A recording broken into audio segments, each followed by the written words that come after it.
Way back in the far-off time of 2007, when I was just a high school kid learning about the wonderful world of anime, there were so many interesting series to choose from, but there were three that were seemingly legendary.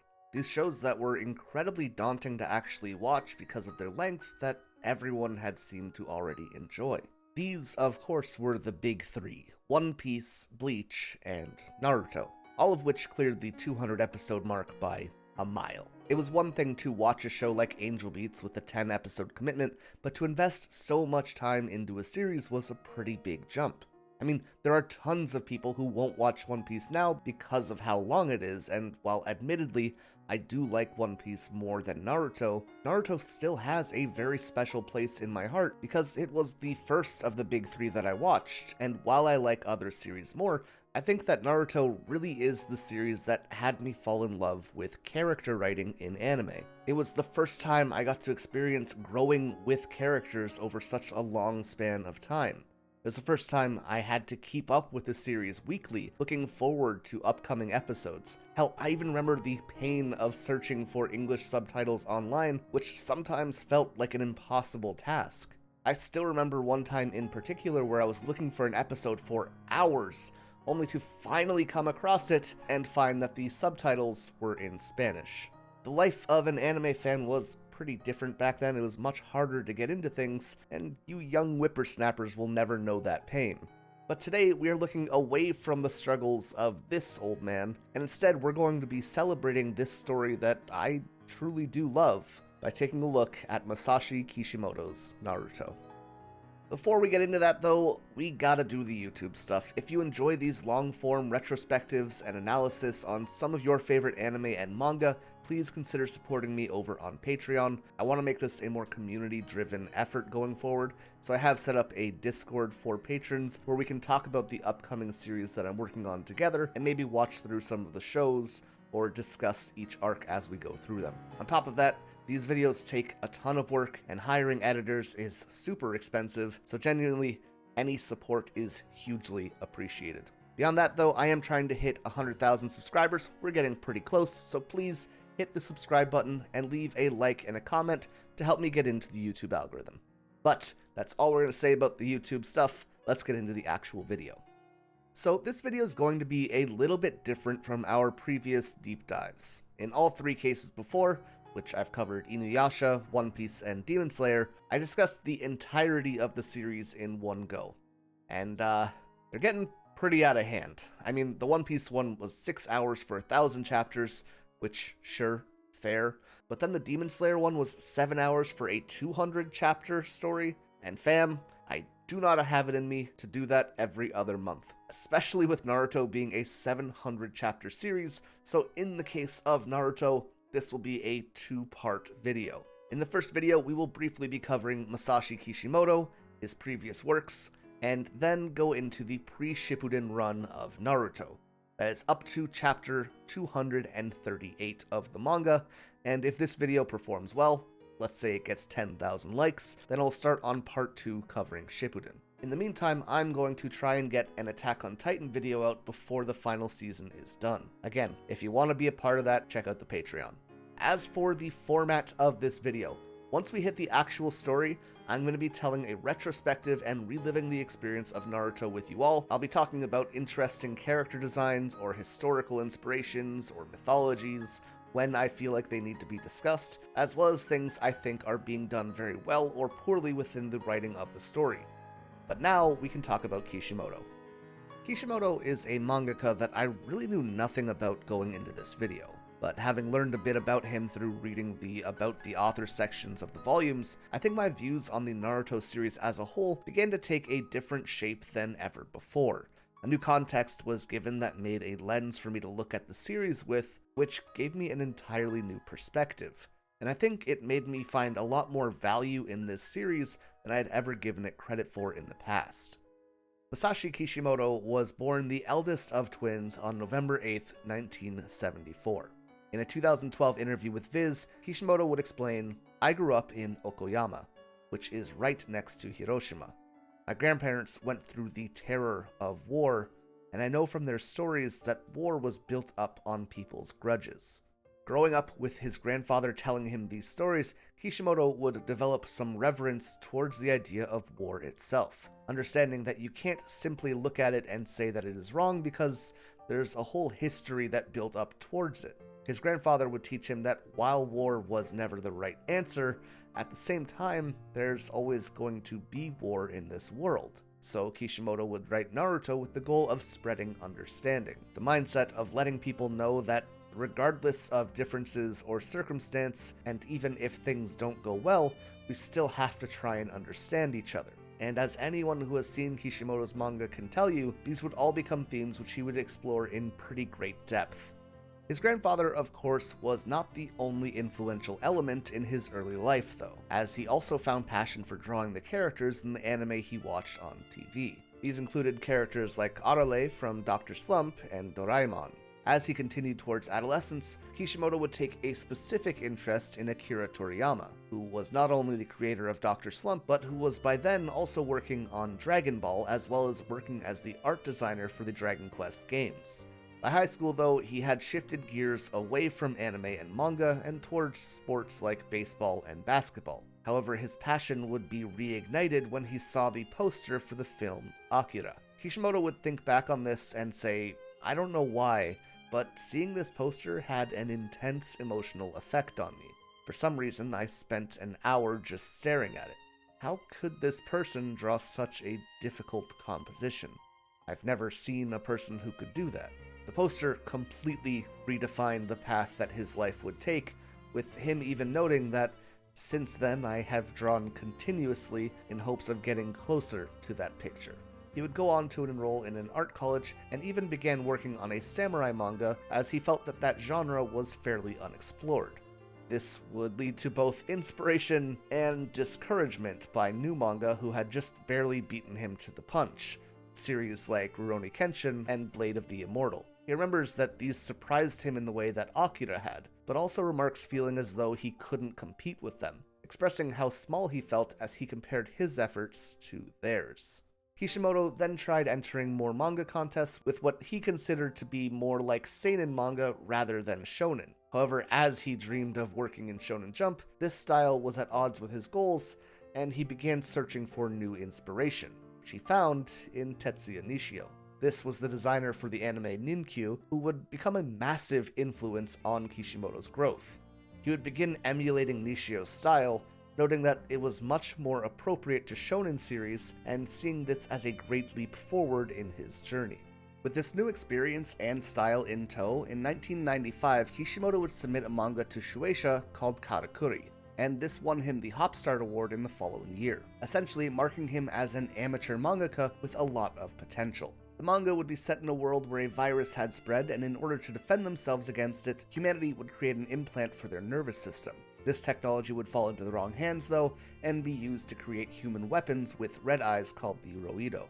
And as such, a Karakuri unit would be created to fend them off. There's a few elements in there, and even some character designs, which would definitely bleed into future works, but more importantly, this manga showed people that Kishimoto was a competent writer, and with some focusing, he could probably do something really special. And so he was assigned Kosuke Yahagi as an editor, but despite the help, he would still have a number of his drafts be rejected. It's a bit difficult to pin down exactly where Kishimoto's head was at this moment, as he began working on manga from several very different directions. A slice of life manga called Michikusa, an action manga called Asian Punk, a one-shot which would eventually become Naruto, which was released in Akamaru Jump Summer, a reattempt at Karakuri, which was met with poor reviews due to being rushed, a mafia manga called Mario, and a seinen-like baseball manga called Yakyo. It was Yahagi who would convince Kishimoto to give the shonen genre one more try, and as you might be able to guess, that is what brought the world the famous series Magic Mushroom. Something that Yahagi again would have to step in to ask Kishimoto to move away from, and together they decided to rework the Naruto one-shot and set up a storyboard for the first 3 chapters, ultimately leading them to winning a spot in Weekly Shonen Jump. And so, with a few years of consistent failure behind him, Kishimoto finally had his chance, and on September 20th of 1999, Naruto would premiere in Weekly Shonen Jump 1999, issue number 43, quickly becoming a massive success which would span the next 15 years until the series was ultimately concluded on November 10th of 2014, both 700 chapters and 300 million copies worldwide later. Of course, with any manga this popular, it also received an anime adaptation. Well, technically two, with the first 220 episodes being placed in the Naruto series, while the latter 500 would become Naruto Shippuden. And Tetsuya Nishio, remember the guy that Kishimoto studied character design from, would even be brought on to do character design for the anime adaptation of Naruto, which I think is just kinda sweet. Naruto would begin airing on October 3rd of 2002, with the original series ending on February 8th of 2007. And as you might be aware, the celebration of the 20th anniversary happening right now, with 4 bonus special episodes being released all through September until the actual anniversary in October. But with that, we can finally get into what we are all here for, the story of Naruto. Honestly, it's been a long time since I first watched Naruto, and reading over the first few chapters of it, it kinda dawned on me that back then I was just looking at it as this 400 episode monster that I was trying to catch up to. And because of that, I don't think I really took the time to sit with or appreciate the earlier bits of the story, especially the pre-Chunin exam section. Re-experiencing it though, I quickly noticed something. It is super easy to compare Naruto and One Piece.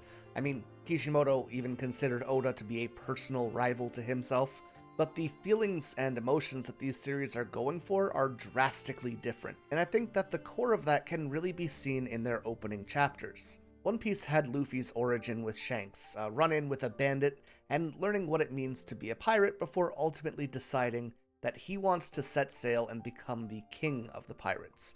It's a story about adventure, making friends, and becoming the best that you can be as you chase your dreams. But the heart of Naruto is in a very different place. The first chapter opens up with a quick mention of the legend of the 4th Hokage, who stopped the rampaging nine-tailed fox from destroying the Hidden Leaf Village at the expense of his own life.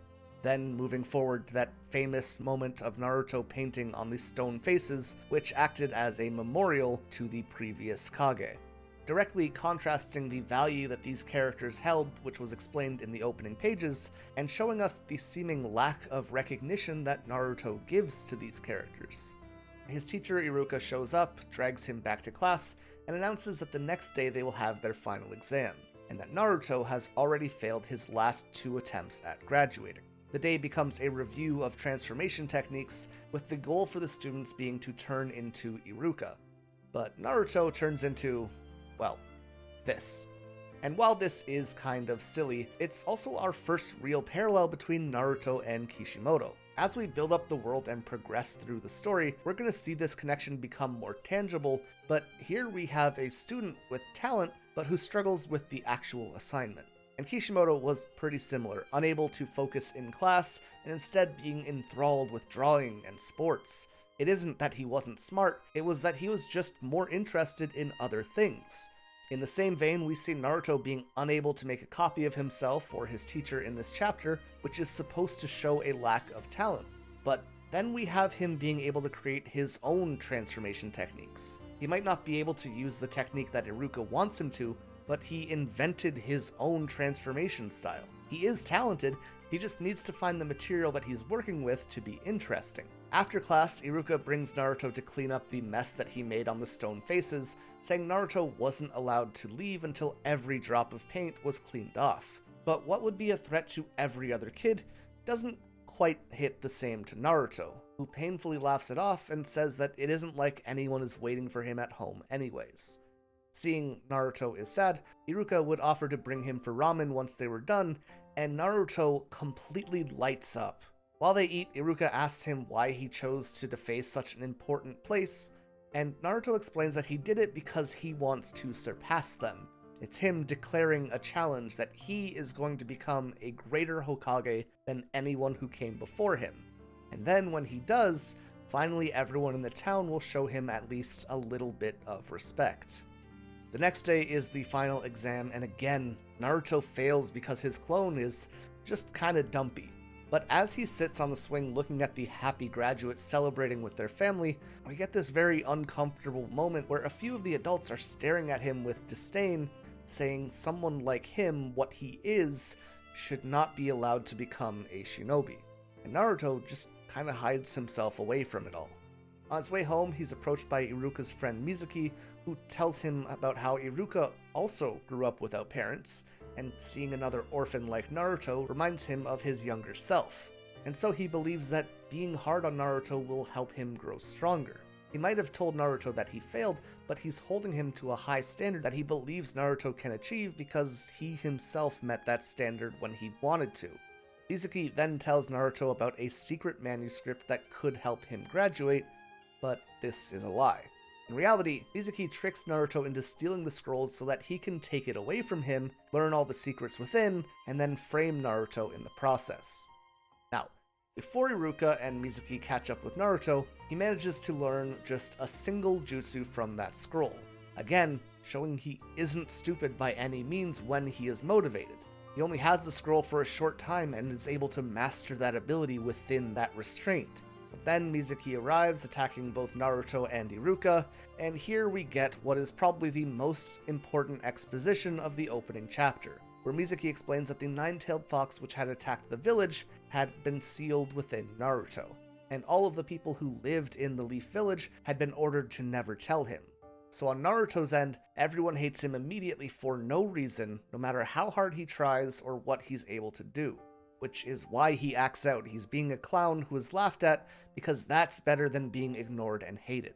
But to everyone else, Naruto represents the monster who killed their friends and family, including Iruka's parents and the fourth Hokage.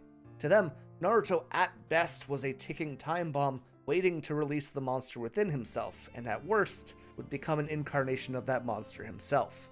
And this is why it's such a surprise when Mizuki attacks Naruto and Iruka jumps in front of that attack to protect his student.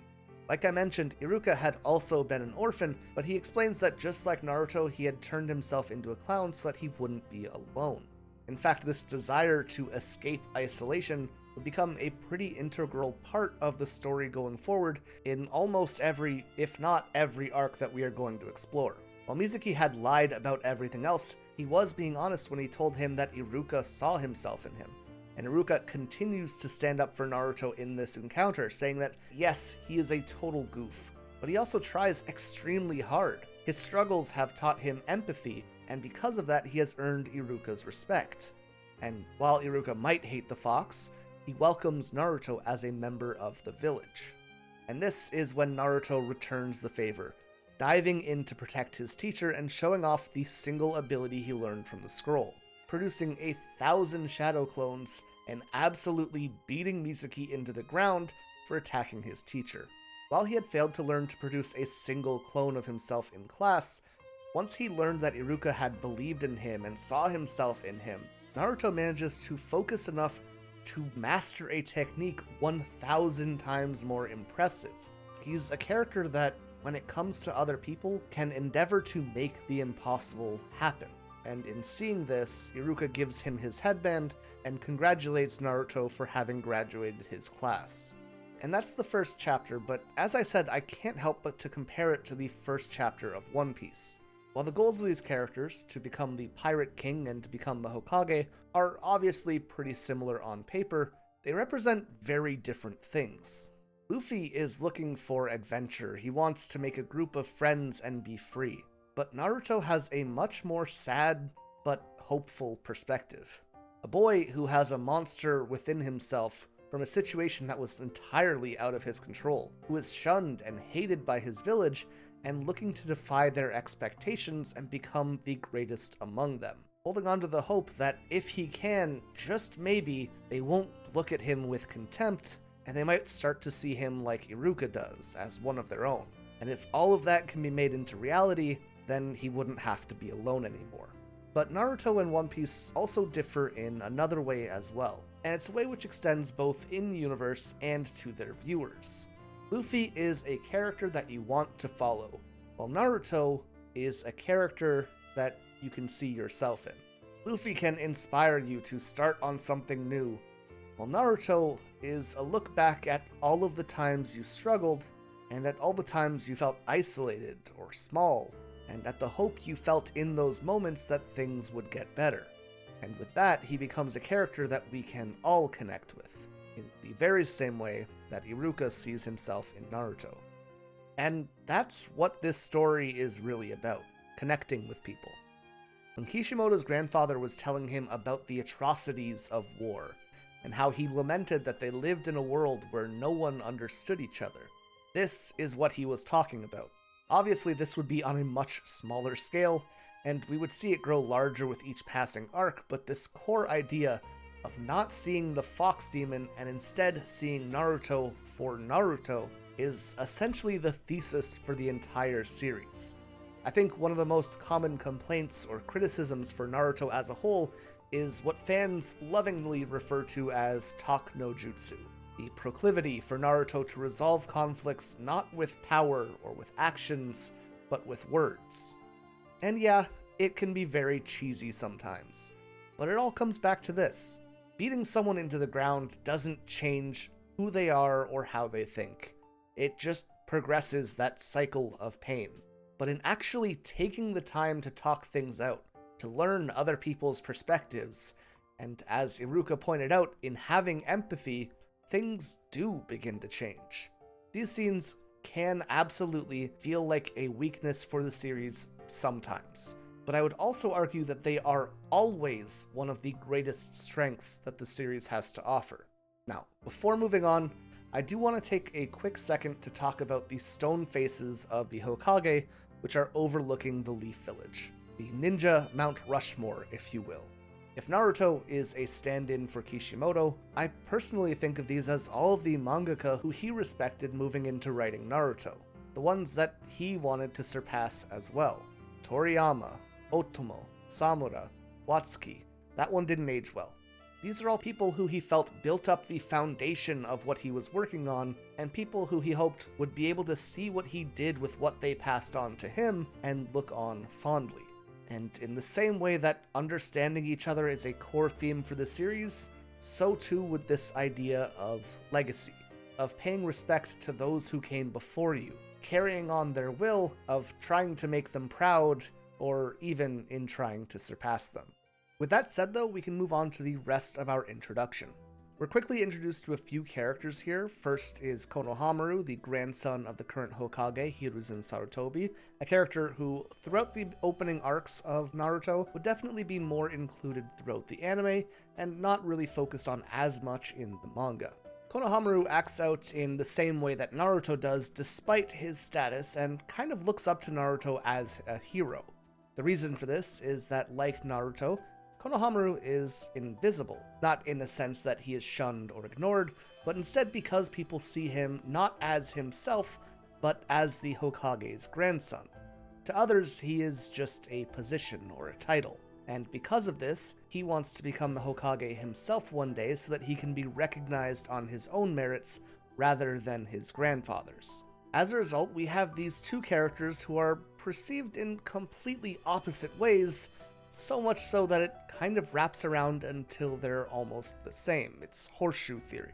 Speaking of his grandfather though, Hiruzen is a fairly stern-feeling old man. He comes across as serious, but at the same time, he has this patience and understanding to him. He never freaks out like others do when Naruto acts out, at least in the manga, but instead he often lets things play out. In the second chapter, though, he tells us about the fox attacking the village and how that was supposed to be kept top secret. And because of this secret, only the adults know what happened, and Naruto's peers should see him as an equal. Of course, this doesn't stop their parents' biases from rubbing off on the children. He does add something interesting here, though, as he tells us that the fourth Hokage's greatest wish was that the people of Konoha would see Naruto as their savior and their hero. Going on to say that the fourth Hokage chose a newborn child and sealed the fox within him, which is a bit of a correction from Mizuki saying that Naruto is the fox itself. With his story complete, Hiruzen continues to ask Iruka if he can imagine the hatred, hostility, and animosity of having those around you deny your right to even exist, and suddenly this stern old man comes across as just a little bit softer. But while he shows acceptance of Naruto, that isn't the case from everyone else. Konohamaru's teacher, Ebisu, shows up to take him home, and we see him immediately looking down on Naruto and cursing him as the fox, with Naruto taking note of the familiar look that he's being given. The boys manage to fend off Ebisu as Naruto uses a combination of his sexy jutsu and shadow clones, but Konohamaru becomes frustrated, declaring that he wants a name that everyone will respect. And here Naruto interrupts him, saying that wanting it isn't enough. If they want to be Hokage, they need to become the greatest ninja in the village, so that everyone knows they can rely on them. He says that his life has been one rotten thing after another, and after all these years, he'd only managed to win over one person, being Iruka. And even that was almost impossible. But this doesn't deter him at all, it actually motivates him, and he makes a pledge with Konohamaru, saying that they will battle for the position of Hokage one day, adding that there is no shortcuts in reaching this goal. And with that, these two are posed as rivals, as Hiruzen watches over them smiling at the thought of the path ahead of these two knuckle-headed ninjas that they were stealing their resolve towards. In reality, while Konohamaru continues to see Naruto as a rival, Naruto's actual relationship with him develops more into one of a mentor, teaching him both new techniques and what it means to become a ninja. However, in terms of writing, what Konohamaru's actual function is to show us what Naruto has learned and how far he's come.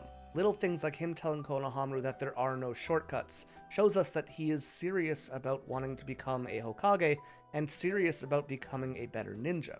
And not only that, but by putting him in this position where he teaches Konohamaru how to act and how to grow, he's also kind of slotting himself into the position that a Hokage has, leading the village, protecting the people, and guiding the future generations. It's a very effective way to use one character in order to show another's development. Aside from Konohamaru, this chapter also introduces us a lot more in depth to Hiruzen, his grandfather. And it can also feel like he's kind of Naruto's grandfather as well at times, especially in the anime. But this can also be said for the rest of the village. He's an old man, he's patient, he's seen some things, and he's always available to anyone who might need him. While Naruto at this point obviously respects him, he doesn't seem to think that Hiruzen particularly likes him, as he said that only Iruka has been won over. Despite that, it seems that out of everyone in the village, the Hokage might be the one who wants to see Naruto succeed the most. Following this, we have the introduction of the rest of our core cast. All of the graduates of the ninja school are put into 3-person groups and assigned a senior level ninja to mentor them. Naruto is obviously set up with the person that he hates most in the world, the extremely talented and very edgy Sasuke Uchiha, and his crush, who herself has a crush on Sasuke, that being Sakura Haruno.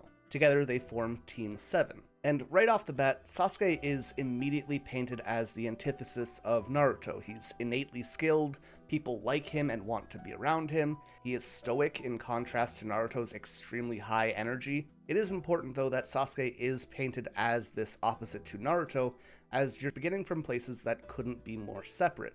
However, as the series continues, these two obviously begin to reflect each other and show more of each other's traits, which again goes into that idea of understanding people no matter how different they might seem. Speaking of Sakura though, a lot of people have a lot of emotions when it comes to this character, and many people hate her. But she also just placed 3rd overall in popularity polls, so like, I don't know man.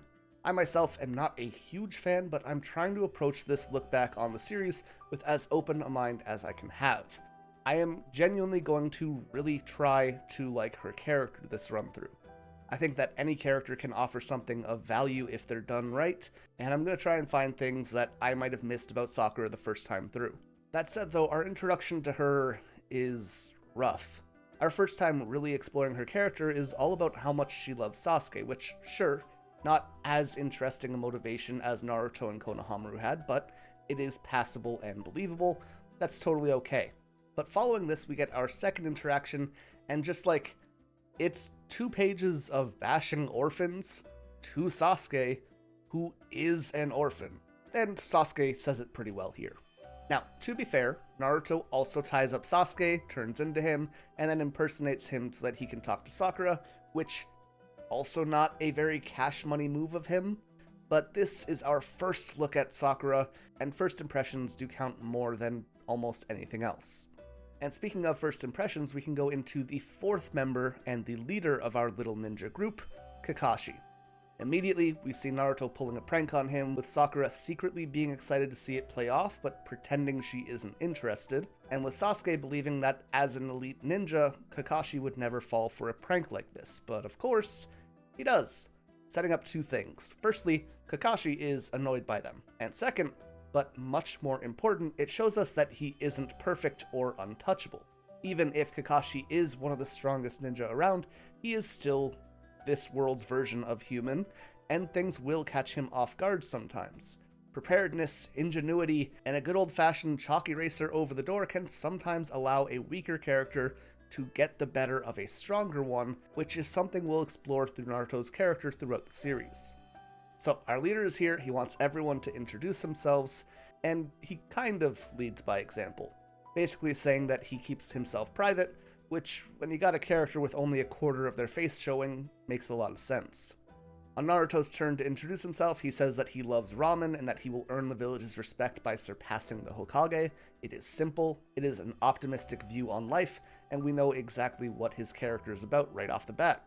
Sasuke has his iconic speech about how he likes nothing and hates everything, adding that he wants to restore his clan by killing someone specific. He's much more dark and gloomy, but he also seems more in tune with the reality of this world. That said, Kakashi says that he assumed as much, so he's privy to whatever secret Sasuke is keeping at this point. And finally, Sakura, who fidgets around saying that she likes Sasuke, she hates Naruto, and her hobbies are cut off because Kakashi says that she's more interested in love than being a ninja. And this is kind of the issue that a lot of people have with Sakura. She often feels like an afterthought whose character is built around others, rather than being built up for herself. Naruto and Sasuke each give us their ambitions, their goals, and that is foundational to their journey going forward, but Sakura really offers nothing about herself. She likes Sasuke, she hates Naruto, that's it. But even in saying that she hates Naruto, that isn't entirely accurate, because when he was pulling pranks on Kakashi, she was all for it. She outwardly puts on the show of hating Naruto because that's what she thinks Sasuke wants. Every bit of her character revolves around Sasuke, and that can sometimes make her feel kind of vapid and empty. I'm hoping through this reread I find a bit more to her character, but so far it kind of feels like we have these two shining beacons with Sasuke and Naruto on either side of her, and they each have these fantastical and larger-than-life dreams, and she just comes across as very, well, normal. Sakura, for much of the early story, is just a character who could exist in our own world with no change to her character at this point. And while that isn't technically a bad thing, you can also kind of understand why that might make her less interesting by comparison when we're looking at a fantasy setting. From here, we move on to the first training exercise with the bell test. Kakashi explains that there are 2 bells on himself, and each of their goals will be to steal one from him before an alarm goes off, with the student who fails to steal a bell being tied to a stump and forced to go without lunch. And after that, that student will be sent back to the training school. And this exercise serves a lot of purposes, but one of the main ones is that while Kakashi was shown to be hit by the chalk brush, he is fallible. At the same time, he is still miles ahead of anything that we've seen before. Naruto goes in to attack, and before he can even wind his arm back, Kakashi appears behind him and holds him in place.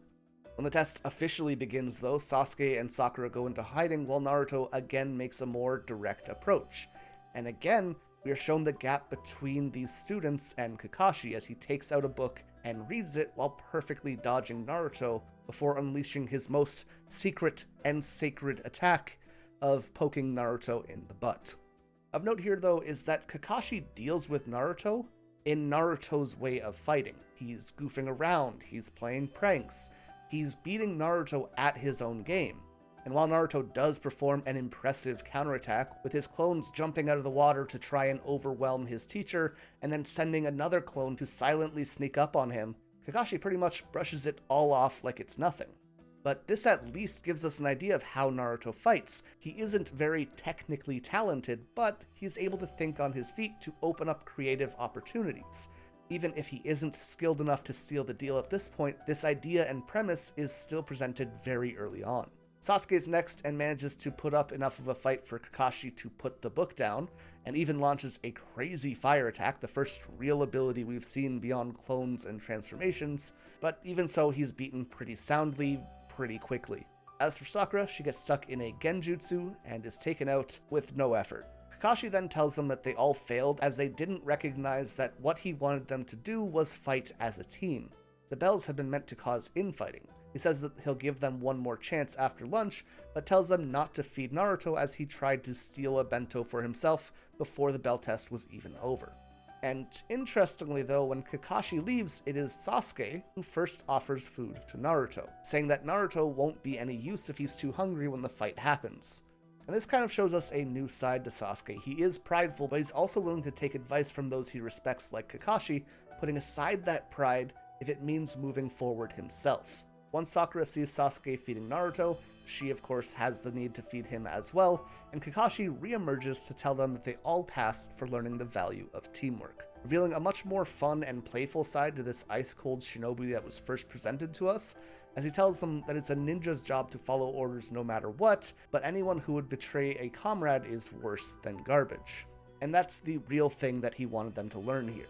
Coming back to the idea of World War II and Kishimoto's grandfather telling him stories about it, one of the things we often hear about is the idea of just following orders. Of course, the first thing you're going to jump to is Germany, but it wasn't just Germany, and as a historian, let me tell you, every country did something terrible. There's no one who went to war and came back clean. However, something else that the majority of these people who went to war had in common was the idea of camaraderie. You have to protect people in your platoon. You have to protect your brothers at arms. And the reason you're even at war is to protect the people back home. This is a fairly universal truth when it comes to war. And as the story of Naruto is largely influenced by this retelling of the war to Kishimoto from his grandfather, it makes sense that it's explored like this so early on and emphasized in such a heavy way. With all that in order though, it's time for our first real mission. As they are new ninja, Team 7 is originally given D-rank jobs like finding lost cats, but Naruto demands a higher difficulty job so that he can prove that he is more than just a troublemaker. And seeing Naruto motivated to be something better than he has been, the Hokage actually obliges and offers them a C-rank job. Basically, it's more difficult, but it shouldn't be life-threatening and there's no expectation of enemy ninja. The task at hand is to protect a bridge builder named Tazuna from the Land of Waves. Things go off course pretty quickly though, when a pair of enemy ninja emerges almost immediately and seemingly kills Kakashi. Great page turn here by the way, as we go from Kakashi being shocked to literally being torn apart. The kids all kind of have different reactions when faced with a set of real ninja opponents, and Naruto just freezes. He's attacked and just panics in the face of everything that he thought he was prepared for. This whole time he was trying to prove that he was worthy of respect, but here he is now in the moment and failing like everyone had always thought he would. Sakura is a little bit shaky, but at least she puts herself in the way of the client that they are supposed to be protecting. And Sasuke is an absolute natural, taking action and fighting off the enemies until Kakashi reveals himself to be totally fine and clears the threat. That said, we're left in a little bit of a situation. Naruto's hand is infected with a poison from the attack, which will either need some serious bloodletting to wash out, or medical attention back at the Leaf. And this is an issue because the mission they are on is well above their rank and they can't take any unnecessary risks. So, with the mission on the line and having been shown how unprepared he actually is, despite the countless hours that he puts into his training, Naruto makes a stand. He takes his kunai and drives it into his hand to bleed out the poison, as he asks himself why he is so different, vowing to protect the bridge maker, to never run away, to never get in anyone's way again, and that he's ready to keep going. Kakashi takes a moment to look at the wound, but by the time he does, he notes that it has almost entirely healed already, saying it's because of the nine-tailed fox within him, suggesting that there might actually be some benefits to having the fox, and not just making Naruto the monster of the village.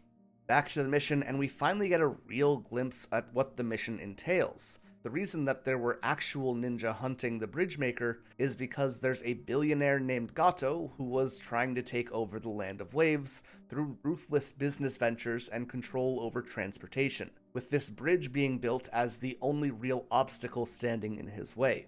Now, given the importance of personal understanding and connection as a theme within the series, I don't think I need to spend too much time talking about why our first arc might surround a bridge, an object literally made to connect people, as well as Gato being an evil in the form of a man stopping people from reaching each other.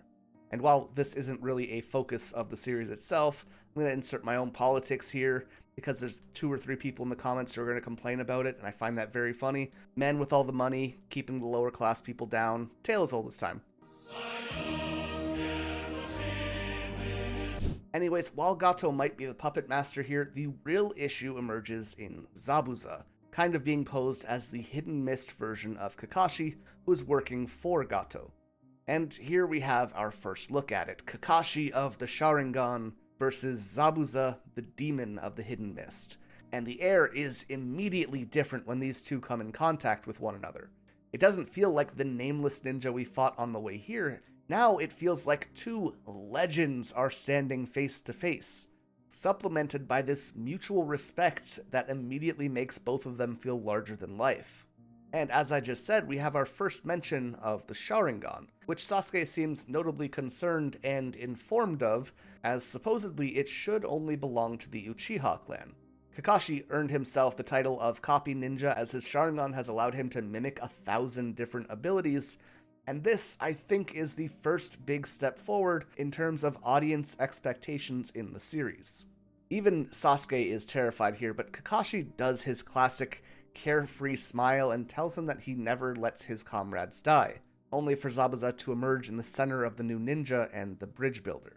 The battle is incredibly fun with clones and new techniques and fake-outs. You never really know when it's going to end or where it's going until Kakashi is trapped within a prison of water. And here again, Naruto comes face to face with his own inability and lack of experience in the face of Zabuza. And yeah, he is absolutely inexperienced when it comes to being on the battlefield, kind of epitomized by Zabuza stepping on the symbol of him being considered a ninja, his headband.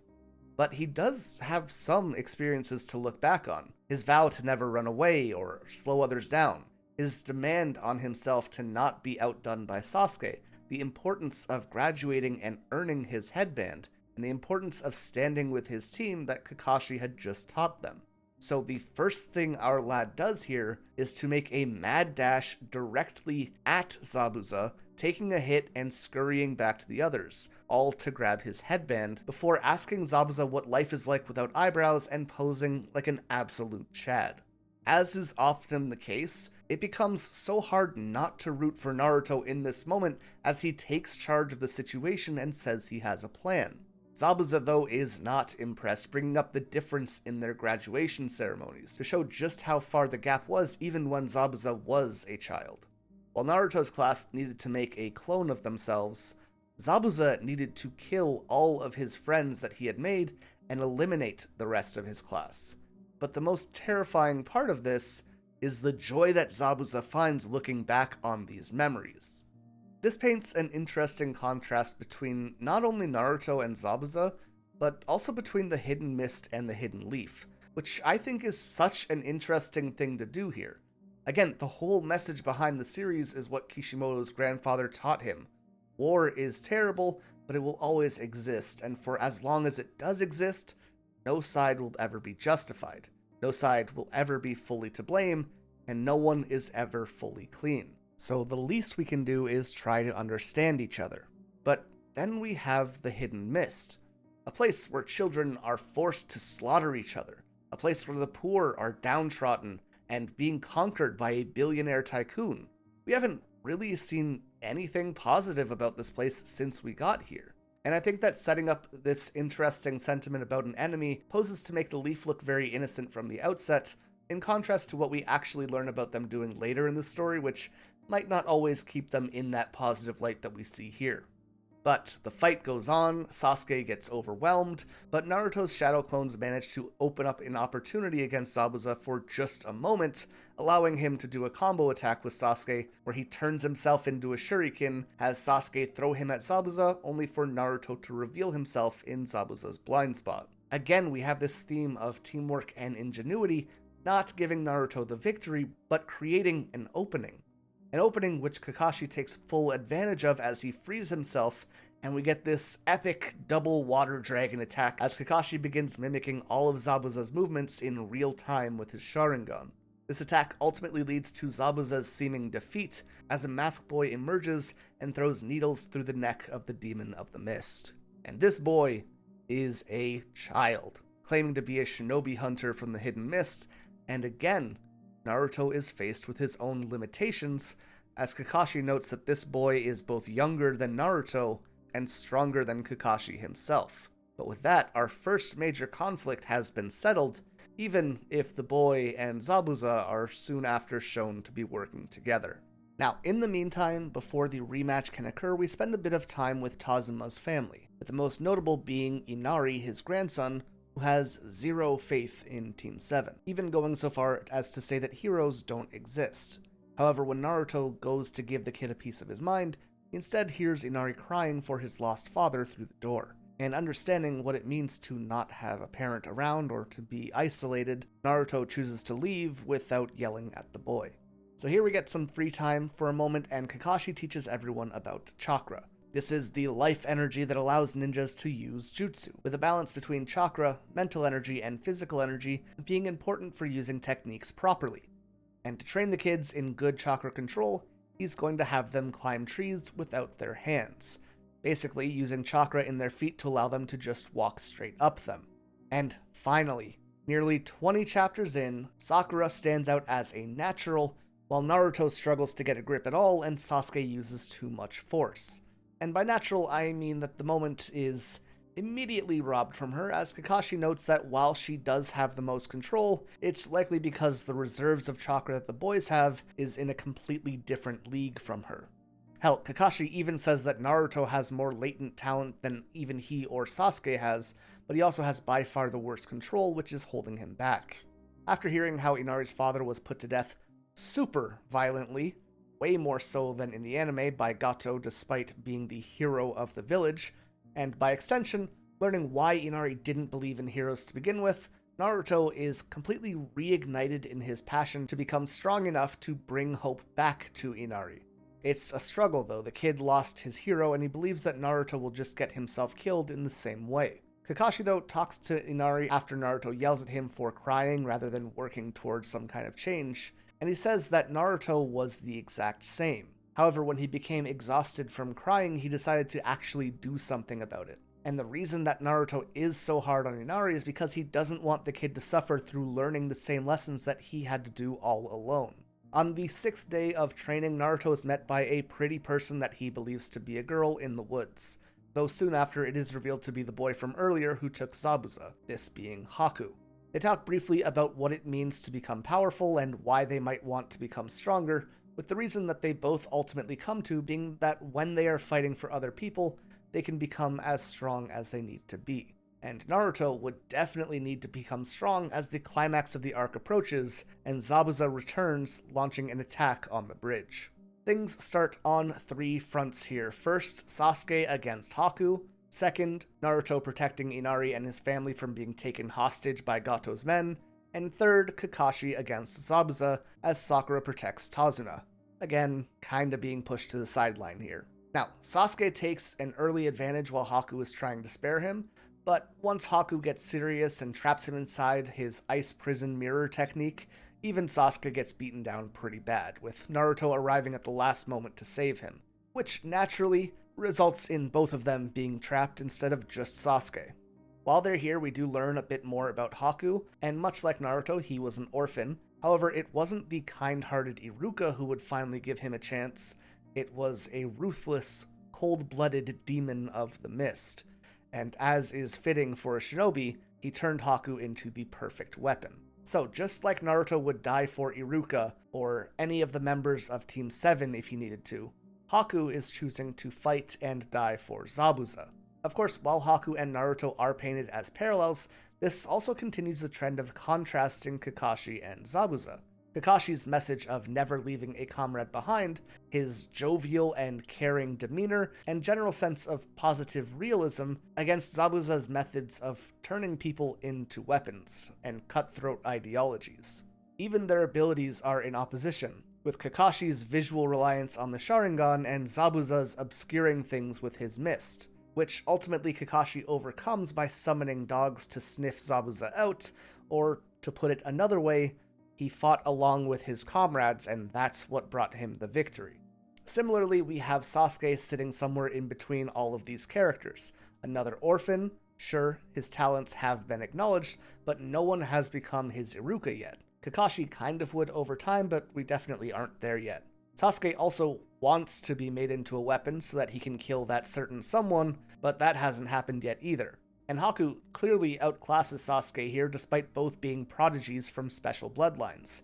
And maybe that's why when faced with all of these factors, Sasuke evolves, awakening his own Sharingan and allowing him to see through Haku's techniques. But even so, when Naruto becomes the one targeted, it is Sasuke who makes the choice to dive in front of him and take all of the damage for him. He may want to be efficient like Zabuza and Haku, but it turns out he might just be more like Kakashi.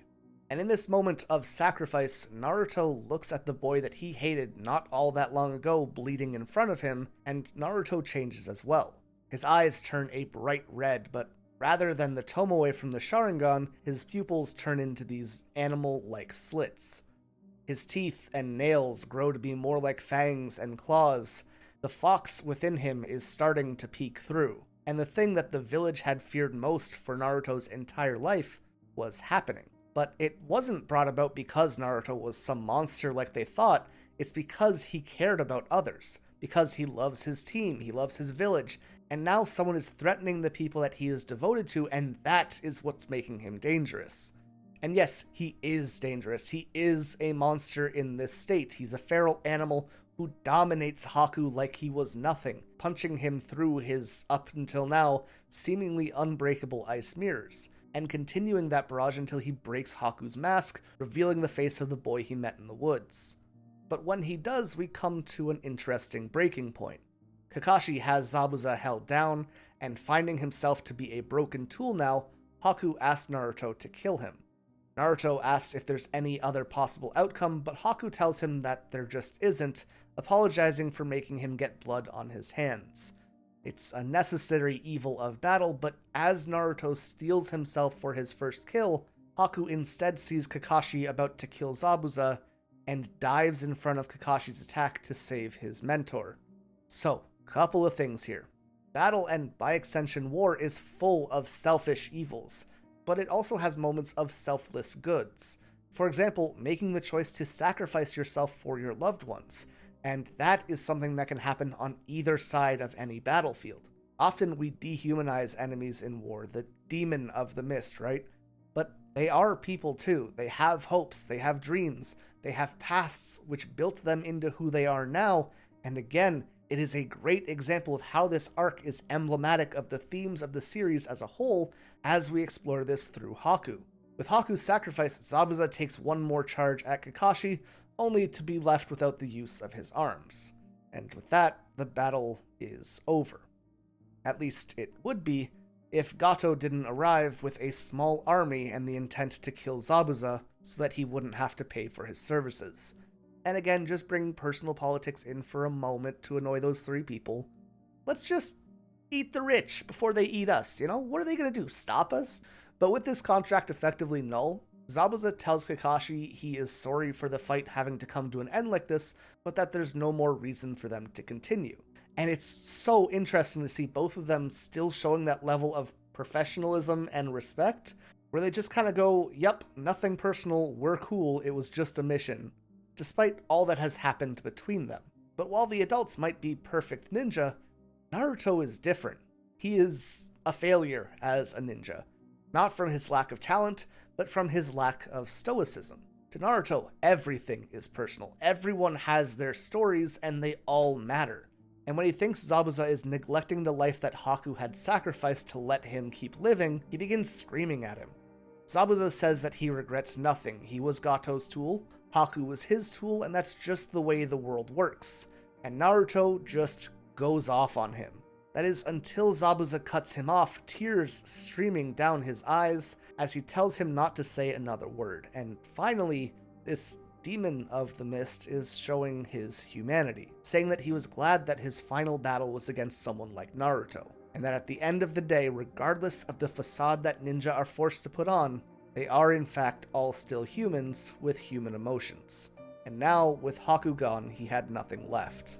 And there will be a couple sentences of spoilers here, just heads up. But when we look forward through the series, we have so many antagonists and villains who are presented in front of us. People like Neji and Gaara and Orochimaru and Pain and Sasuke. And every single one of those cases, except maybe Orochimaru, I don't think so anyways, is shown to have that humanity still within them that just needs to be reached out for in the same way that Zabuza is here. They all put on the mask that ninja are forced to wear, but they're still human. They still have a heart at the end of the day. Zabuza then asks Naruto for his kunai, and having come to understand Zabuza in this moment, he obliges, and with no arms and just a knife in his mouth, Zabuza plunges into Gato's army, killing dozens of them before beheading Gato with the last of his strength before collapsing. And all that's left now is Gato's men, with a battalion of the villagers led by Inari and a horde of shadow clones from Kakashi and Naruto. They run off scared as well. With his last breaths, Zabuza asks Kakashi to bring Haku to him so that he can thank him one more time, before saying that if he could, he would like to go to the same place on the other side that Haku is at. And that is the end of this terrifying monster that was Zabuza Momochi. A monster who passed on crying for the only person he truly cared about. Zabuza and Haku, in my opinion, are characters who often go underlooked in their importance, possibly because of how early on in the story they're introduced. Yes, people love them, let's be real, they are pretty rad, and it's hard not to think they're awesome, but the way that these two fit narratively is absolutely masterful, all while bringing Naruto face to face with the realities of how ninja are expected to act within the world, to be tools for their homelands. And even Kakashi confirms that this is how the Leaf Village sees ninja as well, adding that it isn't a view that he particularly believes in himself though. And hearing all of this, and seeing the reality of the world around him, Naruto makes up his mind to create his own nindo, his own ninja way, with the understanding that all ninja are people at their core, regardless of where they come from or what side of the conflict they might be on. And no matter how hard he would have to try, he wanted to change the world that saw people as disposable weapons. As Team 7 leaves the Land of Waves, Tazuma realizes that Naruto has managed to touch the hearts of Inari and the people of their city, and carried all of them to hope and courage. And with that, the first major arc of the story comes to a close with the dedication and naming of the Great Naruto Bridge. A perfect opening for a story about connecting people and bringing them together. So, looking back at this arc, I think I've talked enough about the themes of understanding and the link between that story and the ones that Kishimoto heard from his grandfather, but let's talk about some of the seeds planted for the future here. Of course, we have Sasuke and Naruto each showing paths of progress, with Sasuke unlocking his Sharingan, and Naruto harnessing some of the Fox's chakra. Speaking of the Sharingan, we learn that it's tied to the Uchiha clan, that Sasuke is the last of his clan that's alive, and that his brother eliminated the rest of them. But if that's all true, why does Kakashi have the Sharingan, and why does he only have one of them? Then we have Sakura. We found out that she has the most innate control, but only because everyone else has so much more potential than she does, which doesn't do much for that feeling of her being outshined. That said though, as we explore her character more on this mission, she does do little things like giving Naruto advice on how to climb the tree, and a few other small moments like that, which really help to make her a more likable character. You know, in comparison to when she was orphan bashing. On top of this, when Sasuke is nearly taken out by Haku, Sakura feels a sense of overwhelming uselessness as all the things that she has been taught so far fail to help her save her comrade. A very early seed that there might be a path forward which would allow her to help in situations like this in the future, which obviously is a ways off, but is something that we would see manifest in medical ninjutsu. Of course, one of the biggest takeaways from this arc, though, would be the difference in experience between Team 7 and True Ninja. And if they want experience, the only way to get that is to, well, experience it. And what better way than to literally level up as ninja through the Chunin exam arc. In the previous arc, we dealt with experienced ninja from another village in another land, and the follow-up to that shows us other genin ninja from another village in the Hidden Leaf. But even these ninjas seem to be more confident than our own. They seem to be more in line with the mentality of what is expected of ninja. They're colder, they seem more cutthroat, and we are first introduced to them through Temari and Kankuro, but soon after we are joined by Gaara. And Gaara is intimidating. Just intimidating. Even his own team is terrified of him to the point where just him talking makes them shiver in fear and start to apologize. And I love this panel with his reveal, with him standing upside down on a tree branch like this. And why do I like this? Because only a few chapters back, Naruto stood like this as a symbol of triumph in learning chakra control. Gaara is almost a perfect flip of Naruto here, and through this arc, while he does often get painted as more of a rival for Sasuke early on, he's ultimately going to be presented as a reflection of Naruto instead. Here, we're also introduced to a few other teams from the Hidden Leaf, and their leaders as well, as we learn about some of the contestants who will be participating in the Chunin exams. Along with our Team 7 led by Kakashi, we have Team 8 being led by Kurenai, one of the best character designs in the series by a mile, who gets no time in the spotlight. Her team consists of Shino Aburame, Hinata Hyuga, and Kiba Inazuka. Team 10 is led by Asuma Sarutobi, notably sharing a name with the current Hokage, and consists of Choji Akimichi, Shikamaru Nara, and Ino Yamanaka. And finally, we have a group under Might Guy consisting of students who are 1 year older, these being Neji Hyuga, Rock Lee, and Tenten. And this team has an almost entirely physical-based identity. And we get an excellent showing of this when Rock Lee challenges Sasuke to a fight. At first, Sasuke is having trouble following Lee's movements, and thinking it's some kind of weird trick, he uses the Sharingan to see through it, only to get kicked in the face as we learn that Rock Lee has no ninjutsu, he has no genjutsu, and he only uses taijutsu, or normal martial arts for the most part. Well, at least for this series anyways. We will get into Rock Lee as well as his teammate Neji more once we get into this arc, but thematically, these two play a super heavy role in what many consider to be a core theme of the series in its entirety, even if I kind of disagree. That said, this is the first time we really hear about this theme in general, as Rock Lee talks about how there are two kinds of strength, the kind that you are born with, and the kind that you earn from back-breaking work, innate talent versus hard work. You'll hear Naruto fans talk about this all the time, and definitely it does play a huge role in this arc especially. However, I think that they extrapolate it a bit too heavily to the rest of the series.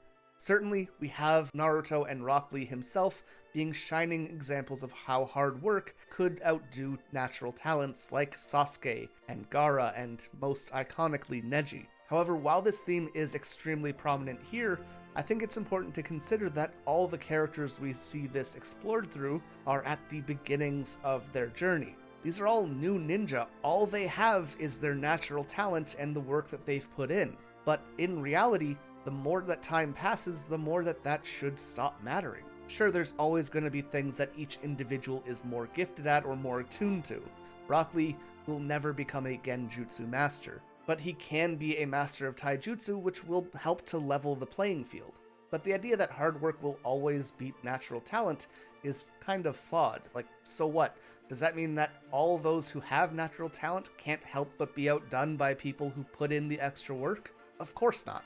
Because when it comes down to it, many of those with talent also put in the extra work.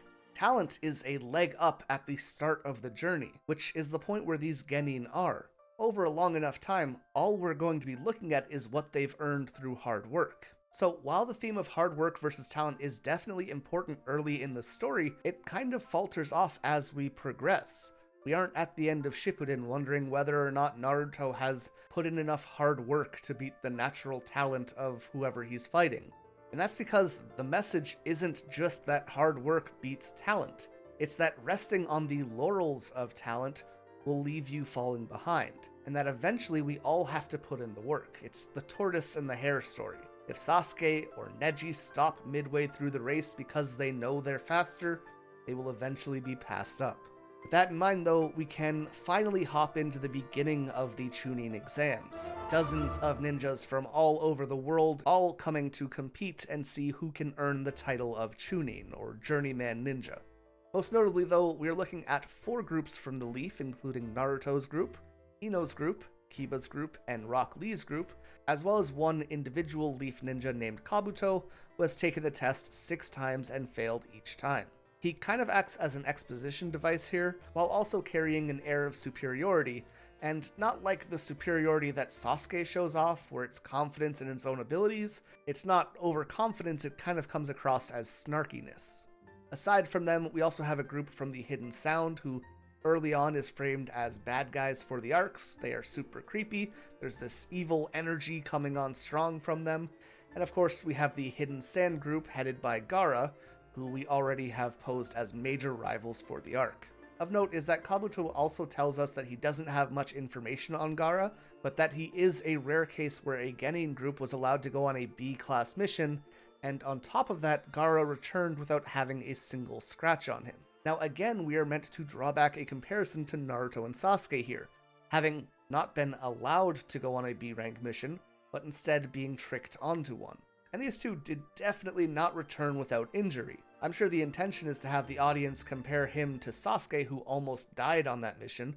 However, I think that the phrase used to describe Gaara here is pretty interesting to look at. Completely unscathed, without a scratch. Which to me makes me think of the scratch on Naruto's hand healing instantly when Kakashi took a look at it. Again, a comparison to Sasuke on the surface, with a line to Naruto being hidden underneath. And this idea of the truth being just under the surface is basically the motif of the Chunin Exams, with no better example of that than being found in the first exam, the written test. So the test is explained to have 9 questions on it, with a final question being given towards the end of the time frame. Each participant starts with 10 points, each wrong answer is a lost point, and each attempt to cheat is 2 points off of your teammates. Anyone with 5 cheating attempts is also kicked out, along with their entire team. On top of this, the questions are absurdly difficult, with Sakura seeming to be the only student in the room who knows the answer. Possibly Hinata, we don't really see her cheat, but she does offer her answers to Naruto, so that kind of implies she knows what she's doing, though she could have used the Byakugan to cheat as well. Who knows? Regardless, we'll come back to this idea as we go. The actual test at hand, though, is to see if the Genin are able to spy and collect intel, as there have been 2 students planted in the room who have all the answers, and it is the rest of the applicants' jobs to use their abilities in order to learn those answers without being detected. It is such a cool test, and we get to see how all of the people in the room adapt to the situation over a written test, which should be an inherently boring experience to watch. Now, there are 2 exceptions to this being exciting.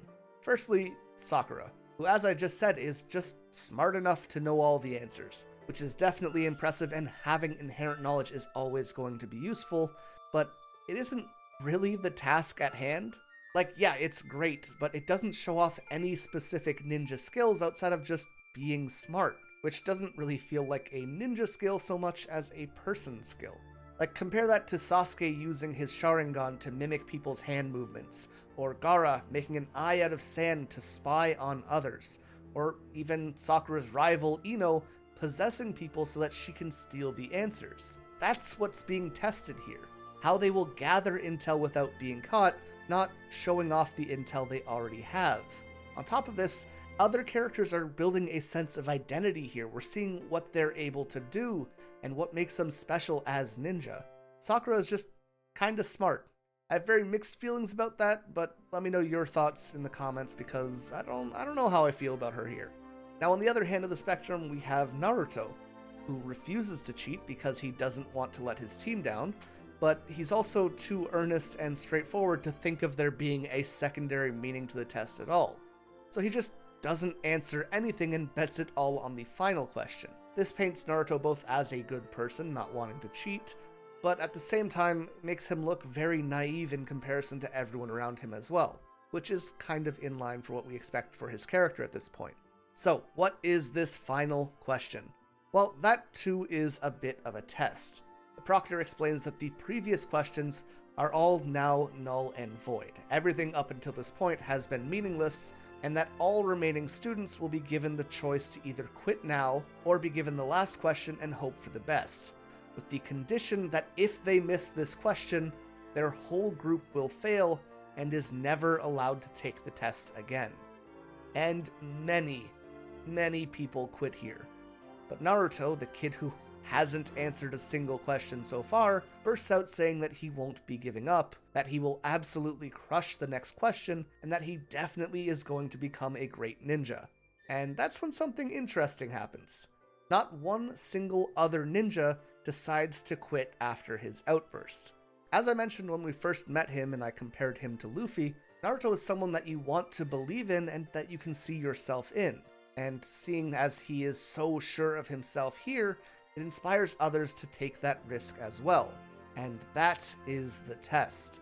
The first section was all about seeing if the Genin were able to covertly gather information without being caught, while the second section was to see if they were willing to take risks and to do things at their own expense so that they could complete a mission at hand. Something which would be pivotal on their missions as ninja.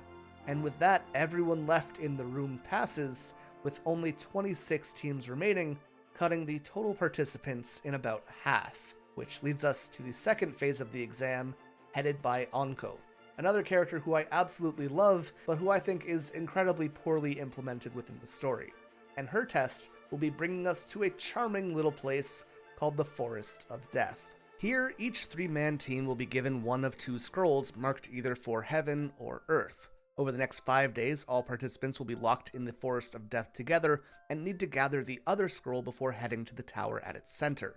And in this test, as the forest's name might suggest, killing your opponent to take their scroll is very much on the table.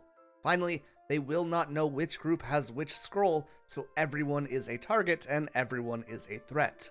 The biggest of all of these threats, though, turns out to be disguised as another contestant, and we are finally introduced to one of the first big bads in the series with Orochimaru, who, for the time being, has ripped the faces off of other ninja from the hidden grass and is posing as one of them when he approaches Naruto, Sasuke, and Sakura.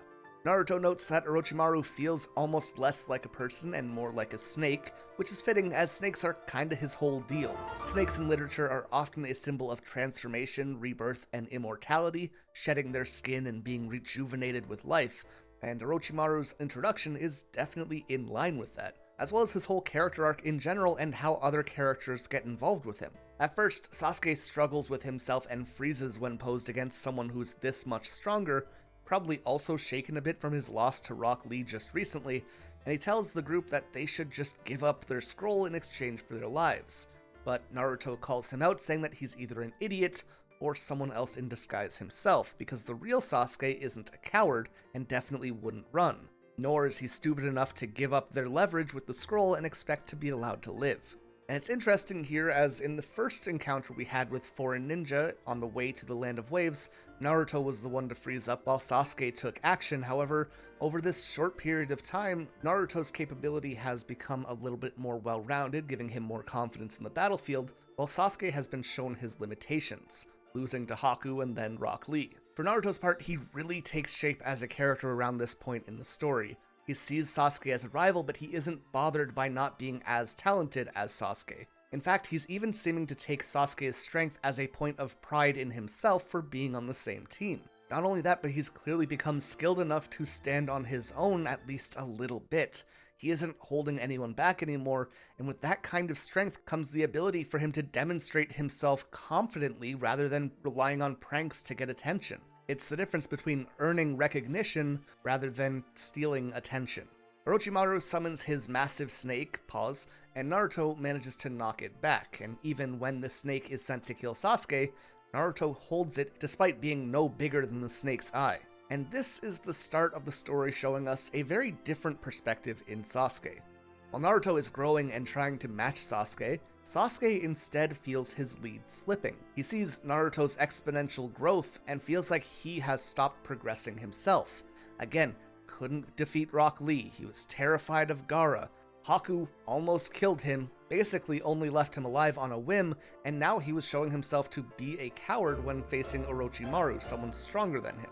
All he had at the start of this story was his natural talent, and now that is slipping away in contrast to Naruto. And if he kept stagnating, he would never kill his brother to avenge his clan. What we need at this point is to make an evolution in our abilities, and we get that for both Naruto and Sasuke here. Naruto, being put in a position where he needs to protect everyone, harnesses the Nine Tails chakra and becomes an absolute monster of a powerhouse. Orochimaru still manages to overpower him though, just out of pure experience on the battlefield, and uses some fairly ill-defined technique in the moment, though it's clear it has something to do with the seal that locks the Nine Tails within Naruto. Later we would find out that this basically destabilized his control on his chakra by making the connection to the fox a little bit wonky. That's the scientific look at it anyways. As for Sasuke, Orochimaru bites him on the shoulder and places a curse mark on him, menacingly saying that Sasuke would seek him out when he wants more power before he leaves. So a few things here. Obviously, power is a huge thing in Sasuke's goal. He needs it to be able to kill his brother, who was someone strong enough to slaughter their entire clan. Not only that, he is struggling with feelings of insecurity already, so Orochimaru is definitely using the right kind of bait to lure him in. In many ways, I consider the title of this location, the Forest of Death, to be less about the risk that the young ninja will face here and more a mark noting when the character of Sasuke dies.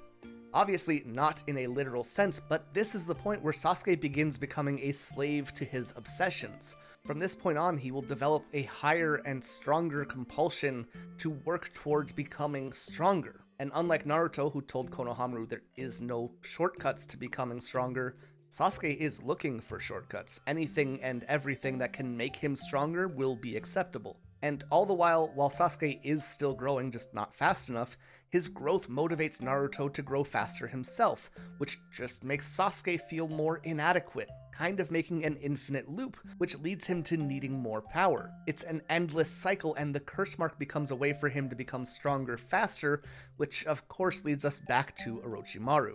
He isn't treading his own path anymore, he is being led down the path Orochimaru sets for him, and I think in a way that is a type of character death.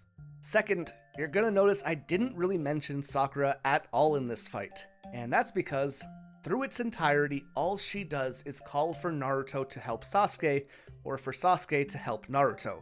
At no point does she ever take any initiative or try to do anything for herself. She is desperate for someone to help her teammates, but it doesn't occur to her at all that she could be that someone. Her character has hit a wall, which she will need to overcome very soon, as both Naruto and Sasuke are left unconscious after this encounter, and she is the one who needs to defend them. Much like the other two, she needs an evolution. Or I guess you could say a starting point. It turns out, though, Orochimaru is not working alone, and those sound ninja that we met earlier are his underlings, and right now they're being sent to kill Sasuke to test him. Sakura is all alone and tries to defend them, but she mostly freezes up. Luckily, she's rescued by just about half of the other major Leaf Ninja, first Rock Lee, then Ino, Shikamaru, and Choji, and finally Tenten and Neji. For our purposes though, these are the most important things that happen.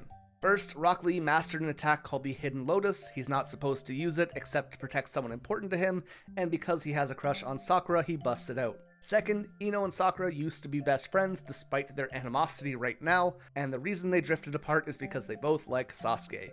That's kinda it between them. And third, we have Sakura being held by her hair by the female sound ninja, and cutting her own hair before going on the offensive and taking the initiative that I wish she had been showing the entire time.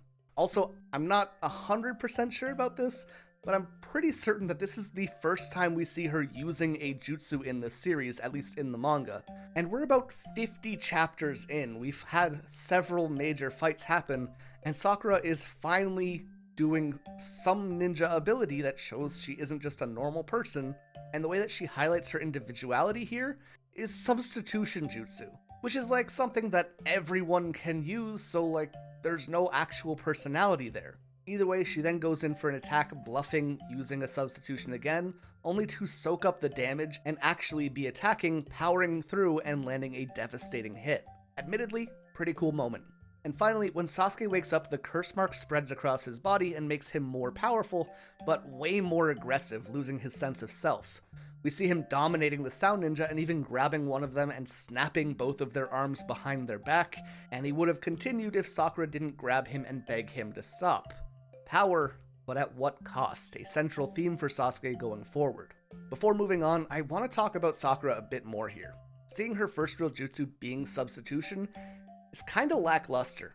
A ninja's jutsu in this series is emblematic of who they are. It's how they express their individuality, and they help to set the characters apart from one another. Just in this fight, we have sound wave attacks, Shikamaru holding people in place with their shadow, Choji turning into a human boulder, and Ino possessing someone else's body. There's just not a lot of personality in Sakura, and again, she's being outshone by everyone around her, and like, this is supposed to be her moment, you know? And speaking of, a lot of people criticize the whole haircut power-up thing. It's a moment brought on by one of the Sound Ninja, Keen, holding Sakura by the hair and stating that she isn't a real ninja, and saying that she should have spent her time training rather than focusing on looking pretty and worrying about her love life. And interestingly enough, this is kind of the complaint that I and many other people have about Sakura. And so her cutting her hair and doubling down that she is a ninja, her appearance doesn't matter, and showing us that she is willing to jump into harm's way to complete a mission like she does here is a tremendous shift. Yes, she's just cutting her hair, but it's the mindset that goes along with it that matters, and it's not just the hair itself. And on a literary basis, a character intentionally changing their design like this, it can be hairstyle or color, it can be a new choice of clothing, anything like that, tends to be symbolic of a growth or change in that character. This isn't the only series that does it, it won't be the last series that does it, and yet people are extremely critical of the scene, I think just because it has Sakura at the center of it. And that's where I think I have the issue with people finding issue with Sakura. If your problem with her cutting her hair is just that Sakura is doing it, as opposed to all the shortcomings that surround it, then your opinion is shallow just like her crush on Sasuke, and we've already talked about how little I care about that. Once this battle ends though, all of the Leaf Ninja go their separate ways, all still needing to find their second scrolls. Eventually, Team 7 meets up with Kabuto again, and while at first Sasuke wants to steal his scroll, they get talked into stalking around the outside of the tower and finding another group who's desperate there, which ends up working out, and we all make it into the tower pretty well, with Team 7 entering first, and Kabuto staying behind to feed information to his boss, Orochimaru. The second portion of the Chunin exam definitely reinstills the reality of the ninja world that we were talking about when we first came into contact with Zabuza and Haku. The life and death nature of things, what it takes to survive, the need to adapt when pushed into a corner. All of that is cranked to 11 here. As well, we also have the theme of rivalry being presented in several lines. Ino and Sakura, Naruto and Sasuke, Sasuke and Lee, Sasuke again and Gaara. All these characters inspire and challenge each other in some way or another. And while Gaara and Lee obviously haven't had a ton of impact in this section, they still impact Sasuke dramatically before the Chunin exam even started. The ties that bind these characters together, how they motivate, teach, and curve the path of each other going forward, these are all going to be formative seeds which guide who they become as the story progresses. Next, the weight of power is brought more to the forefront here. The first real look we have at this topic comes when we're fighting Haku back on the bridge at the start of the story, both in Naruto being overtaken by the Nine-Tails chakra, and also in the power over life and death that ninja hold on the battlefield. Here we see Naruto harnessing the Nine-Tails more effectively, but then having his seal tampered with by Orochimaru, and more directly, we see Sasuke being given the curse mark and a promise for more power at the cost of his self-control. Something which is kind of epitomized when he calls himself an Avenger and vows to do whatever it takes to gain power, even if it means selling his flesh to the devil. There is, however, something that I wish was explored here though, or at least in general throughout the series, and that's the character of Anko. We learn that she too was marked by Orochimaru in the past, but she escaped him. How perfect would it have been to have her be incorporated into Sasuke's story? In a few minutes, we're going to be talking about Kakashi stealing Orochimaru's mark on Sasuke, but why isn't Anko, the one who has experience with the curse, the one to be sealing it? This is something I'll talk about when we get to that moment more in general though, but I do think that there could have been some setup for a scene like that throughout the Forest of Death, even if it was as simple as her crossing paths with Sasuke on the way to the tower after he met Orochimaru. But finally, back to the idea of power and how that ties into the theme of the Chunin exam, which revolves around natural talent and those who work hard. For this, I want to look at the title of the chapter where Sasuke makes the realization that anything is okay in the pursuit of power. It's called The Strength That Is Given. And I think that's pretty fitting when we consider that Sasuke doesn't need to work to become stronger now that he has the curse mark. It is strength that is given to him. Strength that characters like Rock Lee and Naruto just won't have handed to them, and instead will need to continue to work for. I mean, for the most part, there's some stuff with Naruto down the line, but in general, these two will continue to work hard to make themselves better, while Sasuke just won't have to do that, at least not in the same way. So we are again looking at things coming naturally and coasting over those laurels, and contrasting it to the strength that is achieved through individual effort, and it's really interesting to see how those paths manifest in this arc. And with that, we can head into the preliminaries to the final round of the Chunin exams, led into by a heartfelt reunion between Iruka and Naruto, where Iruka realizes that he was wrong and that all these new genin were in fact ready for this exam. We then get a speech from the Hokage talking about how while all these tests on the surface are meant to build camaraderie between nations, what they actually are is a way of showing the would-be clients who they should be hiring, and by extension, showing which nation will rise to prosperity. If a nation has the best ninja, they get all of the clients. If they get all of the clients, they have the most money. If they have the most money, their nation will prosper, leading to more resources to produce better ninja, to earn more money, to prosper more. It's a cycle where the powerful become more powerful and the weak fall behind. There's also a brief mention of the small lands in between here, who have been ravaged by wars, robbed of their resources, and driven into poverty. And driven into poverty as the major nations rise to prosperity. And I could only wonder if there could be something about this explored in the future. Maybe a village hidden in rain of some kind. Anyways, with that, we can get into the preliminaries, and basically, we have too many contestants because the finals needs to be exciting for the would-be clients and the world leaders. So there's going to be a series of one-on-one fights to bring the final 21 contestants down to a more manageable one-on-one tournament later on. So 2 things here. First, I think this is kinda dumb as hell. The idea of contestants being able to win the tournament and not be a Chunin because it's based on audience perceptions of those characters and how they demonstrate their skills in those fights, kinda crazy. Not even to mention that there could be just no passes, even despite people making it to this point. Especially when you consider that it isn't just the Hidden Leaf competing here. We have the sand, the grass, the sound, and who knows what else. Just for so few people to pass. And it isn't even a capability thing, like it kind of is as we find out at the end of the arc, but they have this weird mishmash of a numbers game on the surface, and then an ability test behind the scenes. Like, for example, we're going to have 9 people make it to the final round in this thing out of the 200 or so that competed between all of these nations. And that's the most who even get a shot at becoming Chunin. And I just think that's such a small number between how many people are competing and how many regions they come from. I don't know, it feels super wishy-washy to me. Why even have a tournament rather than just have the individual one-on-one fights, or even make all of the tests public, because it just feels like they don't really matter here. Second, we have 21 people and we need to shore that down by half again, so luckily contestants are given the chance to drop out, which Kabuto does, same as he has apparently done for the last 6 times he reached this point, bringing us down to 20, a nice even number for these one-on-one fights. Sasuke is also told to drop out because of the curse mark, but he chooses not to as he needs to test himself against the best of the best, including Neji, Rock Lee, Gaara, and a special mention to Naruto with an acknowledgement of his abilities. It's a surprisingly wholesome moment. But let's talk these fights. First is Sasuke versus Yoroi. Sasuke is forced to not use his chakra due to the threat of the curse mark consuming him, and Yoroi drains chakra just by touching him, so it becomes a pretty difficult match. But by emulating Lee's Lotus and creating an attack called Lion's Barrage, which is a taijutsu ability, this allows him to defeat his opponent. After the match, Kakashi takes Sasuke aside and uses a sealing technique to keep things in check going forward, but he gives a warning that this is tied to Sasuke's mental state.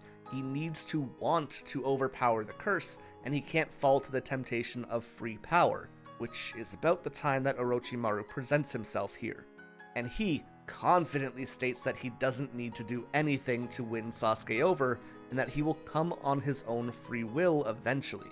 And it's the subtle confidence, that menacing sense of things will go my way no matter what you do, that is so unsettling here. Add on to that he's supposedly part of some legendary group of ninja from the Hidden Leaf, the Sannin, and that even Kakashi is afraid to fight him, literally imagining himself being decapitated at the thought of trying, and you have a guy who feels genuinely terrifying.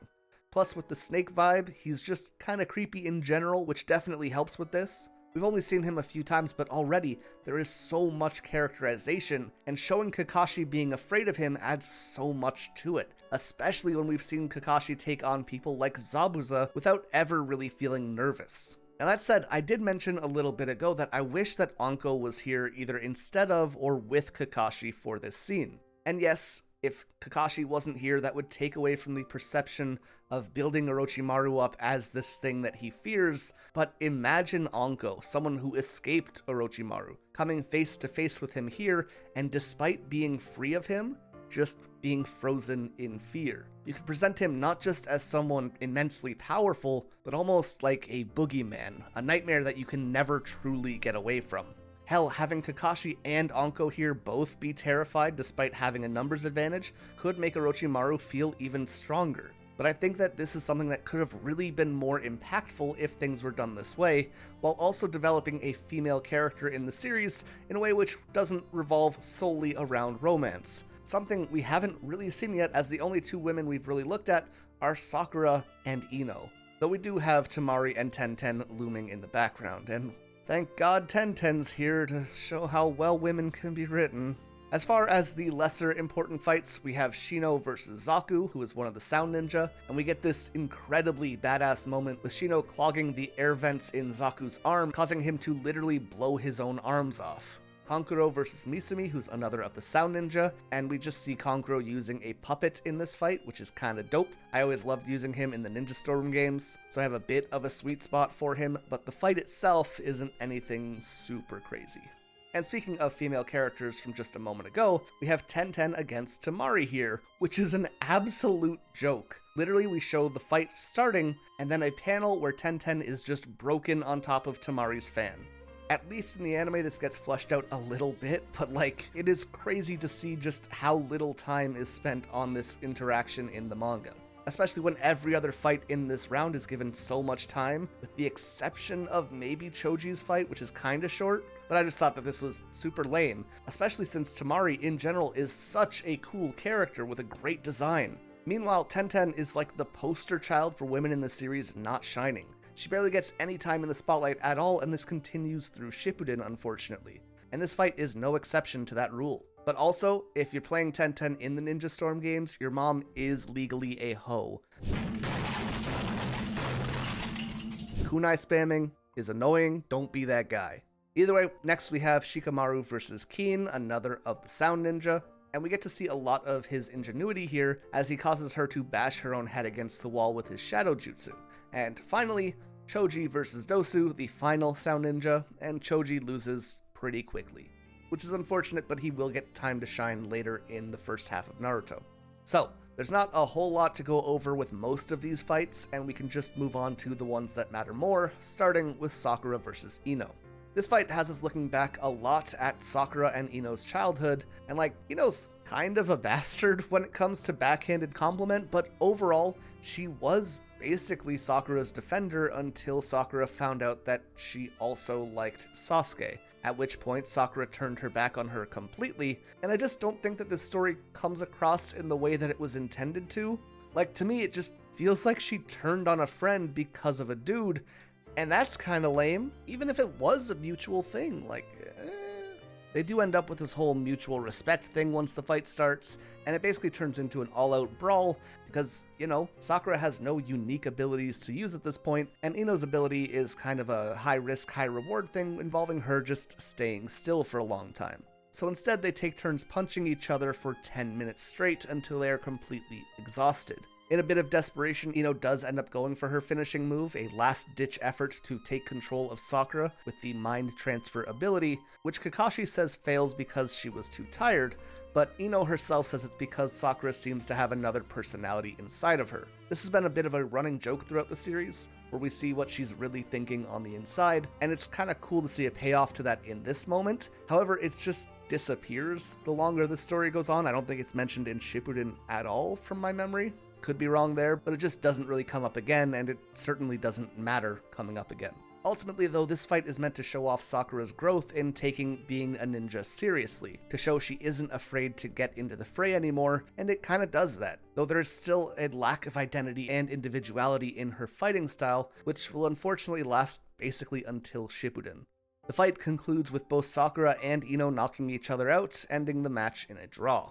Following this, Naruto has his fight with Kiba, a dude who fights in tandem with his dog, and it kind of feels like there's supposed to be more of a connection between these characters, but there just really isn't history on screen between them. We get a small moment of Kiba remembering he thought that Naruto was a failure in class, but so did everyone, so I don't really understand how that separates him from anyone else. Kiba takes an early lead in this fight and gloats about being more talented than Naruto. However, Naruto quickly shows that he has grown a lot and that he isn't the failure that he used to be. Which, let's hold on to that idea of not being a failure for later, by the way. The first turning point in this fight, though, is a fart. Naruto farts when Kiba attacks from behind, and because Kiba's nose is more sensitive, it stops him in his tracks. It's kind of a stupid moment, but it does show that while Naruto has progressed, he's still the same silly kid who pulls pranks. And you could say he got lucky in this moment, but luck is a kind of skill, which is something we can explore later with Rock Lee. For now, though, we get a bit of showing just how much Naruto has progressed. Kiba specifically remembers that Naruto struggled with his transformation jutsu, and that's the exact ability that Naruto takes advantage of to win this fight. Kiba's big thing is having his dog Akamaru turn into a clone of himself, so seeing this, Naruto also turns into a copy of Kiba, and when he gets sniffed out and attacked, instead of turning back into himself, he turns into Akamaru, making Kiba think that he might have accidentally attacked his partner, and then taking advantage of that confusion, Naruto manages to knock Kiba out using the Uzumaki Barrage, a move inspired by Sasuke's Lion Barrage, which itself is inspired by Lee's Lotus. And in this way, all of these rivals continue to push each other forward. Of all the fights at this stage though, none have more thematic importance than the next one, Hinata Hyuga versus Neji Hyuga. So let's do a quick refresher on these two. Neji is the one who gets talked up a lot to this point. Lee laid a smackdown on Sasuke earlier, setting him apart, and Neji here is someone that Lee considers to be miles above himself. This is, on paper, the strongest and most talented genin that the Leaf Village has to offer. On the other hand, we have Hinata, a character who we've seen be kind of awkward, fawning over Naruto the entire series. She's meek, she's timid, and she is absolutely insecure. And in these two, we have a bit of an interesting commentary on the natural talent discussion. While both of these characters are from the same Hyuga clan, Hinata is from the main family, while Neji is from a branch family.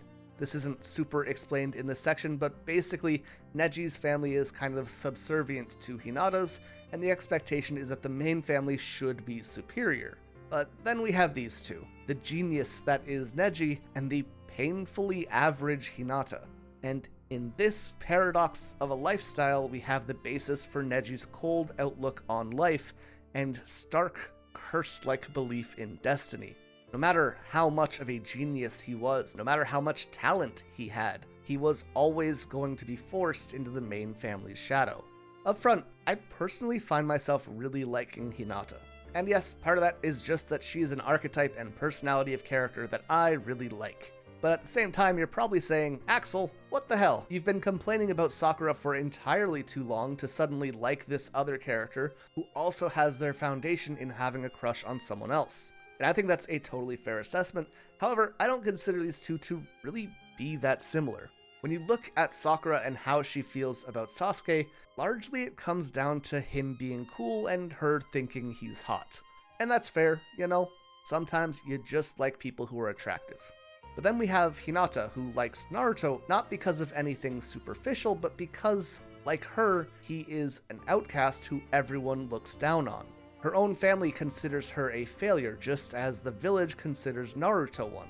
But despite where Naruto started, he continues to prove people wrong, to win over those around him, and to defy the fate that the village would have believed was his destiny. Naruto works hard, Naruto has a dream that he is fighting for, and Naruto never gives up no matter what the odds are. And that's why Hinata likes him. She sees in him what she aspires to be for herself. She learns from what she sees in him, she is inspired by him, and she appreciates the effort that he puts in. The reason I don't hold Sakura and Hinata in the same regard on this topic is that the way that Hinata sees Naruto has a lot of depth and value to it, and that's enough to make a difference in my eyes. Is it always done well? Definitely not. Does she benefit from not being on screen as much as Sakura is, and by that definition not having the pressures to constantly be written well? Absolutely she does. But this is kind of the hand that we are dealt with for these characters, and I just think how she is displayed in this series is quite a bit better on this topic than Sakura is. Back to the fight though, and things begin with Neji basically giving a warning to Hinata. He says she isn't cut out to be a ninja, she isn't talented, and that she lacks any self-confidence at all, adding that she was only here because she felt that she couldn't let her team down, and if she didn't participate, they couldn't either. But Hinata tells him that he is wrong, that she was here because she wanted to change herself. Of course, Neji rejects this, saying a leopard can't change its spots and a failure will always be a failure. Being pressed by Neji like this, Hinata starts trembling. She's timid by nature, so naturally being verbally assaulted is gonna get to her. She's trying her hardest, but when faced with the reality that Neji is aggressively presenting her with, the idea that she can't change, she starts to believe him. But then Naruto interrupts, saying that she can do it if she wants to, and saying that letting other people decide her limitations is foolish. And with that little push, she's ready to fight. Again though, we come to the topic of just needing one person to believe in them, very similar to Iruka believing in Naruto, and Hinata is essentially ready to go. The fight is fairly excellent, Hinata seems to hold her own, but ultimately Neji overwhelms her and pushes her to near death. He tells her to withdraw, but inspired by Naruto, she continues to get back up and refuses. Again they go at it, and again she gets back up because she doesn't want to let Naruto down. He believes in her, and she can't let the first person to do that feel like they are making a mistake for that faith. And these are the scenes that I really love with Hinata, that we don't get to explore with Sakura and Sasuke very often, if at all that I can think of. Neji tells her that she was burdened with the position that she was born into, but she can't fight that fate, and she won't need to suffer if she just gives up. But she turns the tables on him here, saying that she thinks that he is the one suffering with his position much more than she is. And being faced with his own insecurity, Neji snaps. He goes in really wanting to kill her, and needs to be stopped by the proctor, Guy, Kakashi, and Kurenai, with the match being judged to go in Neji's favor, as Hinata faints and wonders if she managed to change at all, even if just a little bit. And I think that this is one of the most underrated fights in the series, especially early on. People who think that the main theme of Naruto is talent versus hard work often joke that the series should have been about Rock Lee, since he is the best example of actual hard work and no blessings at birth being made into something special. Someone who grows, changes, and achieves their goals. And to some extent, I think that Hinata also fits into this. Obviously, her end goal is not as set in stone, but to look at the Hinata we see later in the story and not see how much she has grown is kind of ignorant. Yes, she's always going to be shy. Yes, she will always be quiet. That's who she is, right? To some degree, Neji is right. The core of a character is never going to change. However, the active decisions that she makes, the choice to put in effort, the choice to stand strong when you naturally want to hide yourself away, these choices are how people can change, and I think a lot of people downplay these decisions and what they mean for her character, with all of that coming from these moments where Naruto believed in her. Now, if Neji and Hinata is the most important fight thematically for this section, Gaara vs. Rock Lee is easily the most exciting fight. Hell, it's probably top 3 in the pre-Shippuden series as a whole. So, let's set the stage. The ninja who can't use ninjutsu or genjutsu, Rock Lee, standing against Gaara, a genius ninja who has never been injured before. The reason for this is that the sand on Gaara's back moves independently of him to provide a shield around his body and protect him from any threats. On top of that, Gaara can coat his skin in a layer of sand that cushions impacts as well. We have a man who can only punch and kick against an impenetrable wall of sand. And here is where we see the fruits of Rock Lee's hard work in the iconic moment where he removes his leg weights. A moment that I think is miles better in the anime. Once he's unrestricted though, he's able to move blindingly fast to the point where the sand is barely able to keep up with him, and even allowing him to land a hit on Gaara. This though isn't really enough, and Gaara eventually does get the upper hand again, and being pushed into a corner, Lee is forced to unlock the inner gates. Basically a set of restricted abilities which shut off the body's limiters, allowing him to do things that are way beyond the scope of what should be possible at the expense of serious strain on his body, or if pushed too far, even death. The technique is the ultimate representation of that hard work theme. How far are you willing to push yourself to accomplish your goals? How far beyond your body's limits will you take things to win? But more importantly, it also stands as a grim reminder. You can push yourself too hard, and it can be the death of you. But even more depressing is what we see here. Sometimes you can push yourself as hard as you can, and it just isn't enough. And that's just the reality of things. Sometimes no matter how hard you try, other people will still be better than you. That isn't to say that you shouldn't try, but that's just the way that things can be. Hell, that's kind of the point of these elimination rounds for the Chunin exam in general. Try as hard as you can, some people just aren't as skilled or just aren't ready yet. Remember, we're down to less than 20 people now and started well over 100. The fight concludes though with Lee having both an arm and a leg crushed by Gaara's sand, with something referred to as the demon within Gaara being so pressed by the battle that he becomes bloodthirsty. Going in for the kill, with Guy jumping in at the last moment to save Lee, and Lee forcing his way to his feet despite being unconscious, pushing himself even long after hitting his limit. Now, you'll notice something with our 3 geniuses though, Sasuke, Neji, and Gaara. In each of these cases, we have immensely talented young ninja, with emotions being a core motif in their fight. In each case, having an upper rank ninja needing to step in. Sasuke can't use his chakra or the curse mark will consume him and make him lose control, with Kakashi stealing it after the fight. Neji is faced with his own insecurities and tries to kill Hinata, and Gaara is taken over by that inner demon, filled with rage and needs to be stopped from killing Lee by Guy. It isn't the ones who have struggled and worked hard who are losing themselves when they are pushed into a corner. They have struggled their entire lives and they're used to it. It is the ones with natural talent who are beginning to realize that the gap that they have held above others for so long isn't as large as they might have thought. And with that, the preliminary matches are complete. Each contestant is given 1 month to train, recover, and report back to their respective nations, and Kakashi will be mentoring Sasuke directly to watch over his curse mark progression. For Naruto though, he instead will be working under Ebisu, the dude who way back in the first few chapters was introduced as Konohamaru's teacher, and who clearly hated Naruto and believed he was just some demon fox. We don't get a ton of time with him, but I do really enjoy this moment where Ebisu realizes that Konohamaru has been inspired by Naruto, as well as how seriously Naruto has taken becoming a ninja and the growth that he has shown. And suddenly Ebisu is actually appreciative of Naruto rather than resentful or hateful. Little by little, we are seeing people who are beginning to actually recognize Naruto for who he is, rather than for the fox inside him.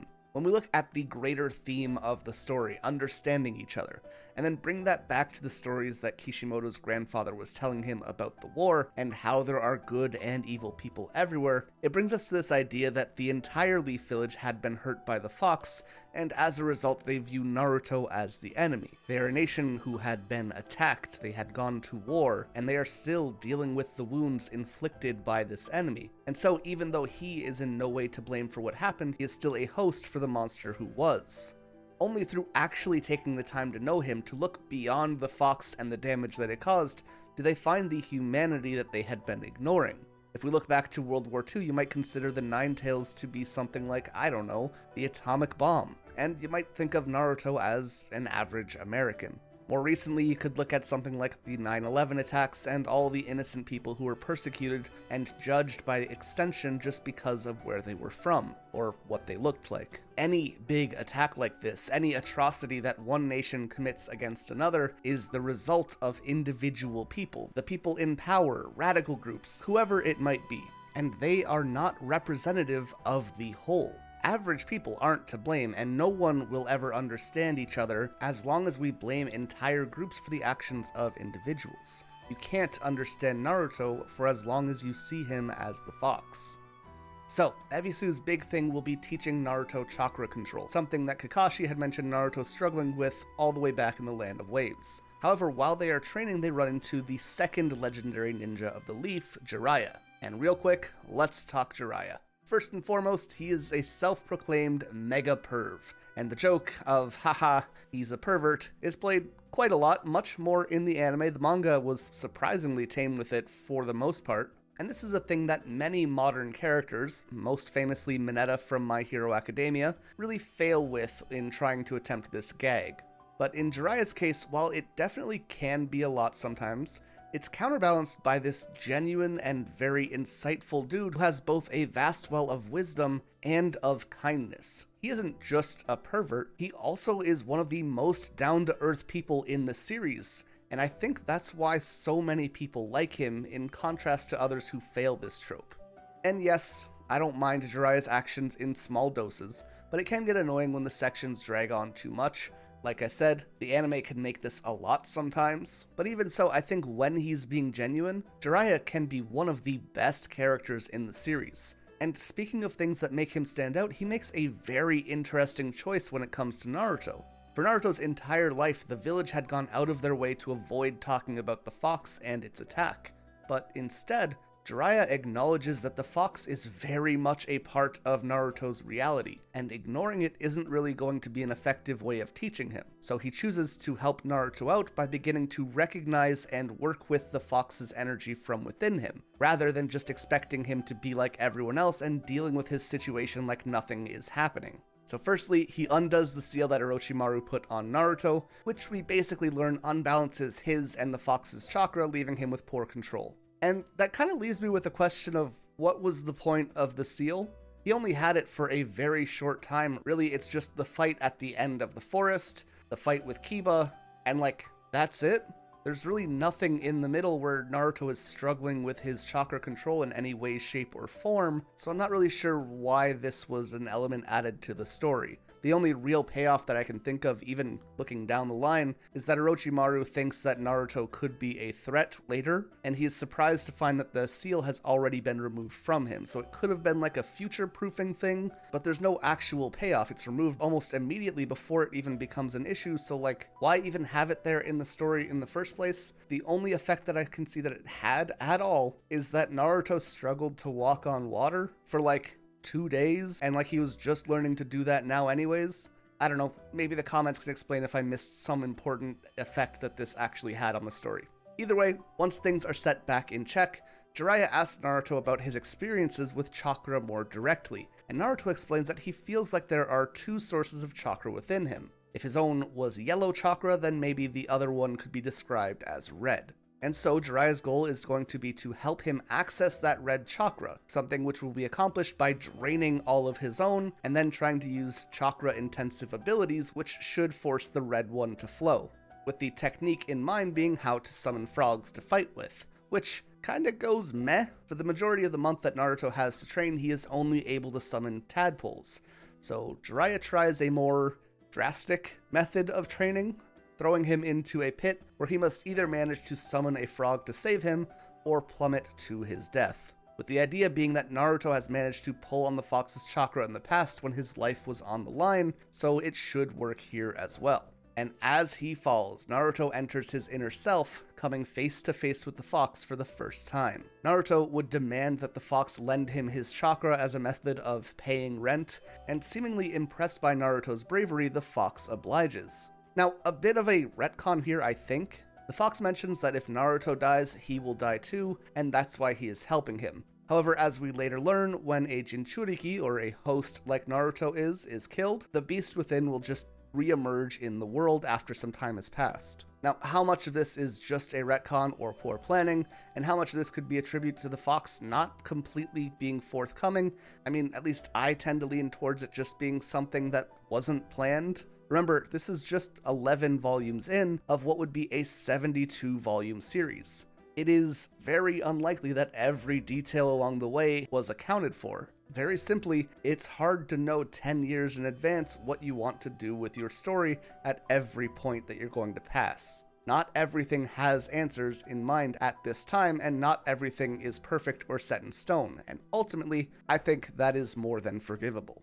With this boatload of chakra that Naruto receives, though, he manages to summon something a bit bigger than the tadpoles we had seen until this point, bringing in the chief toad Gamabunta, who is absolutely massive. And while they don't get off on the best of feet, Gamabunta is impressed that Naruto summoned him at all, something that no one has done since the 4th Hokage. Another tie between he and Naruto, by the way. And Gamabunta actually shows enough respect for him to bring him to a hospital where he can be looked after properly. Summoning itself wouldn't be monumentally important for most of the fights that Naruto finds himself in, especially early on, but the ability to access the fox's chakra would be absolutely game-changing for him and allow him to compensate for a lot of his own shortcomings. Just as importantly, this is the start of Jiraiya and Naruto's relationship, as well as the 4th Hokage being a link between them, with this generational look at ninja and a passing of the torch being something that would become more and more important as the story continues, which, in my opinion, is one of the greatest strengths that this series has to offer. The other big thing at play here is that we learn that Orochimaru is working with the Kage, the leader of the Hidden Sand, and planning to attack the Leaf Village. Speaking of the sand though, Dosu, the sound ninja who made it into the Chunin Exam finals, tries to attack Gaara and gets killed in the process, working the final test into an 8-man bracket rather than a 9-person one, which is pretty convenient. Gaara himself though gets a little bit obsessed at Guy having protected Lee, so he tries to sneak into Lee's hospital room and attempts to kill him in his sleep, only to be interrupted by Naruto and Shikamaru at the last moment. And here we finally learn more about the mysterious and deadly Gaara. And if you could believe such a crazy story, when Gaara was born, his father the Kage sealed a demon called Shukaku inside of him, making him a weapon. He was trained to be the perfect ninja, however by the time he was 6, it became apparent that he was too dangerous. While he was a powerful weapon against the enemies of the sand, Gaara also represented a threat against the Kage himself, and because of that, assassins would be sent after him for the next 6 years, bringing us to today. A boy with a monster sealed inside of him by a Kage, feared by the community around him and forced into isolation. A pretty good mirror of Naruto if there ever was one. Except while Naruto finds solace in Iruka, Gaara had no one. While Naruto was only ostracized, Gaara was actively attacked. And that is the difference that led Gaara into believing that he could only love or rely on himself, thinking his mission on Earth was to kill everyone, destroy every person who used him or attacked him, and in his experience, that was everyone. And while this is definitely a deviation from the life that Naruto had lived, it is still very clear that Naruto empathizes with Gaara's story and understood that if he didn't have Iruka, or if things were just slightly different, this could have been the path that he found himself on as well. And even without this much in common, this has consistently been one of Naruto's greatest strengths. Just as Iruka said back in Chapter 1, because Naruto has experienced suffering himself, he is also able to empathize with others. And we get another excellent example of this as we jump into the first round of the Chunin Exams, where he comes face to face with Neji. Largely, the introduction to this fight has Naruto showing some genuine forethought into his actions. He knows Neji is a master of close combat, so he sends in clones to keep himself at a safe distance. And Neji dominates all of them. So Naruto swaps things up. He sends another barrage, and Neji dives through them, aiming for the person sitting in back, because he knows that's the real Naruto. But when he manages to hit that person, it vanishes because Naruto actually ran in with the group of clones, putting himself at risk to fool Neji. The kid who failed to graduate 3 times was now outthinking the genius from a noble bloodline, using the ability that he failed to graduate with. Through the fight, as Neji continues to berate Naruto about being born a failure, Naruto continues to push back and ask why he's such a party pooper. And we get another look into Neji's past as we learn a little bit about a kerfuffle where a foreign emissary tried to kidnap Hinata and was killed in the process. The foreign nation wanted the head of the Hyuga clan's life to balance the scales, and rather than actually sacrificing himself, he opted to kill his twin brother and send his corpse in his place. And of course, this brother was Neji's father. On top of that, the branch families were cursed with a mark on their head that would basically melt their brains for opposing the main family. So even if his father wanted to fight back or wanted to oppose, he wouldn't have been able to. So we have a young Neji who grew up with a father who resented the main branch for the fate that he was confined to, and then that fate literally being used to kill him to preserve the main branch. And of course, Neji was also cursed with the same mark that his father had, so naturally he was expecting a similar fate. Of note though is that while one genius, Sasuke, is given a curse mark which gives him power that he needs to resist, this genius Neji is given a curse mark that he can't resist, and which can make him weak, one choosing their fate while the other has submitted to it. Neji asked Naruto if he could possibly understand the destiny that had been forced upon him, and how inescapable it might feel, but of course Naruto thinks of the fox living within him, which he had been, in a word, cursed with at birth, saying that he understands pretty well, but who cares? Everyone has their own burdens, and it's what you do in that situation that defines you. Naruto makes a bit of a point though, saying that if fate was something that can't be challenged, and he is destined to protect the main branch, then how was he able to attack and try and kill Hinata? It seems like he was a man preaching about fate while actively trying to defy it himself. The battle picks up again, and at this point Naruto has just about all of his chakra sealed off. Neji asks why he's trying so hard, and Naruto responds that it's because someone called him a failure, taking the fate that others prescribed onto him as motivation to prove them wrong rather than conceding to it. And taking what he learned from Jiraiya, he summons the fox's chakra to give him a second wind. He begins filling himself with chakra, and as Naruto gets the upper hand, he clashes with Neji's rotation, and both are sent flying and crashing into the ground. Neji is the first to emerge, and looks down on Naruto as he apologizes for forcing him to face reality. But as he does, we find out that the body that we are looking at is another shadow clone, and that Naruto had actually dug his way underground and is now launching himself upwards with a crazy uppercut that knocks Neji on his ass and leaves him unable to get up. And now it is his turn to look not down on, but down towards Neji. He tells him that he failed to graduate 3 times, all because he failed the test on his worst jutsu, making clones. He was told that he would never pass because of it, and yet it's that very same technique which allows him to defeat Neji. And so if he was able to defy his fate, then Neji should stop worrying about trivial things, because unlike Naruto, he isn't a failure, and the world holds so much possibility for him. And I do love this moment. It's extremely powerful, but I don't quite think that you can preach about free will and choosing your fate to a person who has a mark on him that will basically melt his brain. Just feels a little bit disingenuous. Overall though, this fight is killer. The final line is amazing, and there's not much that I would change, but if I could adjust one thing, it would be what Naruto chooses to share here. Sure, he is a failure, and this victory is counter to everything that Neji believes in as a result. However, he's also trying to connect with Neji on a human level, right? Neji feels caged. He was cursed at a young age, and he feels like he has no option but to do what people say and be what they expect of him. Naruto, talking about the Nine Tails here, how the village looked down on him and ostracized him, how he is slowly winning people over and isn't alone anymore, how he is proving them and the destiny that they branded him with wrong, I think all of that could have been a more powerful parallel to share here, while also being a more real and vulnerable thing to express as well, especially at this stage of his life where he is finally coming to terms with the monster within himself.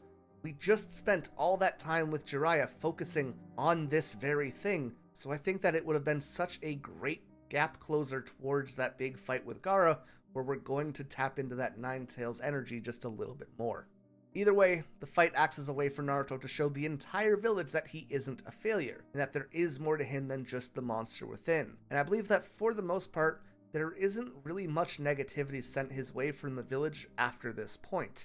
I'm sure maybe there's a moment here or there, but at the very least they do start to see him as Naruto and not the fox from this point on. I also want to bring attention back to Kishimoto himself here, because this whole interaction with Neji kind of mirrors him becoming a mangaka. I also mentioned this in the introduction, but Kishimoto began wanting to write shonen, found himself unfit for it, and then tried to branch out into several different genres, and each time he did, he would fail. It was only with his return to shonen that he found success with Naruto, much like how Naruto, who failed to graduate because of an inability to make clones, would eventually return to that failure and find triumph through it. It isn't the fact that Kishimoto or Naruto failed that matters in either of these cases, it's the fact that in both cases, they managed to keep putting in the efforts to move forward, and I think that both of them finding value in their past failures in these ways is a kind of beautiful parallel. Following this match, we should have Kankuro versus Shino, which is something I would have loved to see play out here, but Kankuro wants to keep his arsenal hidden for the mission that the Sand and Orochimaru are plotting together, so he withdraws. Luckily, we do get to see this fight play out a little bit after this, but either way, it's a skip for now. The next round is pretty excellent and more than makes up for this though, as we see Shikamaru versus Temari. And this basically comes down to a strategy competition, with Temari planning countermeasures for each new trick that Shikamaru pulls out, but every time that she does, he just shows himself to be one step ahead of her and brings out something that she had never thought of. We get things like him giving her a false sense of security about the shadow's range, then expanding that range as the sun sets and the shadows from the wall reach out further. He uses his vest and his headband to create a parachute that he can use to bolster his shadow's range as well. And finally, he even uses the hole that Naruto dug to attack Neji as a way to reach behind Temari and finally grab her. All of that just to surrender. Shikamaru, while definitely being able to outthink Temari in the majority of senses, also reaches the extent of his chakra at this moment and knows that he can't win a hand-to-hand fight, so he calls a retreat. And to the audience, this is actually the right answer, showing the ability to strategize, to set yourself 2 steps ahead, and most importantly, knowing your limits. Knowing when you need to back out and retreat because the risks are too high. And as Chunin ninja are typically expected to be leaders that guide the younger ninja around them, that's pretty important so you don't end up killing a bunch of kids through overconfidence. So despite losing the match, Shikamaru actually wins the most approval from the audience and becomes the standout for the entire exam. But moving on to the final round, the one that everyone is waiting for, Gaara versus Sasuke. With Sasuke arriving at quite literally the last possible second. Of note though, we do have this moment just before the fight with Naruto telling Sasuke that he better not lose because he wants to fight him too. And it's just this moment where we have this really genuine and sincere look at the mutual respect that has developed between these two characters, and I think it's a fantastic payoff to Sasuke saying that he wanted to fight Naruto earlier. These two go from hating each other, looking down on each other, and even being envious of one another, to people who see each other as equal and value each other as rivals. But before they can find out where they really stand, we need to deal with the match at hand. And I mean, this isn't as exciting as the Rock Lee match was, but it is pretty solid. Gaara enters the fight already in a full bloodthirst, and even starts talking to the monster within himself, calling it Mother, which is always a great way to make something sound creepy or scary as hell. However, once the fight actually starts, Sasuke basically has the upper hand the entire time. He's able to imitate Rock Lee's movements and even match his speed for the most part, and Gaara just can't keep up, opting to lock himself inside a cocoon of sand and preparing some kind of transformation. Now, I've mentioned Legacy a few times through this video, however up until now, it mostly involves Naruto. But here we have our first look at the legacy leading towards Sasuke, with Kakashi bringing up how he chose to train Sasuke directly because he feels they are similar. Obviously, we could kind of pick up how these two were supposed to be connected, as Kakashi also has the Sharingan for some mysterious reason, but the bigger ties between these characters would really be explored more in Shippuden when we learn about Kakashi. Emblematic of this leap to the next generation, though, is Kakashi teaching Sasuke his signature move, the fastest way to a girl's heart, the Chidori. This brings a second element into Sasuke's arsenal, with lightning joining his fire abilities, and both of these being elements which are attributed with destruction, anger, and power, all being very fitting of Sasuke as a whole. And this move is just stunning to see, as Sasuke flips onto the wall, gathers chakra in his hand, and then sprints down towards Gaara's ultimate defense, piercing it and managing to stab Gaara, which just sets him off, as it's the first time seeing his own blood in battle, leading to a terrifying scream and a monstrous arm emerging from the sand for just a moment. However, the match would more or less end here, as the Sand Village and Orochimaru would begin their attack on the Leaf. And that is it for the Chunin Exams. So, let's talk about the major things that happened here and what they mean. First of which, while the Land of Waves arc acted as a way of giving Naruto a sense of home and belonging, first with Iruka and then with Team 7, the Chunin Exams expand that to his peers, the other students and genin who had looked down on him before, or who had been taught to avoid him, and are suddenly seeing him as someone capable, someone who puts in unbelievable effort, and who just might not be the failure that they thought he was. Some of them, like Sasuke, Lee, and Neji, are even starting to see him as an equal or a rival. And it's not just the younger generation, we also have many of the upper class ninja like Asuma, Kurenai, Might Guy, and even the Hokage taking notice of his growth. Though of course there is an argument that the Hokage has always believed in him to this point in the story, which is more explored in the anime, but all the same, he was definitely surprised to see him harnessing and making use of the Nine-Tails chakra instead of being overcome by it. And speaking of the Nine-Tails, this arc also saw the beginning of Naruto and the Fox's acknowledgement of each other in a more tangible way. Just as Naruto is not just the monster within him, the Fox is presented as a monster who has the capability of also being helpful here, and in some ways is almost demonstrated to be a begrudging guardian, saving Naruto when he needs help that no one else could offer. Obviously, there's a lot more to say about the Fox, which will be incorporated as the story goes, but these are really the first shapings of their relationship. Another set of incredibly important relationships being developed are between Naruto and Jiraiya, as well as Sasuke being placed at the crossroads between Kakashi and Orochimaru.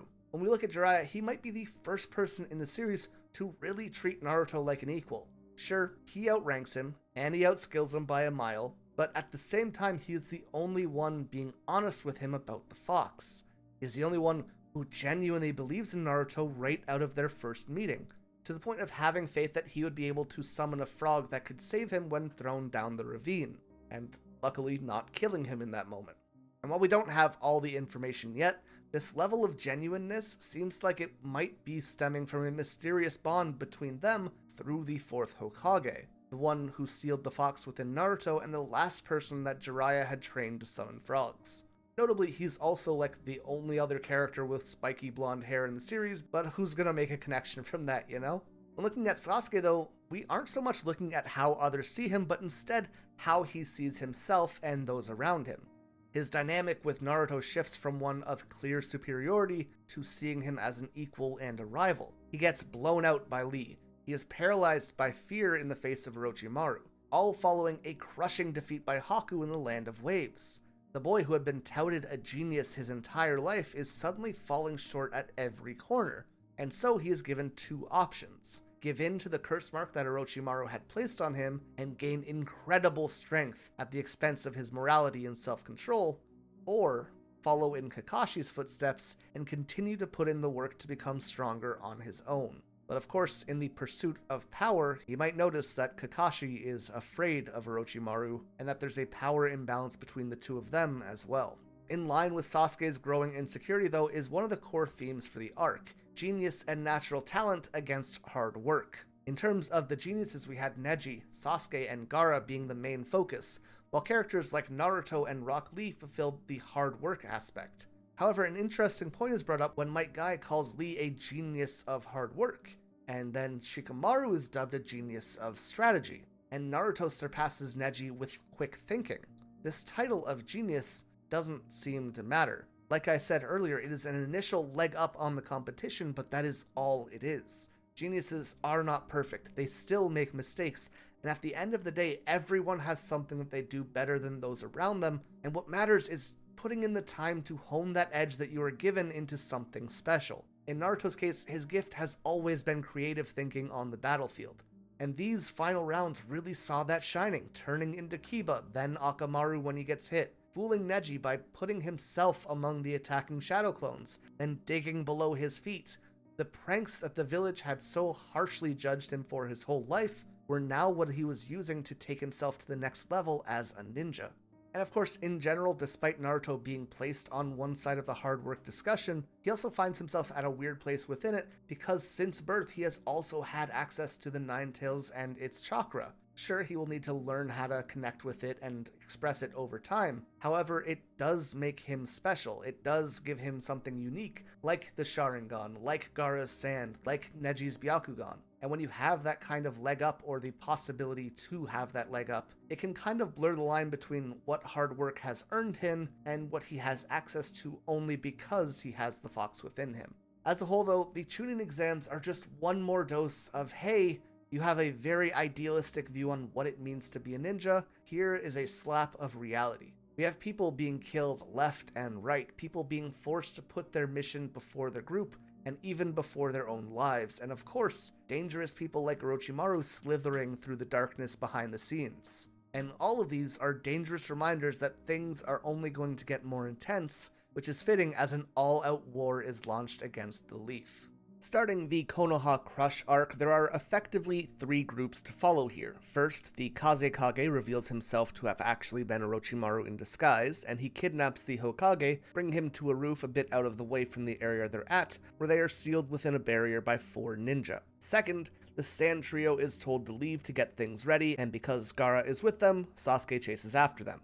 Finally, the whole audience for the Chunin exam is put under genjutsu and forced to sleep, with only a few select people remaining awake. Specifically, we see Kakashi, Guy, Shikamaru, and Sakura, with a note from Kakashi that Sakura seems to be more resistant to genjutsu than others. She's told to go wake up Naruto shortly after, and creating a 4-man cell with Naruto, Shikamaru, and one of Kakashi's dogs, they begin to chase down Sasuke. So, I'm going to deal with the Hokage first, then we can follow Sasuke. It just makes things a little bit easier. The third Hokage, as I mentioned, is basically locked inside a box with Orochimaru, and we learn a lot about Orochimaru in this section. However, one thing that's particularly interesting is how he fits in with the themes that we started to explore in this last arc, that being legacy, the passing of the torch, and the inheriting of wills. There's a page in chapter 122 which has a huge focus on this, and which will kind of be our first overview of how all these major players in the story are directly connected. As we learned in the first few chapters, the way that ninja are trained is in 3-man cells, headed by an experienced senior, and this has been going on for as long as the Leaf has been around. We see the first and second Hokage leading Hiruzen's group, then Hiruzen growing older himself and leading who we would eventually find out are all 3 of the Leaf's legendary ninja, the Sannin, with Orochimaru himself going on to become a leader for Anko, the girl that we met during the Chunin exams, and Jiraiya mentoring the young 4th Hokage, kind of hinting more towards why Jiraiya was so willing to take Naruto on as a student. Then we see the 4th went on to lead Kakashi's group, and of course that brings us into the youngest generation of ninja, with Kakashi leading Naruto's Team 7. For those who have finished the series, this is also where plenty of the links in their personalities and the goals between each group is shown, but we'll be getting to those later as we continue. For now, all that matters is that these groups allow for the passing on and inheriting of ideals. But that brings us to Orochimaru, and one of the first things we learn about him is that he is aiming for immortality by stealing the bodies of younger ninja, with Sasuke next in his sights. And with this massive focus on the theme of inheriting wills and passing the torch to the next generation, where does immortality and preying on that next generation line up? He is defying one of the core truths of the story, and that's why he fits so well as an early antagonist to that story. But it actually goes one step further, as Orochimaru is a character who, in this upcoming fight, actively moves the clock backwards, not leading the next age, but pulling ninja from antiquity. Finally, we also learn that Orochimaru originally wanted to be the 4th Hokage, but when he began human experimentation so that he could learn forbidden jutsu and attain everything that he could possibly gain in this world through them, he was instead exiled, and the 4th Hokage that we know was selected.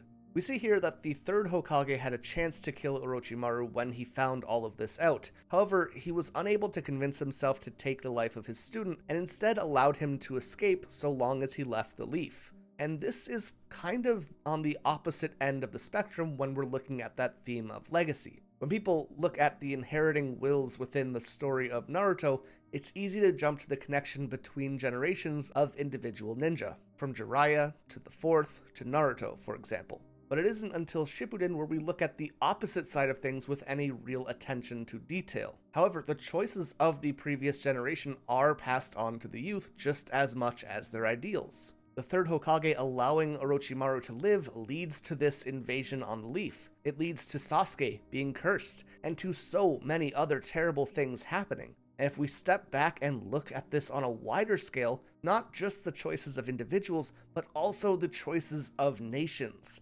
When one attacks another, a generation will grow up hating them, and then those people will eventually retaliate, leading to the first civilization growing up resenting the second group, giving us an endless cycle of people hurting each other.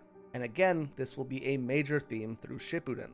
Back to the actual fight though, and Orochimaru is quick to point out that the 3rd Hokage has gotten weaker with old age, despite him still pulling off some incredible techniques. But things get much more dire as Orochimaru uses a reanimation technique to summon the 1st and 2nd Hokage to fight for him. He also tried to summon a 3rd person, but it fails. I've seen different translations of this, so I'm not particularly sure. Some say that Hiruzen stopped it himself, while others I've seen just show that it failed, with the implication that it failed because he was trying to bring back the 4th Hokage, and his soul was sealed within the Reaper already. Which, if it is the latter option, is an early nod within the fight itself as to where the battle would end. There's a bit of discussion between Orochimaru and Hiruzen here about what their life goals are, and where they find meaning. And Orochimaru seems to have a much more pragmatic view on things, a quest for infinite knowledge where he is heralded as a god and recognized for his talents. That's his view of what it means to be a leader, while Hiruzen instead tells him that being a leader means to take care of your people and to treat them as your family. Just as Hiruzen saw every person who grew up in the leaf, including Orochimaru, who he sees as something like a son who lost his path. Ultimately, Hiruzen commits himself to using the same jutsu that the 4th Hokage used to seal the 9 tails within Naruto, in this case being a jutsu where the user sacrifices their own life to pull another's soul into the Reaper, where they will stay for eternity together, here offering up his own life to seal away the 1st and 2nd Hokage, as well as Orochimaru, all so that he can offer his village a chance at salvation. While Orochimaru believes power stems from how many abilities someone is able to master, Hiruzen corrects him in saying that it comes from protecting those you love, a motif we saw between Haku and Naruto early on in the series as well. At the end, Hiruzen is too damaged and weakened to fully seal Orochimaru away, but he does manage to seal away his hands, leaving Orochimaru unable to use hand signs or perform jutsu. All of his efforts so far, all of the abilities he has learned, are taken away from him in an instant and begin fading away with the life of the Hokage, leaving all of the rest of the ninja in the leaf to protect their village from the attacking invaders. This moment is a pretty powerful one, but in a way, Hiruzen is also an emblem of being frozen in time. Much like Orochimaru trying to become immortal, Hiruzen is the 3rd Hokage. So rather than finding the 5th when the 4th Hokage died over a decade ago, they turned to a previous leader to take the reins. And yes, Hiruzen's experience and wisdom is invaluable. It's more than really anyone else could offer. But when a threat did present itself, it was all he could do to fend them off, even at the cost of his own life because he was so old.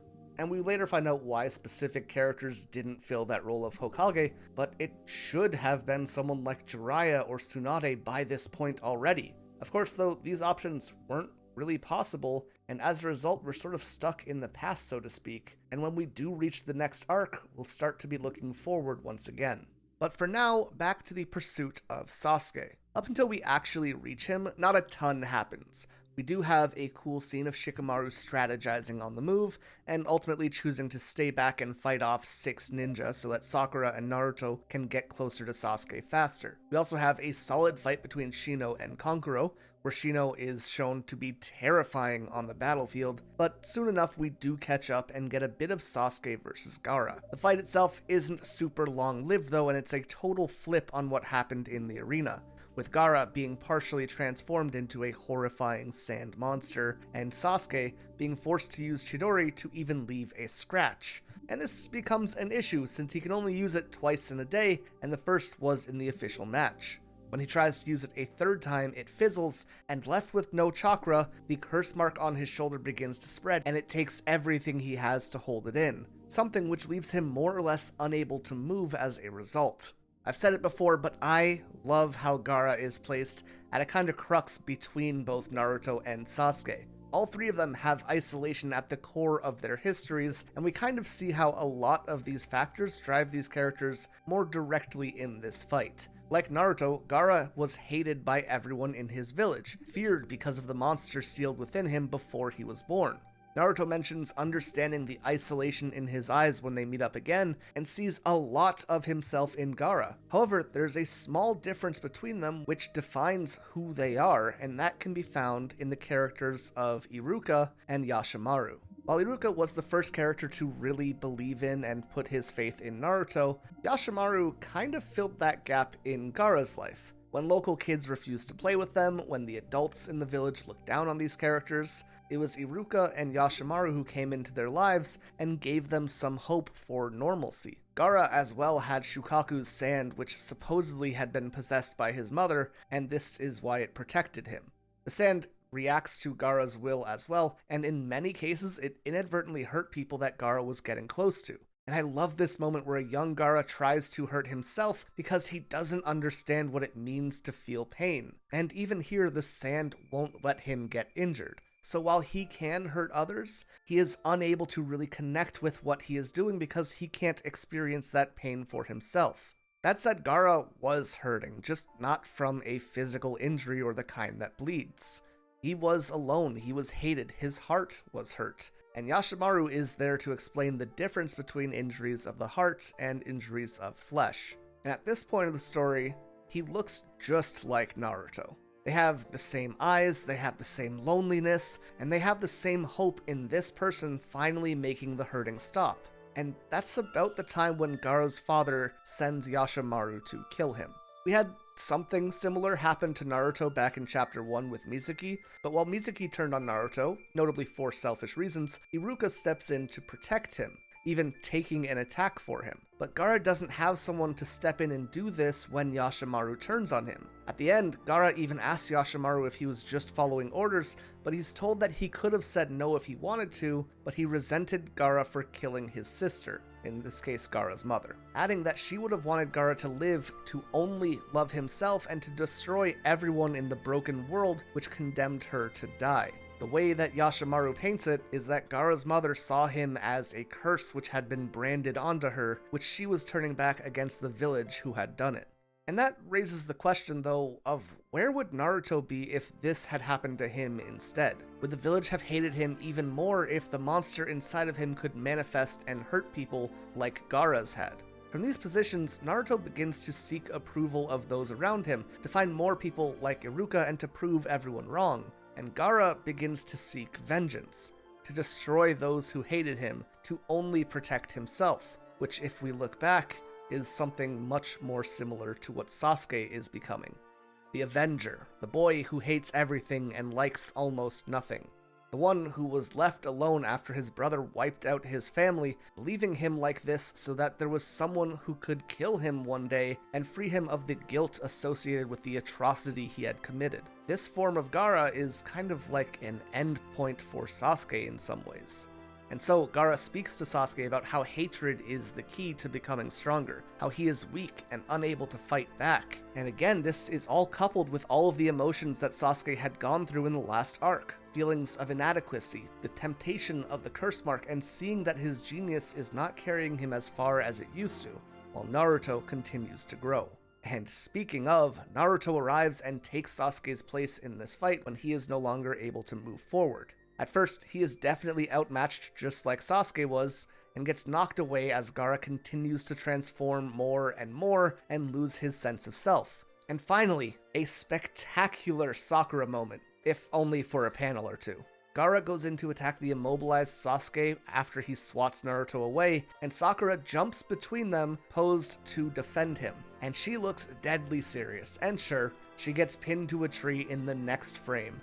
But she tried. This is exactly what I was looking for when Orochimaru attacked and she was yelling for Naruto to protect Sasuke, rather than doing literally anything herself. Yeah, there's no way that Sakura is stronger than Orochimaru or even Gaara, but she doesn't have to be. Look at Shikamaru, for example. He isn't the strongest, but that isn't what makes him special. And Sakura hasn't found what makes her special yet, but at least in this moment she's taking the initiative to try and do something.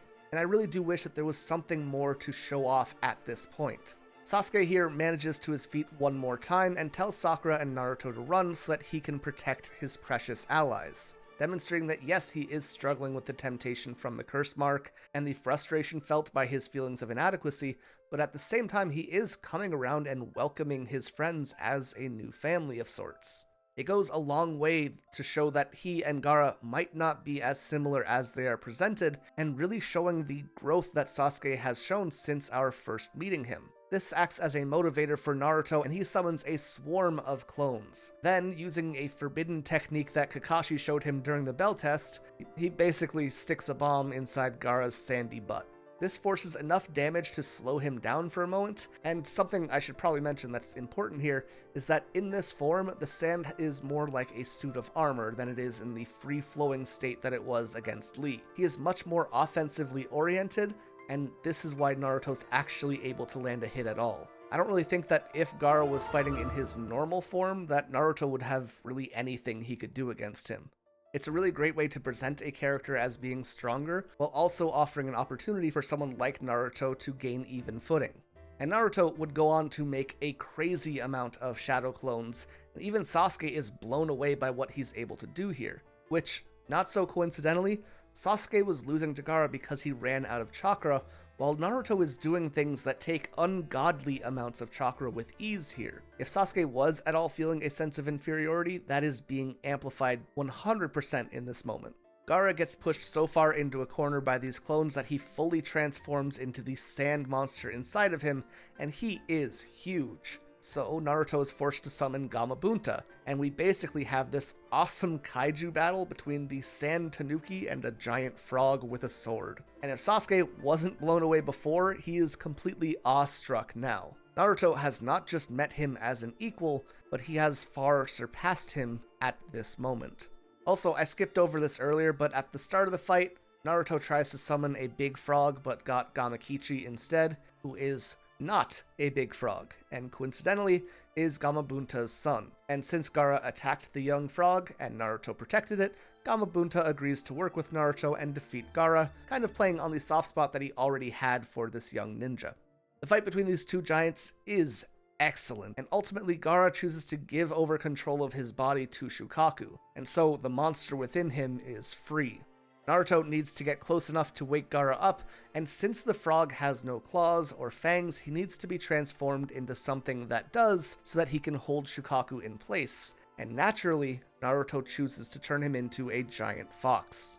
Once he is close enough, Naruto jumps onto Shukaku and takes on Gaara directly, and here Naruto asks the fox for just enough chakra to win the fight, and with one final headbutt he knocks Gaara out of his monster and back to his senses, and what a set of panels when we reach the ground. Naruto and Gaara kneeling opposed to each other, divided by Gamabunta's sword, two sides to the same story, at odds with themselves. And with one final punch, with everything Naruto has left in him, he knocks Gaara to the ground with both of them completely tapped out.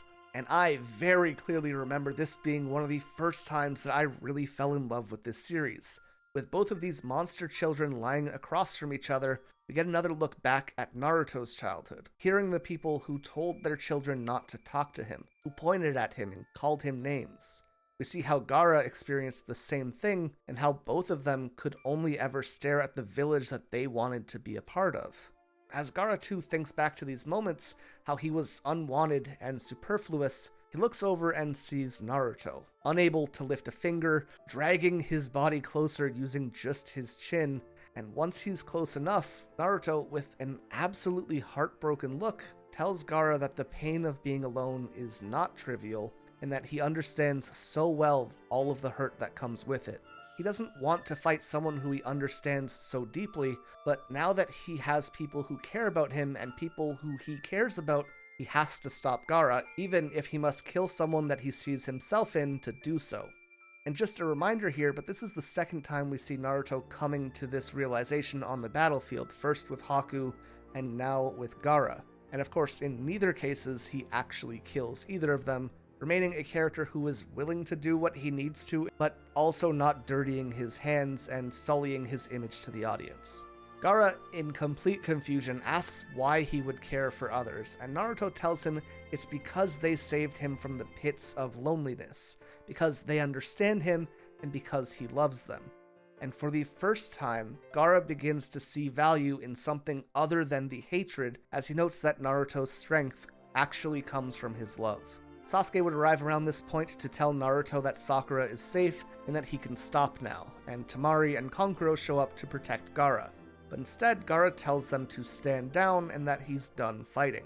Made even odder to them when they carry him away, and he apologizes as he thinks to himself that maybe one day he might be able to have what Naruto has gained.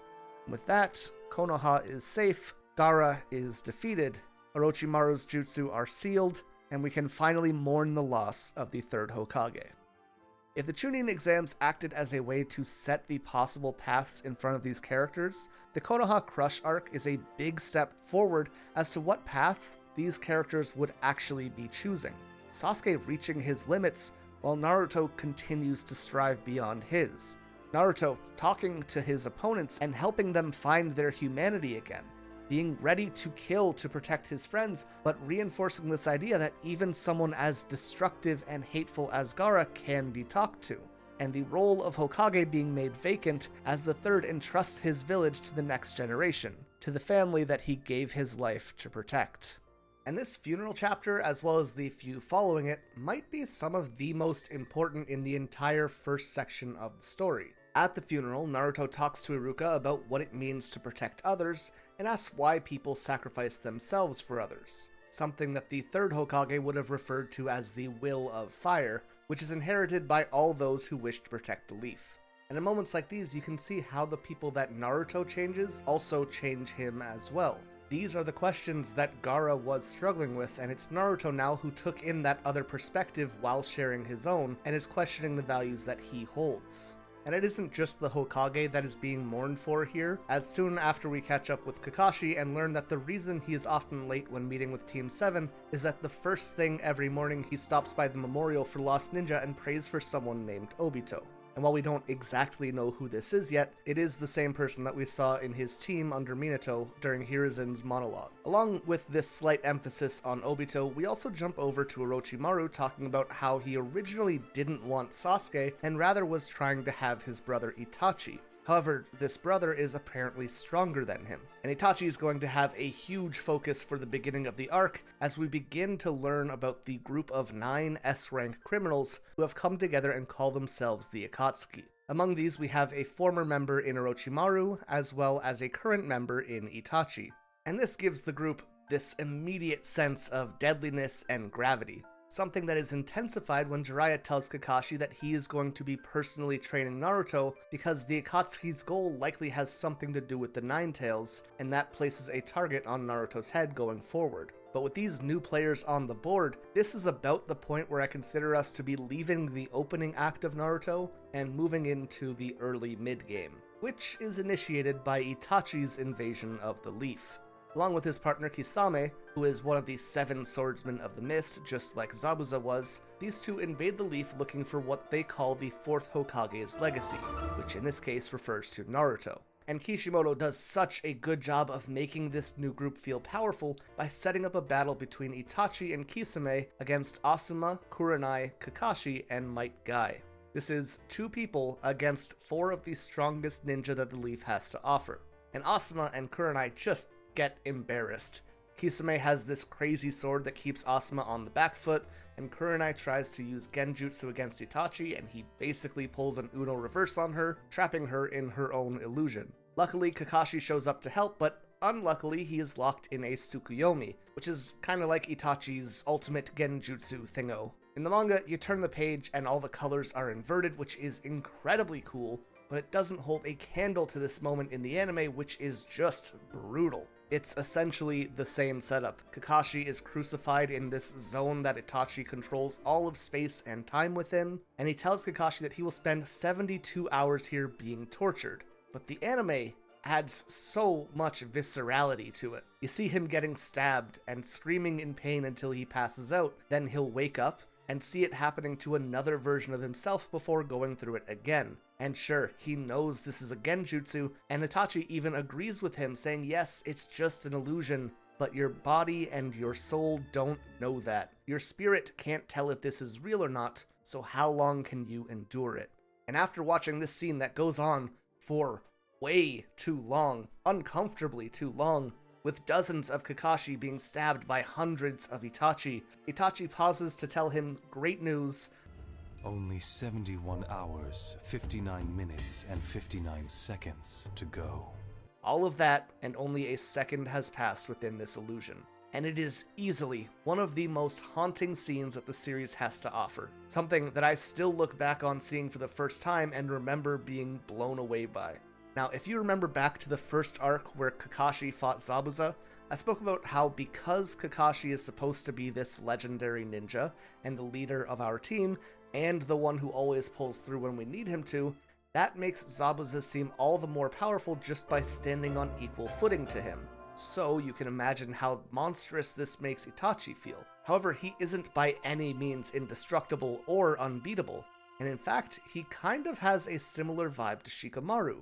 He's calculated, he knows exactly what he is capable of, and doesn't let either himself or his teammate get in over their heads. As soon as Might Guy shows up, he realizes that they're starting to get outnumbered and that more ninja will show up with time, and so he calls the fight off. And this does a few things for the audience. While this keeps him in the realm where he feels possible to defeat if you have a good strategy or catch him off guard, it also makes it feel like he's never going to allow himself to slip up in that way.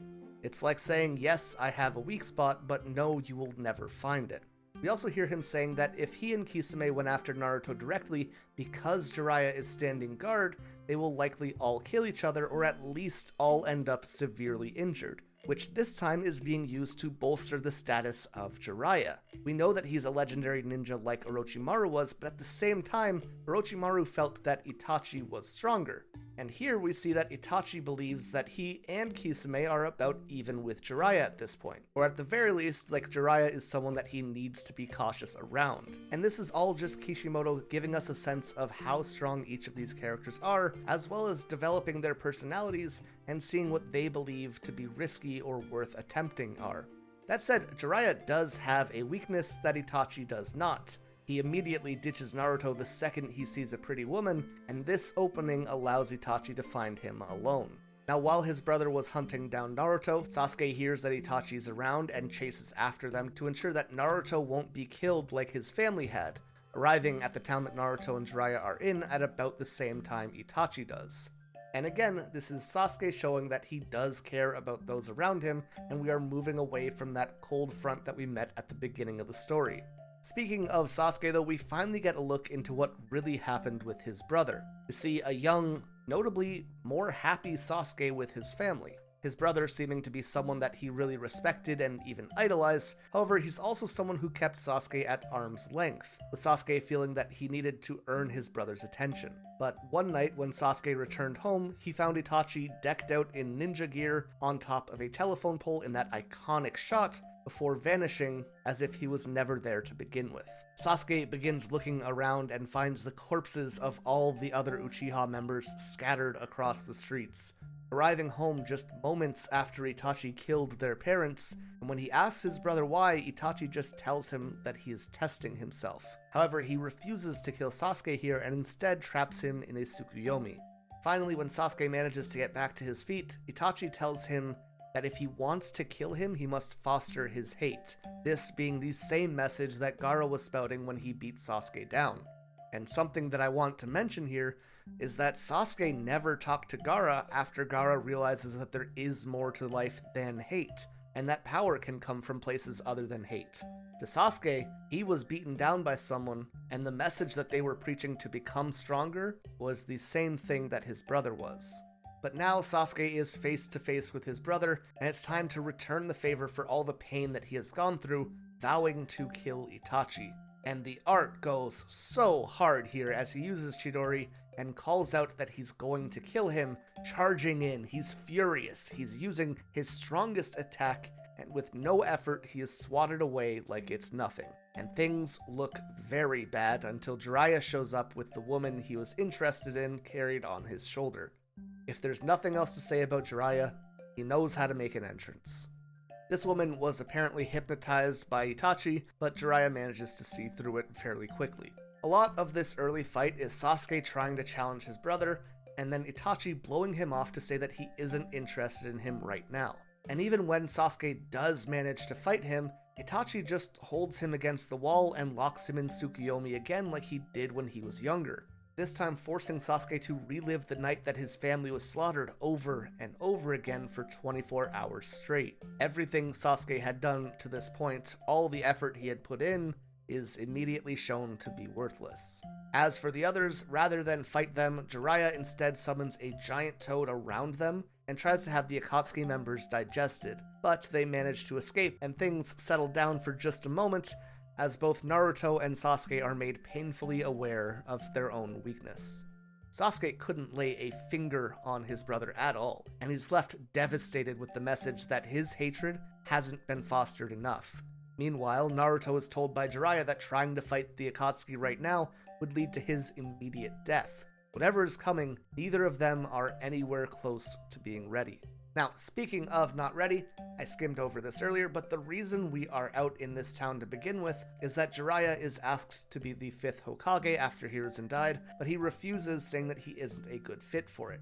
And instead, he offers to find the 3rd legendary ninja and have her come fill the role. And now, with both Kakashi and Sasuke knocked on their ass from the Tsukuyomi, her medical techniques will also be helpful in healing them as well. So, Sasuke is entrusted to Might Guy and brought back to the Leaf, and Naruto and Jiraiya begin the search for Tsunade, visiting villages along the way and beginning Naruto's training as they travel.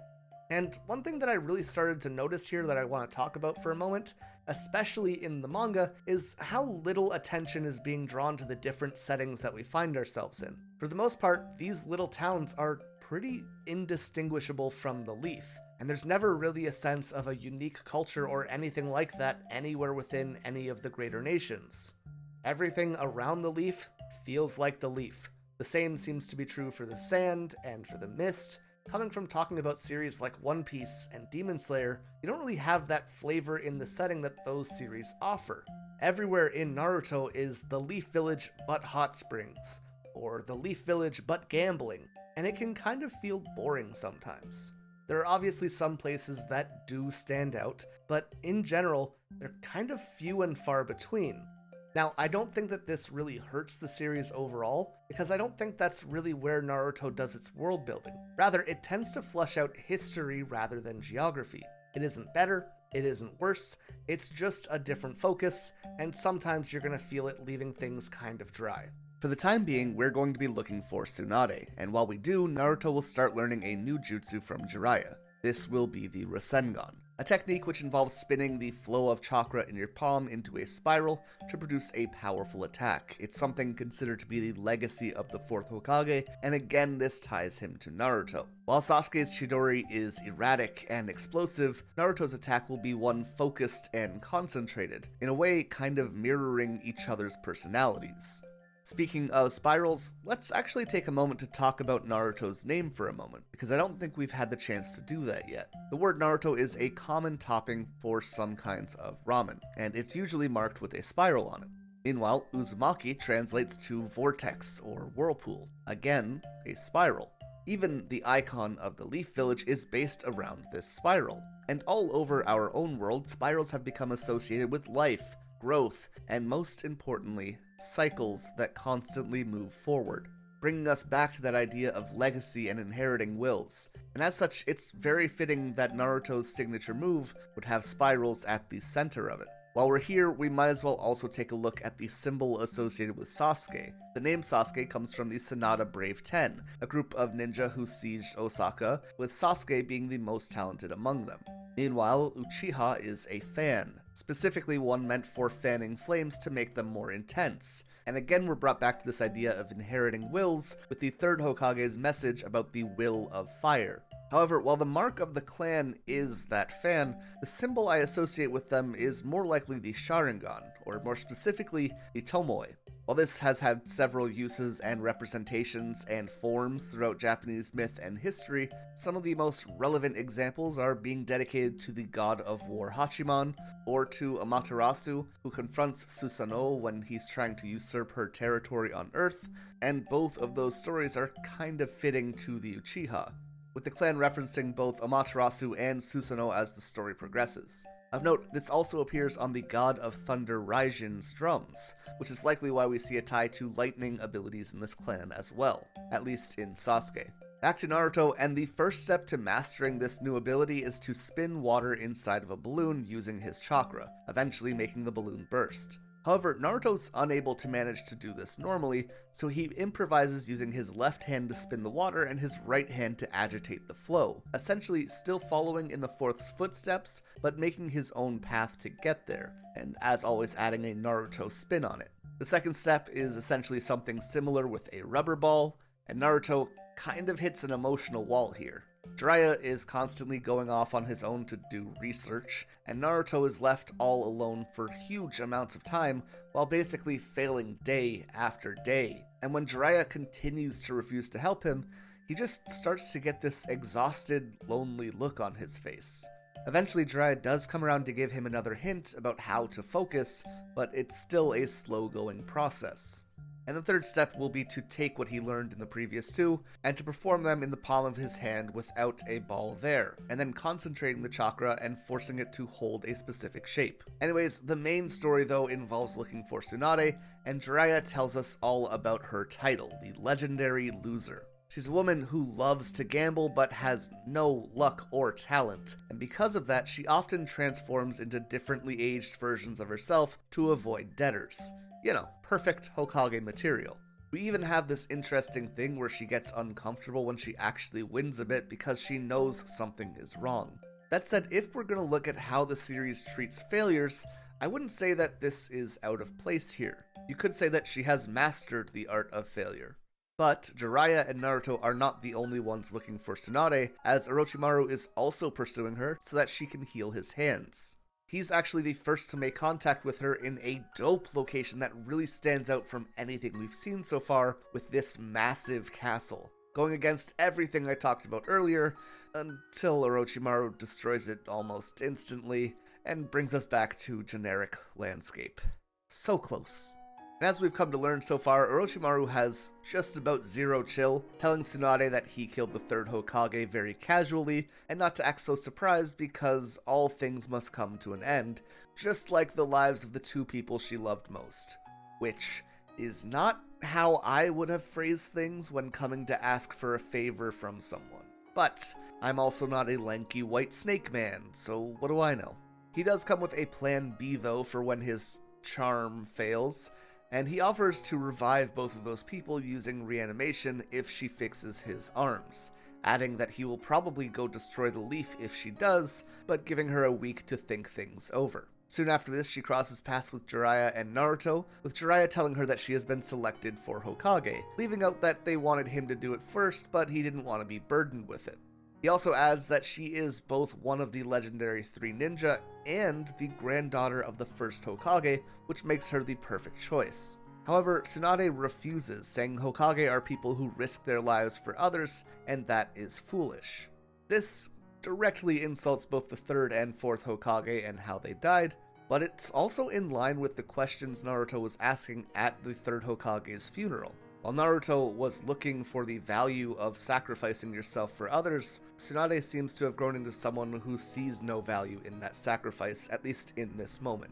She even goes on to call the position of Hokage itself a joke, which naturally upsets Naruto, who is basically having his dream attacked. He gets so mad that he actually takes a swing at her, with Jiraiya managing to barely stop him. But then Tsunade tells him that if he wants to fight, they can do it outside, and with one finger she sends him flying. There's immediately a huge emphasis on her being very physically strong, along with her introduction almost the entire way through. And it's here that Naruto finally manages to achieve the first step towards the third phase of learning the Rasengan. He holds the swirling chakra in his palm and tries to attack Tsunade, only for her to punch the floor and split the street in half to dodge it. This is some Yujiro Hanma stuff, and I'm a big fan of it. While this is a start, this form of the Rasengan is still incomplete as it's unstable and unconcentrated. And Tsunade even kinda laughs at him even trying to learn this technique to begin with, as only Jiraiya and the 4th Hokage were able to do so. And so we come to her next big bet, this time with Naruto. If he can manage to master the Rasengan within a week, she will acknowledge him and give him the 1st Hokage's necklace. And if she can't, she's gonna take all of his money.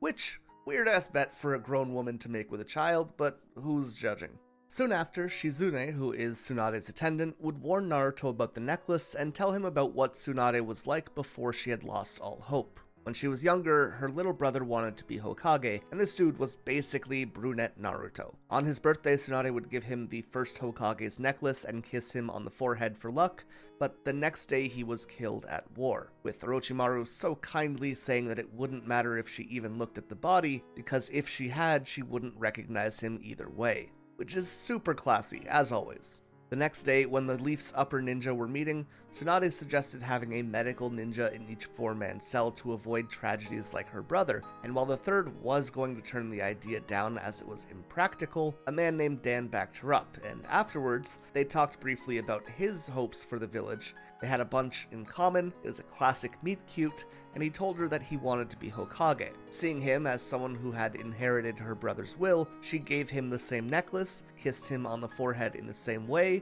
probably a few other places as well, and just like her brother, the next day he died in the war. She tried to save him but was unable to do so and got so covered in his blood in the process that it left her with a crippling fear of blood. So, what we learned from this is that the necklace is essentially cursed, and he should avoid being kissed by Tsunade. Since then, she has been a little bit pessimistic, understandably, and hasn't been a big fan of those who seek the title of Hokage. But hearing this, rather than be deterred, Naruto heads off for training for more or less the entire week straight so that he can prove her wrong both in her belief of him and in the Hokage title. Bringing us to the final night of the 7 days, where he is so exhausted that he can barely move his hands, and where Tsunade has drugged Jiraiya's drink so that she can meet up with Orochimaru in the morning. Luckily, by the time that the morning breaks, Naruto's hands have healed because of the fox, but unluckily, Jiraiya is still more or less useless, which doesn't bode well as we are moving towards a confrontation with Orochimaru. One thing I do want to mention from the manga here is the spread for chapter 162, where we see Jiraiya, Tsunade, and Orochimaru next to Naruto, Sasuke, and Sakura, with Naruto having a frog like Jiraiya, Sasuke having a snake like Orochimaru, and Sakura having a slug like Tsunade. Oh, right, we haven't really got there yet, but Tsunade uses slugs. It's a whole thing. One character striving for happiness, one character for power, and one for love, drawing a pretty direct parallel and again bringing us to that theme of legacy. I've kind of been waiting to talk about this for the trio to be introduced in their entirety, but all three of these names, Jiraiya, Orochimaru, and Tsunade, come from the Japanese folktale The Tale of Jiraiya the Gallant. This story coming from the early Edo period, and following a ninja named Jiraiya who can speak with toads and falls in love with Princess Tsunade, a woman who can control slugs. Their love story is the main focus of the plot until a snake-controlling ninja called Orochimaru kidnaps her, and it is up to Jiraiya to head onto a dangerous journey to save her. And I always love when stories introduce little details like this and incorporate them into character design in the way that Naruto does. When Tsunade and Orochimaru meet up, she originally agrees to heal him if he promises not to attack the leaf, and he even agrees to that. But once she actually gets close to him, Kabuto attacks her, saying that she was about to try and kill Orochimaru. In meeting Naruto, she had been reminded of what Dan and her brother wanted for the world, and now she wanted to take up the post of protecting the leaf as well, by any means necessary. And so the battle begins between Kabuto and Tsunade as Orochimaru still can't use his arms. By this point, we know that Kabuto is supposed to be around Kakashi's ability level, and supposedly Tsunade is supposed to be a tier above. But while that immediately feels true of people like Orochimaru and Jiraiya, Tsunade feels a little bit different. She doesn't seem anything super special on a technical level, but that isn't really her value either way. If we're looking at just fighting, Tsunade doesn't really need anything flashy. She has monstrous strength, and if she manages to hit someone, it's probably over. Basically, she's slightly above average in general and has an extra gift of strength. Again though, while she is insanely strong, that's not her main thing. She is a medic. She isn't supposed to be a frontline fighter, and that's not what you're supposed to look at for her abilities. She is a god tier healer who also has above average hand-to-hand ability, and when you think of her in that way, she is much more impressive. But in this fight, especially against Kabuto, she kind of falls flat. He turns his hands into chakra scalpels and cuts specific parts of her body to leave her more or less paralyzed. Even so, she manages one final effort and hits Kabuto, scrambling how his brain controls his body. And this gives her a little bit of time for herself to heal while he starts to figure out how his body works now. But this also gives time for Naruto, Jiraiya, and Shizune to arrive. Seeing the numbers stack against them, Kabuto slashes his own arm to spray Tsunade with his blood, taking advantage of her phobia and freezing her in place. And with that, the stage is set, an armless Orochimaru taking on the drugged Jiraiya, and Shizune and Naruto taking on Kabuto. Now, Shizune is taken out almost immediately, giving us plenty of time to follow a discussion between Jiraiya and Orochimaru about what it means to be a ninja. Orochimaru says a ninja is someone who wields ninjutsu, while Jiraiya believes that a ninja is someone who endures. And what really matters is having the guts to never give up, which Naruto has in spades. And it's here where Naruto jumps in front of Tsunade to protect her from Kabuto's attack, even counterattacking with his incomplete Rasengan, though Kabuto cuts a muscle in his leg and leaves him unable to move. Even at his best, he is too slow to hit Kabuto, and now he's made even slower. Kabuto then goes on this whole tirade about how Naruto is still a child, going on and on about his dreams, and warns him that when he takes things too far in pursuit of those dreams, he will eventually die. To which Naruto manages to stand up and promises that he won't give up on his promise. So he makes a clone and stands guard in front of Tsunade, leaving Kabuto to dive towards her as Tsunade begs him to move, saying that if he dies, his dream will be gone and everything will have been pointless. Which of course, she is thinking back to both her brother and Dan in this moment. But as Kabuto goes in for the kill, Naruto chooses not to dodge. Instead, he throws his hand up, allowing Kabuto's kunai to go right through it, and then ignoring the pain, uses that hand to hold Kabuto in place. Probably one of the most iconic moments early on in Naruto, in my opinion. It's just so good seeing him promise that he can't die until he becomes Hokage, as Tsunade sits there in silent shock and Kabuto realizes that he is stuck. But not only that, this is the moment that Naruto masters the Rasengan.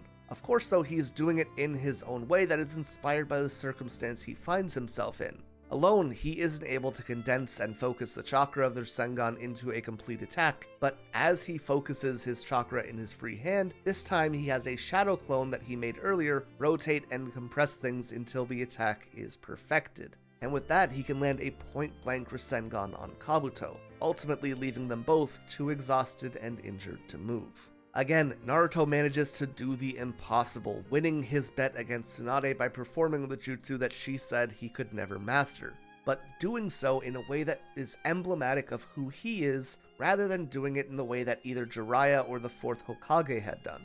Naruto, by default, is a failure, right? And his story is one where he overcomes his natural inabilities by creating his own path. If he can't do the Rasengan like they do, he will find his own way of doing it. And in this case, having an emphasis on shadow clones, the technique that has become so core to his story as a whole.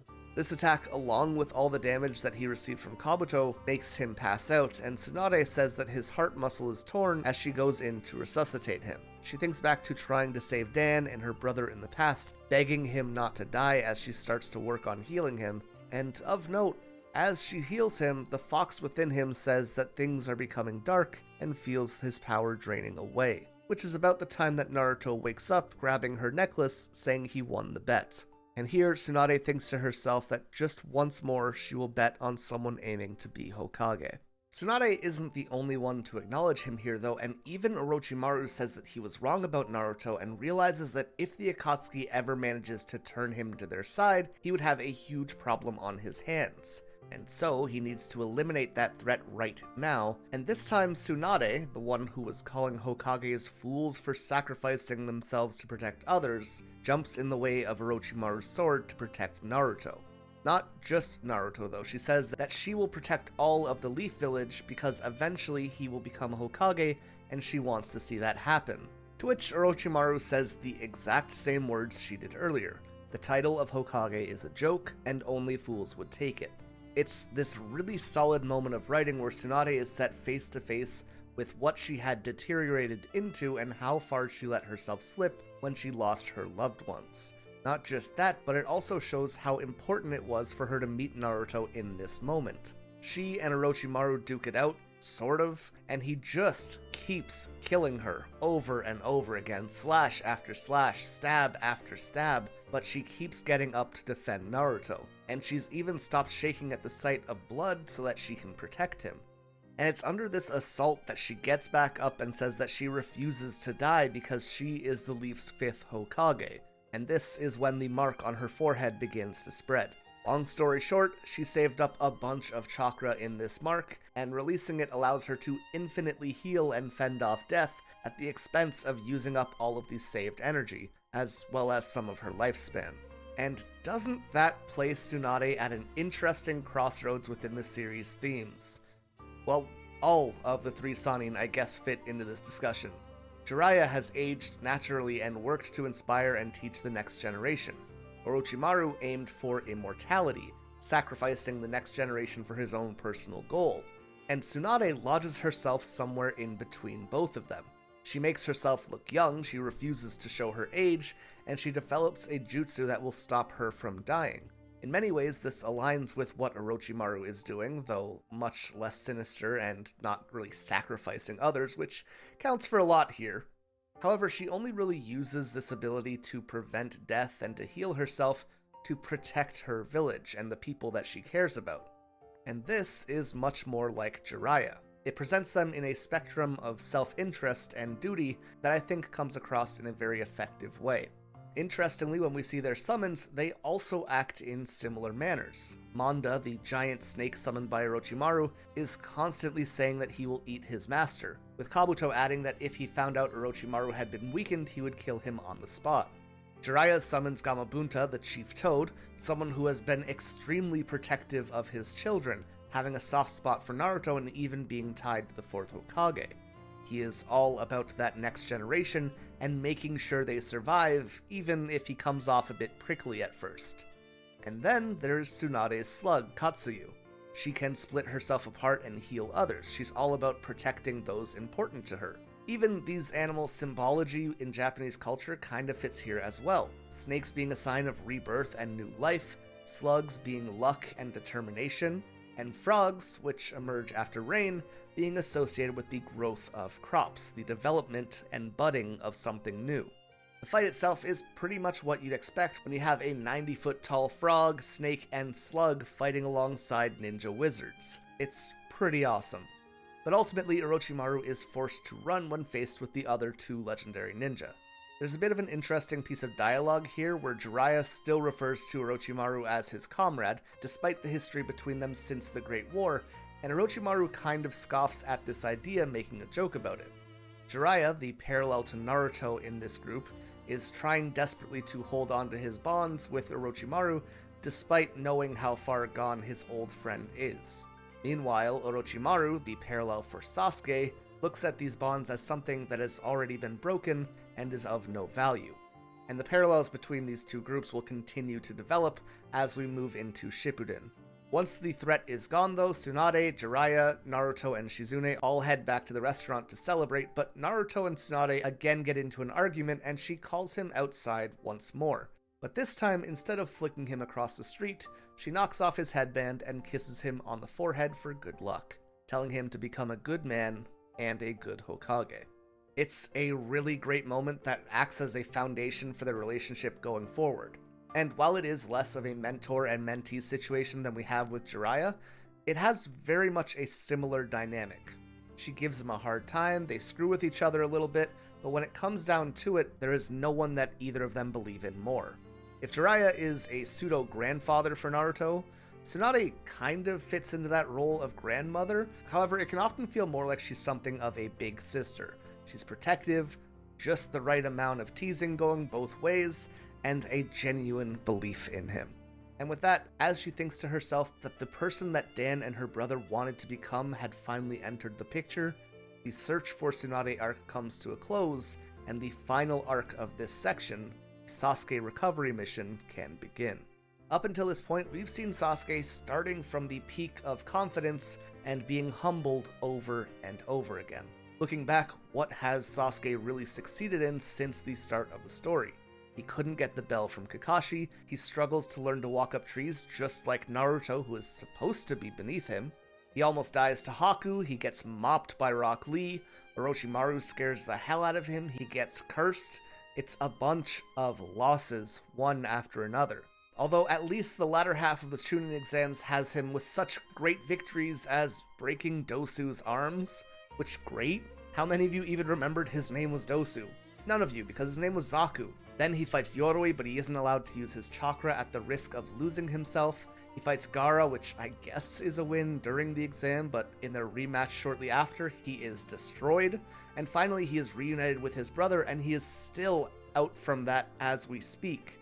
His wins are Zaku and Yoroi, and that's it. Meanwhile, Naruto is making so much progress. He beat Haku. He has the courage to fight Orochimaru when Sasuke freezes. He beats Neji. He has seemingly limitless pools of chakra. He summons Gamabunta. He beats Gaara. The failure is prospering, and the genius is failing over and over again. And also Sakura is there. Back at the village, Tsunade heals both Kakashi and Rock Lee, with just a quick note on Lee here. After the fight with Gaara, he's left in a condition where he can't be a ninja anymore, so Tsunade is supposed to check on him, but she says that the best she can do is to offer a surgery with a less than 50% survival rate. It's this really tragically beautiful section around Lee where you see him kind of coming to terms with his whole reality being centered on the idea of hard work being enough. He might not be the strongest, but if he put the work in, he could at least prove that he's a splendid ninja himself. But here, it doesn't matter how hard he tries. His life is completely out of his hands at this point if he wants to be a ninja. In many ways, this is the inverse of Naruto's story. Someone doing everything they can, and rather than prospering, hitting every wall on the way. And this causes him to just break down. It eventually takes Guy talking to him and convincing him to go through with the surgery because he feels that a life without his dream is worse than a death in pursuit of that dream. It's a very, very heartfelt moment with these two kinda goofy characters that are impossible not to like. And with that, Lee asks Tsunade to perform the surgery knowing all of the risks. As for the final person to be healed, Sasuke is going through it. He thinks back to all the things Naruto has done and where he has failed. And he is one angry boy. Look how edgy this little guy is swatting the plate of apples out of Sakura's hand. Now, I do have some issues with this scene, I think. I get Sasuke being frustrated, I get him being angry, but he's kind of just an asshole here. And yeah, he's always kind of been disinterested in everything around him and kind of keeps everyone else at arm's length, but he wakes up almost like another character. Going into the last arc, Sasuke chased Itachi not just for revenge, but also because he cared about Naruto and wanted to protect him. We saw something similar with the interaction with Gaara as well. He was towing the line of a positive shift for his character, but even before that, he was acknowledging Naruto as an equal and saying that he wanted to fight him and test himself. And yes, I get that Gaara beat him and talked up hatred, and Itachi said that he needed to be more hateful, and the Tsukuyomi probably messed him up pretty hard. But here it's almost like he's throwing a temper tantrum. The audience in this moment might be able to understand a jump from 5 to an 8 in terms of Sasuke's anger, but he jumped from like a 5 to a 50 in this scene. And without the puzzle piece that we're going to get at the Valley of the End, it just feels very out of place. I get what they're going for here, but I just think that it's a bit too sudden and drastic of a showing that makes it feel very odd, out of place, and flat out goofy almost.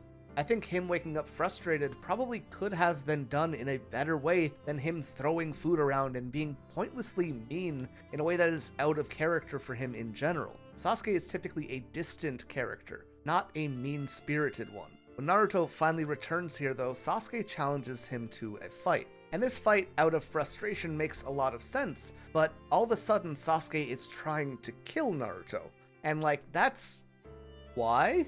To the audience at this point, because we're missing a lot of the details we'll get at the end of this arc, involving the Mangekyo Sharingan and a talk with Itachi that we aren't privy to, it just feels like Sasuke wants to kill Naruto because he might be getting stronger faster than Sasuke is. And even if Sasuke does hate him, he was barely this angry at his brother. And now he's acting like this to his best friend. It just, because we don't have all the information, this scene feels so out of place.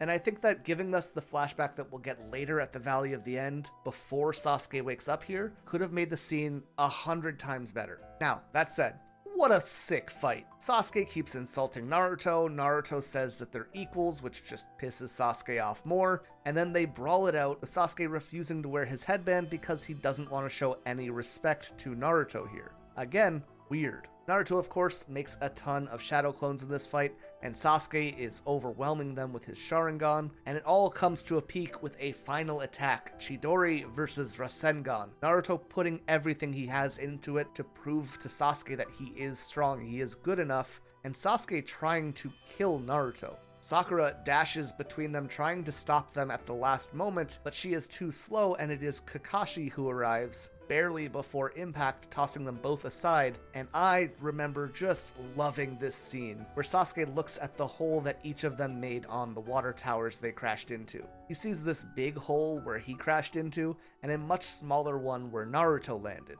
And he is smug, he's confident, he thinks, yes, if we would have clashed right there, I would have shown that I am stronger. But then he sees the backs of the tower, and where his barely made it all the way through, Naruto completely blew the water tower open. And it's just this moment of pure shock that I think is done really well. Kakashi tells each of them to leave, to cool off, and we immediately go into one of my favorite Kakashi scenes in the entire series. Remember, Kakashi is the parallel to Sasuke within that generation. He goes to talk to Sasuke about how his revenge will never lead to anything good, and Sasuke says that Kakashi could never understand what his loss feels like, going on to ask how he would feel if Sasuke killed the person closest to him. And with the biggest and saddest smile on his face, Kakashi just says all the ones most precious to him have already been killed. And this moment hits like a brick wall. We've seen Kakashi praying at the memorial, but outside of that, he's usually a pretty cheery guy. But even so, all through the series, we've had these glimpses of these waves of sadness. And when each of those crash into us, the parallel with Sasuke opens up more and more.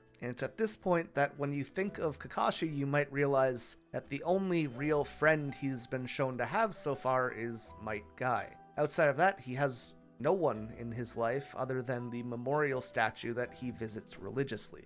Hearing that Kakashi too has lost everyone, Sasuke has a moment of self-reflection and realizes he's being a bit of a tool. And Kakashi adds that while they each had awful experiences, they're also extremely lucky in that they each managed to find people who are important to them, and he wants Sasuke to remember that. And so he leaves to allow Sasuke to consider the path that he needs to take. And at this point, he is on a razor's edge. He really could go either way. If he wants to kill his brother, he's going to need to become much stronger, which is going to lead to him clashing with those around him more and more. But if he just wanted to be happy, to live his life with the friends he's made in the Leaf, he could also do that. The options are right in front of him, it's just about which he is willing to reach out and grab.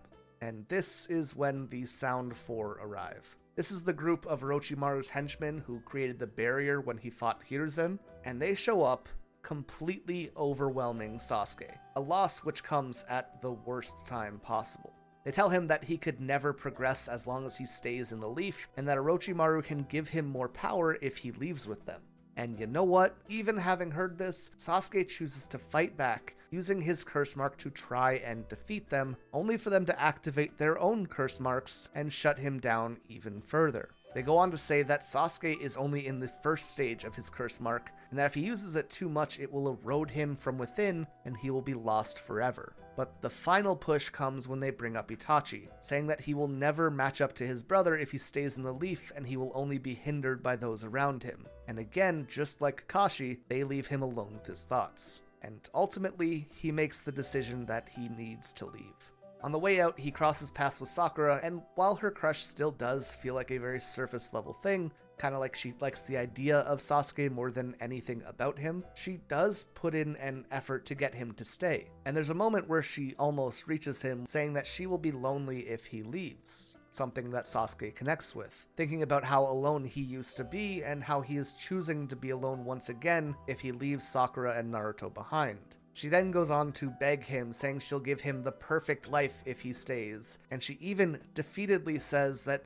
if he wants to get revenge, she can go with him to take that revenge. But Sasuke just tells her that she never changes, then knocks her out so that he can leave without being stopped, before thanking her on his way out. While I wish that there could have been a little bit more time dedicated to it, there are plenty of small moments and individual panels that really help the audience know just how difficult this decision is for Sasuke. And I think that that's an important thing to take note of. While he woke up flatly hateful of everyone around him, his talk with Kakashi and with Sakura really do seem to have some impact on him. But even so, he actively chooses to take this path instead, as it's one that he feels he has to take. That said, the leaf isn't about to just let Sasuke get away like this, so Shikamaru, the only one who passed the Chunin exams by the way, is sent by Tsunade to build a team of genin to chase him down, as all of the higher ranked ninja are away on missions. Which, is a little bit convenient, but it is what it is. I am more than certain that if Kakashi, for example, was told of what was happening, he would have put the mission he was on hold and went to save Sasuke instead. In fact, that's a very core part of who his character is, putting his friends and those he cares about ahead of the mission at hand if he needs to. But of course, Tsunade doesn't know that about him yet. Either way, the group that Shikamaru assembles is Naruto, Choji, Neji, and Kiba. All characters who will be reflected in the enemies that we come across in this arc pretty effectively, but also a group which covers almost any base that they might need in a pursuit mission. Something of note which I failed to realize my first time watching though, is that these are all characters that Naruto has won over who were shown to dislike him in the past. Choji and Shikamaru both were shown to dislike or maybe pick on Naruto. It's kind of like these three were the losers at their school, but Naruto was the biggest loser of the three, so they might have looked down on him to bolster themselves up a bit. At least that's how it was presented very early on.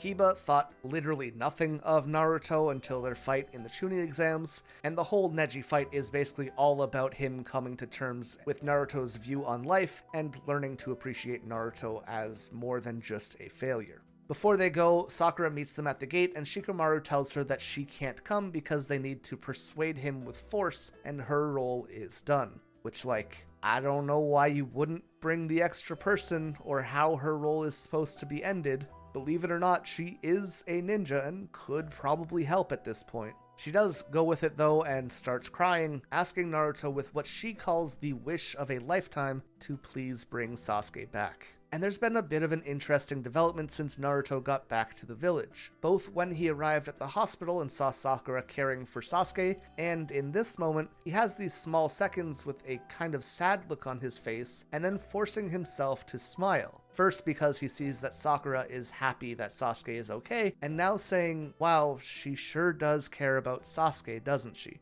Naruto has the same kind of crush that Sakura has on Sasuke, admittedly a very surface level one. However, here he's putting what he wants aside so that she can be happy, even if it's difficult for him to come to terms with. He is accepting that Sakura wants to be with Sasuke, and instead of getting upset about it, he's choosing to help her. And I think that that's something that 100 chapters ago I would have never expected from the kid we were first introduced to. And a lot of that likely has to do with his introduction to characters like Jiraiya and Tsunade and Gaara and Neji, as well as experiencing the third Hokage's sacrifice. He's learning what it means to be a leader and what it means to be there for other people. You aren't just putting your safety on the line for others, but sometimes you're putting what you want on the line for them too. He's not just growing in terms of ability, but he's also growing in terms of maturity, and I think that's really cool to see. What might be a little bit immature or unrealistic though, is him promising that he will bring Sasuke back for sure.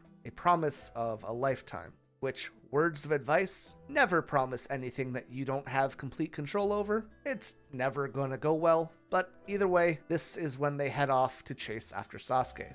For Sasuke's part himself, he joins up with the Sound 4. They tell him that he is going to need to eat some pills and die, being held in stasis within a barrier that they produce for him. Thematically, the idea of dying and leaving his old life behind is extremely fitting here. While practically the in-universe reason is that this will also allow him to reach the second stage of his curse mark. It's the very active choice to give up everything he has been and to move on to a new life with Orochimaru. But whatever the reason, Sasuke has committed to this path enough that he is willing to end his life for even a fraction of a chance to take his brothers.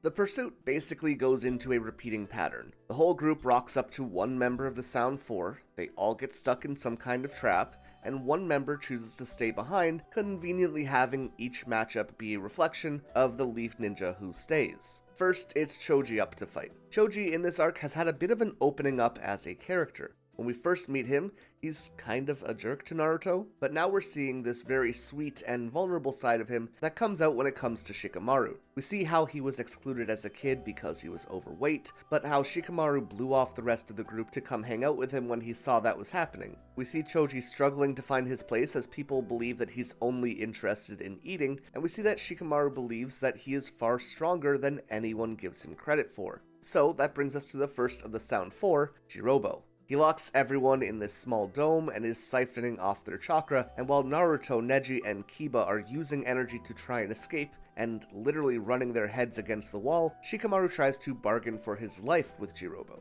Everyone sees this as a betrayal, but Choji just keeps sitting in the back quietly eating and conserving his chakra for the moment that Shikamaru comes up with a plan. And once they learn where Jirobo is, he signals Choji to attack the opposite side of the dome, where the structure should be the weakest, and opens a path out. Now, Choji is not one of my favorite characters. He's often played off as a joke, he doesn't get a ton of screen time, and there isn't much to him half the time that he does make it onto the scene. However, he fits into the list of characters like Kakashi, Jiraiya, Shikamaru, and maybe Might Guy. These characters are all on the surface played off to be very one-note. Stoic, a pervert, lazy, goofy, or fat. But each of them comes with these moments of real sincerity and genuineness that I've always appreciated in their characters. They are often moments that don't have a ton of emphasis given to them, but they still completely redefine how we see these characters. I'm not sure if it's the same for you, but especially in the anime, Jiraiya can go like 8 minutes straight of being a peeping Tom who's way too loud and overexcitable, and then he'll stop for 15 seconds and tell Naruto about how the student's ninja way is also the master's, or takes him clothes shopping, or shares a popsicle with him. And these small moments have always outweighed the others by a million times over for me. And it's the same with Choji. When I think of his character, I don't think of all the fat jokes or the food scenes with him. I think about how uncertain he is about himself, how much faith he puts in Shikamaru, and how he uses that faith to become better than he ever could have been alone. And then I think of the fat jokes. Once everyone is free from Jirobo's dome, Choji gives all of his food and chakra restoratives to the rest of the group and tells them to go ahead while he stays to fight. And Choji is completely outclassed in this battle of brute force, with the exception of using these 3 colored pills, which kind of work like the 8 gates on some level. They cause immense pain for him, but they also make him drastically stronger. With the first 2 pills, he forces Jirobo into his second state of the curse mark, but Choji himself is then cornered into eating the 3rd pill, one which he expects to kill him, and not so subtly, Choji emerges from his cocoon full of confidence and pride in protecting his friends as he sprouts chakra butterfly wings. And with this power-up, he completely crushes Jirobo in a single hit. It's not the best fight in the series, but it definitely does an effective job of redefining Choji from this comic relief character to someone that has value to him. The fight leaves him so drained of chakra that he even becomes very skinny, and as he starts to walk to the rest of the group, he sees that they have marked the trees that they passed, and thinks back to his father telling him that one day, despite being bullied back then, he would grow up and find a friend who sees how sweet he is, telling Choji to treasure that friend. And now we see Choji crying tears of joy because he didn't just find one friend, but he has made many. It's a really solid moment for his character. Next up is Kidomaru, a member of the Sound Four with 6 arms who can create spider webs. And this time it's going to be Neji who stays behind because he's the only one who can cut through the webs thanks to seeing their flow of chakra. Before splitting up, it's clear that Naruto doesn't feel good about leaving one of their members behind, but Neji turns to him and, in a show of humanity that is very foreign to who he was at the start of the Chunin Exams, he tells Naruto that he has better sight than he does, and that Sasuke is wrapped in darkness, and Naruto is the one who needs to make it to him, which means that he can't get caught up with anything until he does. As for the fight itself, Neji is able to cut Kidomaru's webs, but Kidomaru also kind of negates Neji's strength in the battle as well. Typically, Neji's big gift is being able to see chakra networks and systematically shut them down. However, Kidomaru's chakra network is a liquid metal that hardens when it touches the air. This allows him to cover his body and protect himself anytime Neji goes in for the attack. They're each kind of at a standstill as most ranged attacks get stopped by Neji's rotation, so Kidomaru tries something new. He summons dozens of spiders to fall onto Neji, each spinning webs that coat him and slow down his spins. Every strength each of these two has to offer is being negated by the other, and it makes for a really interesting fight actually. As Neji continues to slow down though, Kidomaru slowly takes the advantage and litters the battlefield with kunai made of his own spit, with one of these even stabbing him in the back. Imagine, Neji getting stabbed in the back by a projectile. Thank God that only happens once. Anyways, Kidomaru transforms into his second state, making a bow from his own spit and blasting a hole through Neji's shoulder almost immediately. He can even curve the arrow using a chakra thread connected to it to change its direction at the last moment. Of note, in this fight, Kidomaru is also kind of a genius. He has extremely good analytical skills and is using each of his attacks to test Neji and his Byakugan, quickly discovering any weakness that Neji might have and then capitalizing on it immediately. He manages to find the one blind spot Neji has, and by keeping a distance, all of Neji's techniques quickly become useless against Kidomaru. And so, pushed into a corner, Neji stops thinking like himself. He tells himself that if common sense and standard abilities won't be able to work here, what would someone without those things do? What would Naruto do? And with that, rather than trying to avoid Kidomaru's arrow, he takes one head on, and then floods the connected thread with enough chakra to knock Kidomaru off his balance, then diving towards him and finally landing an effective attack on the Sound Ninja. And I like this little bit of discussion between them at the end. Kidomaru asks why he would take a hit dead on like that, and Neji responds that not so long ago the strongest person he ever fought said, "Unlike me, you're not a failure." Adding that people think he's a genius and put their faith in him, so even if it costs him his life or injures him greatly, he can't let those people down. The prodigy, who only fought to prove himself a genius, is now fighting for others. Kidomaru jeers about Sasuke willingly having joined the Sound and says that he now belongs to Orochimaru, trying to say that no one can free him from his darkness, but Neji cuts him off, saying that Naruto can, something that he truly believes because Naruto is also the one who saved him from darkness. Before continuing with the pursuit, we catch up with Orochimaru, and he is looking rough, bleeding from all over his body as it rejects itself from the third Hokage's jutsu. He is trying to wait for Sasuke's body, but Kabuto warns him that time is running short and that he might need to settle for someone else for the time being. saying the selection process is already in progress, which brings us to a kodoku. This is one of my favorite things to talk about when it comes to anime with historical references in it, and I've mentioned it in several videos because it's referenced in so many different series. But basically, a kodoku is a ritual in which many deadly bugs are put into a jar, and they will continue to fight and eat each other until only one super deadly bug remains, often being used to create curses or luck charms. In this case, Kabuto does something very similar, having dozens of prisoners fight to the death and offering freedom to the winner, which of course translates to becoming Orochimaru's new vessel.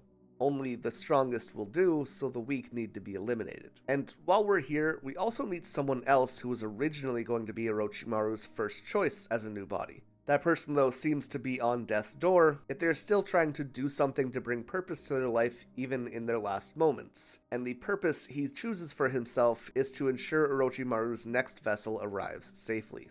On paper, the idea up until this point in the arc was that the 4 non-Naruto members of the team would line up against the 4 members of the Sound 4, with Naruto having a meeting at Sasuke at the end. But suddenly we have a 5th fighter on the horizon, and now the numbers aren't lining up, something which all but guarantees Sasuke's escape if nothing changes. Back to the chase, and a lot happens. Our remaining trio comes across the final 2 Sound Ninja, with Kiba and Sakon falling down a ravine to start things off. And before anyone else, Sakon these nuts.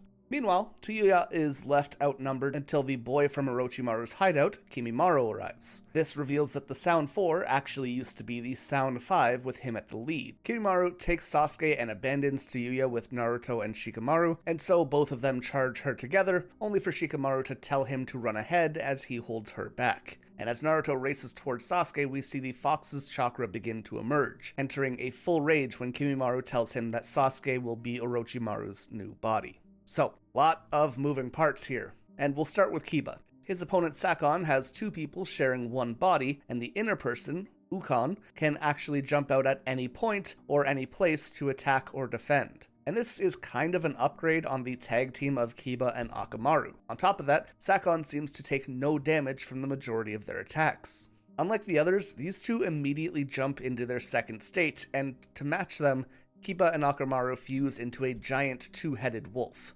The first attack of which splits Sakon and Ukon into separate bodies, and the second attack doesn't go much better, running into a Rashomon gate summoned by the brothers. This forces Akamaru and Kiba to separate and leaves them on empty when it comes to chakra, which is when something super creepy happens as Ukon sprouts his head out of Kiba's shoulders. He explains how they're now sharing a body and continues to try and strangle Kiba with his own arm. But, using a free hand, Kiba takes out a kunai and stabs himself, revealing that they both share a sense of pain and injury as well. As he goes in to do it again, and take both of their lives, Ukon panics and jumps out of his body, allowing for an opportunity for Kiba to escape and hide with Akamaru, jumping into a nearby river to float away and buy some time until he is ultimately found again.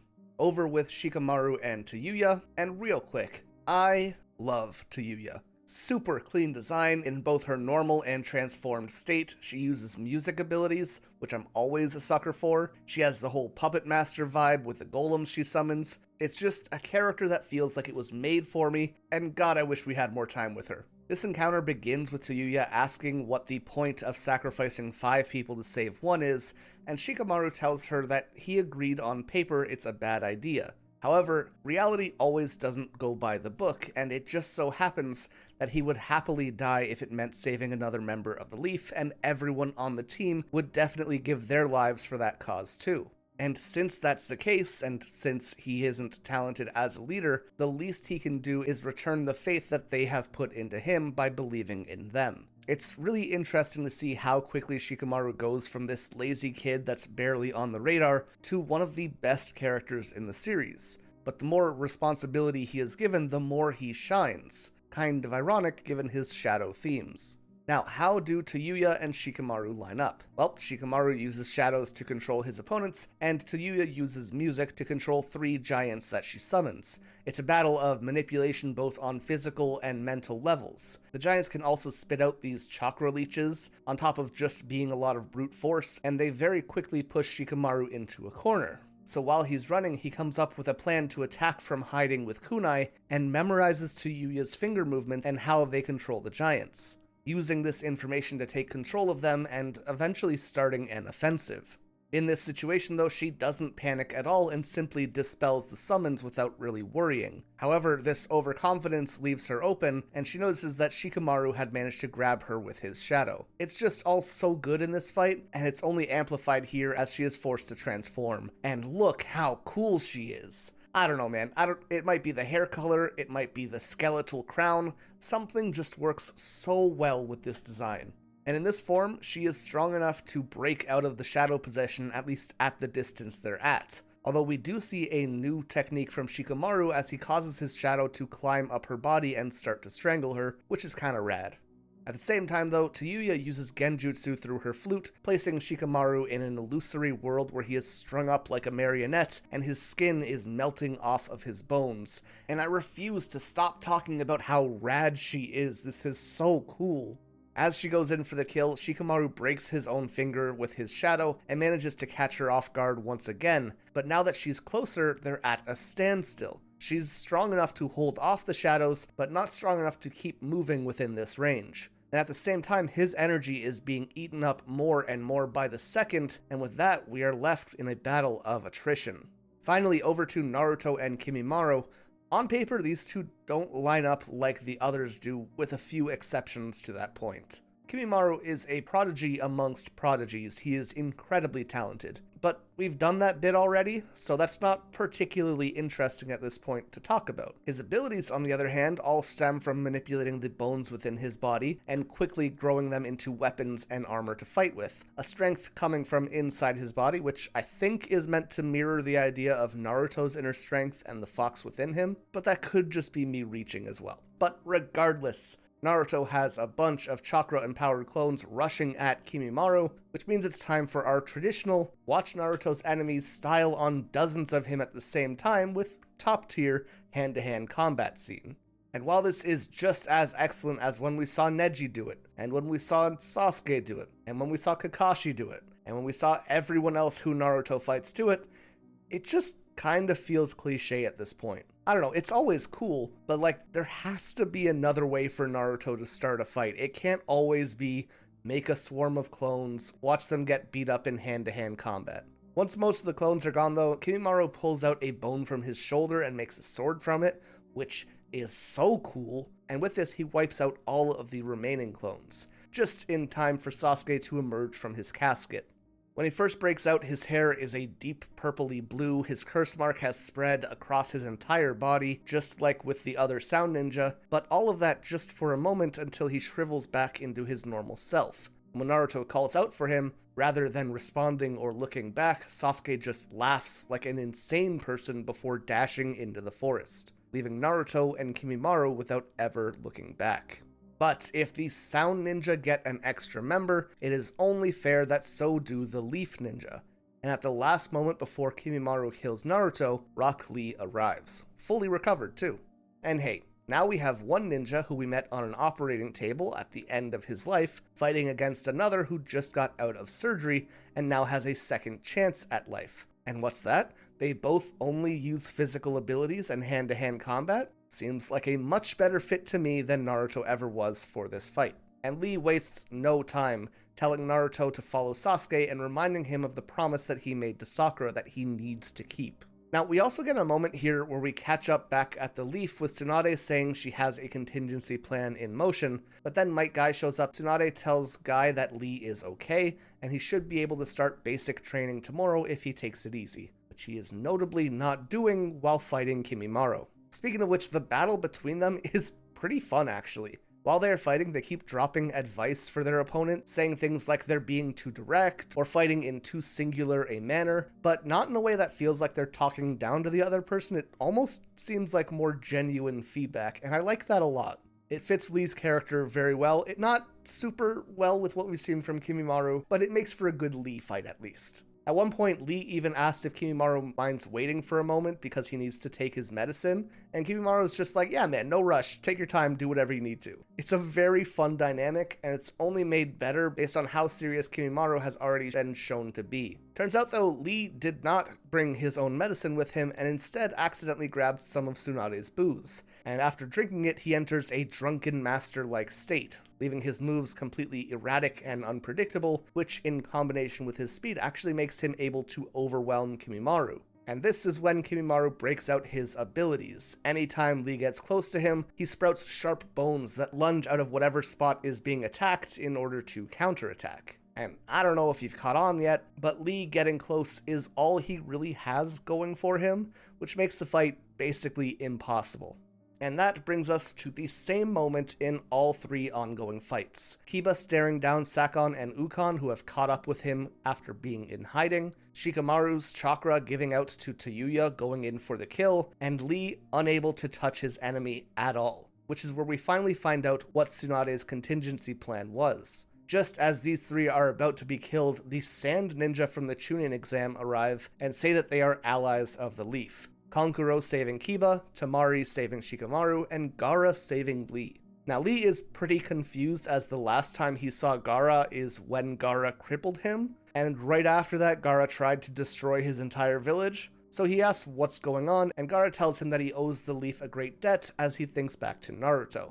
Just like Neji, this person cloaked in darkness, this demon of the sand, has seemed to find some light and is growing a heart. As for Shikamaru, there's two things I want to mention here. Firstly, Tamari explains that they weren't exactly excited to be attacking the Leaf back then, but they were ordered to do so. They did something terrible on an order, but they also are here to help on an order. At the end of the day, ninja are just soldiers at the beck and call of their village. The morality of that is up to each individual to decide, but every situation is its own situation. So I'm not here to judge it, but I do think it's kind of an interesting topic. Second, there's been this constant theme of Shikamaru also kinda shit-talking girls. Not so much where he'd hate someone or dislike them because they're a girl, not on an individual level, but in a more general way of speaking. Stuff like, I don't want to hit a girl, I don't want to lose to a girl, girls are weaker than boys, yada yada yada. And coming from a Japanese story, especially one made in the 90s and early 2000s,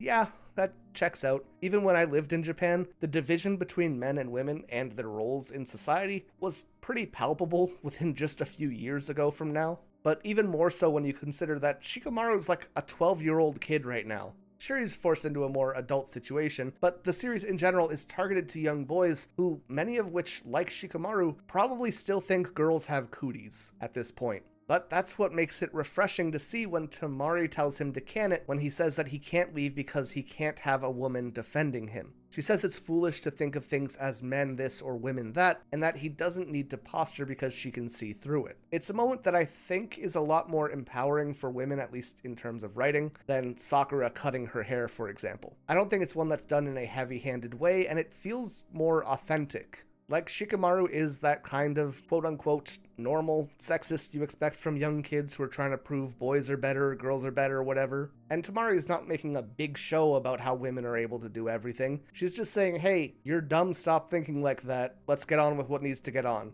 And I think that makes it translate to the reader a lot better and without feeling as cheesy as a lot of other points, either in this series or most others, honestly. Now, on the other hand of this discussion is that it's a little bit ironic for this series in particular, with its relationship with women, to be talking about how women and men are equal. Ino and Sakura just flatly interested in Sasuke at this point, with really nothing else being offered even 200 chapters in.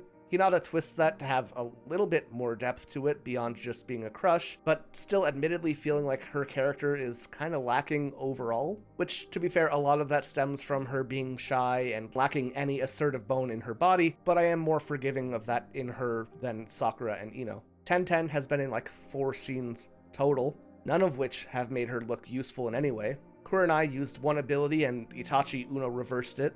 We keep having these moments that are hey, women are dope, but a lot of the major ones in this series just aren't fleshed out in any satisfying way, at least so far in the story. Now that said, there is a positive trend to this point, where we are slowly being drip-fed some women who are more complex, more competent, and more confident, The best example is obviously Tsunade, who is a fantastic character, honestly, but even with characters like Temari, or Tayuya, to the extent that a one-fight minor villain can be fleshed out. Or looking back on the Chunin exams, Anko had potential and some interesting basis at the very least. Shame we never did anything with it. I love the message, I just wish more than 2 or 3 women within the story enforced that message with any kind of impact or meaningful writing to stand behind it.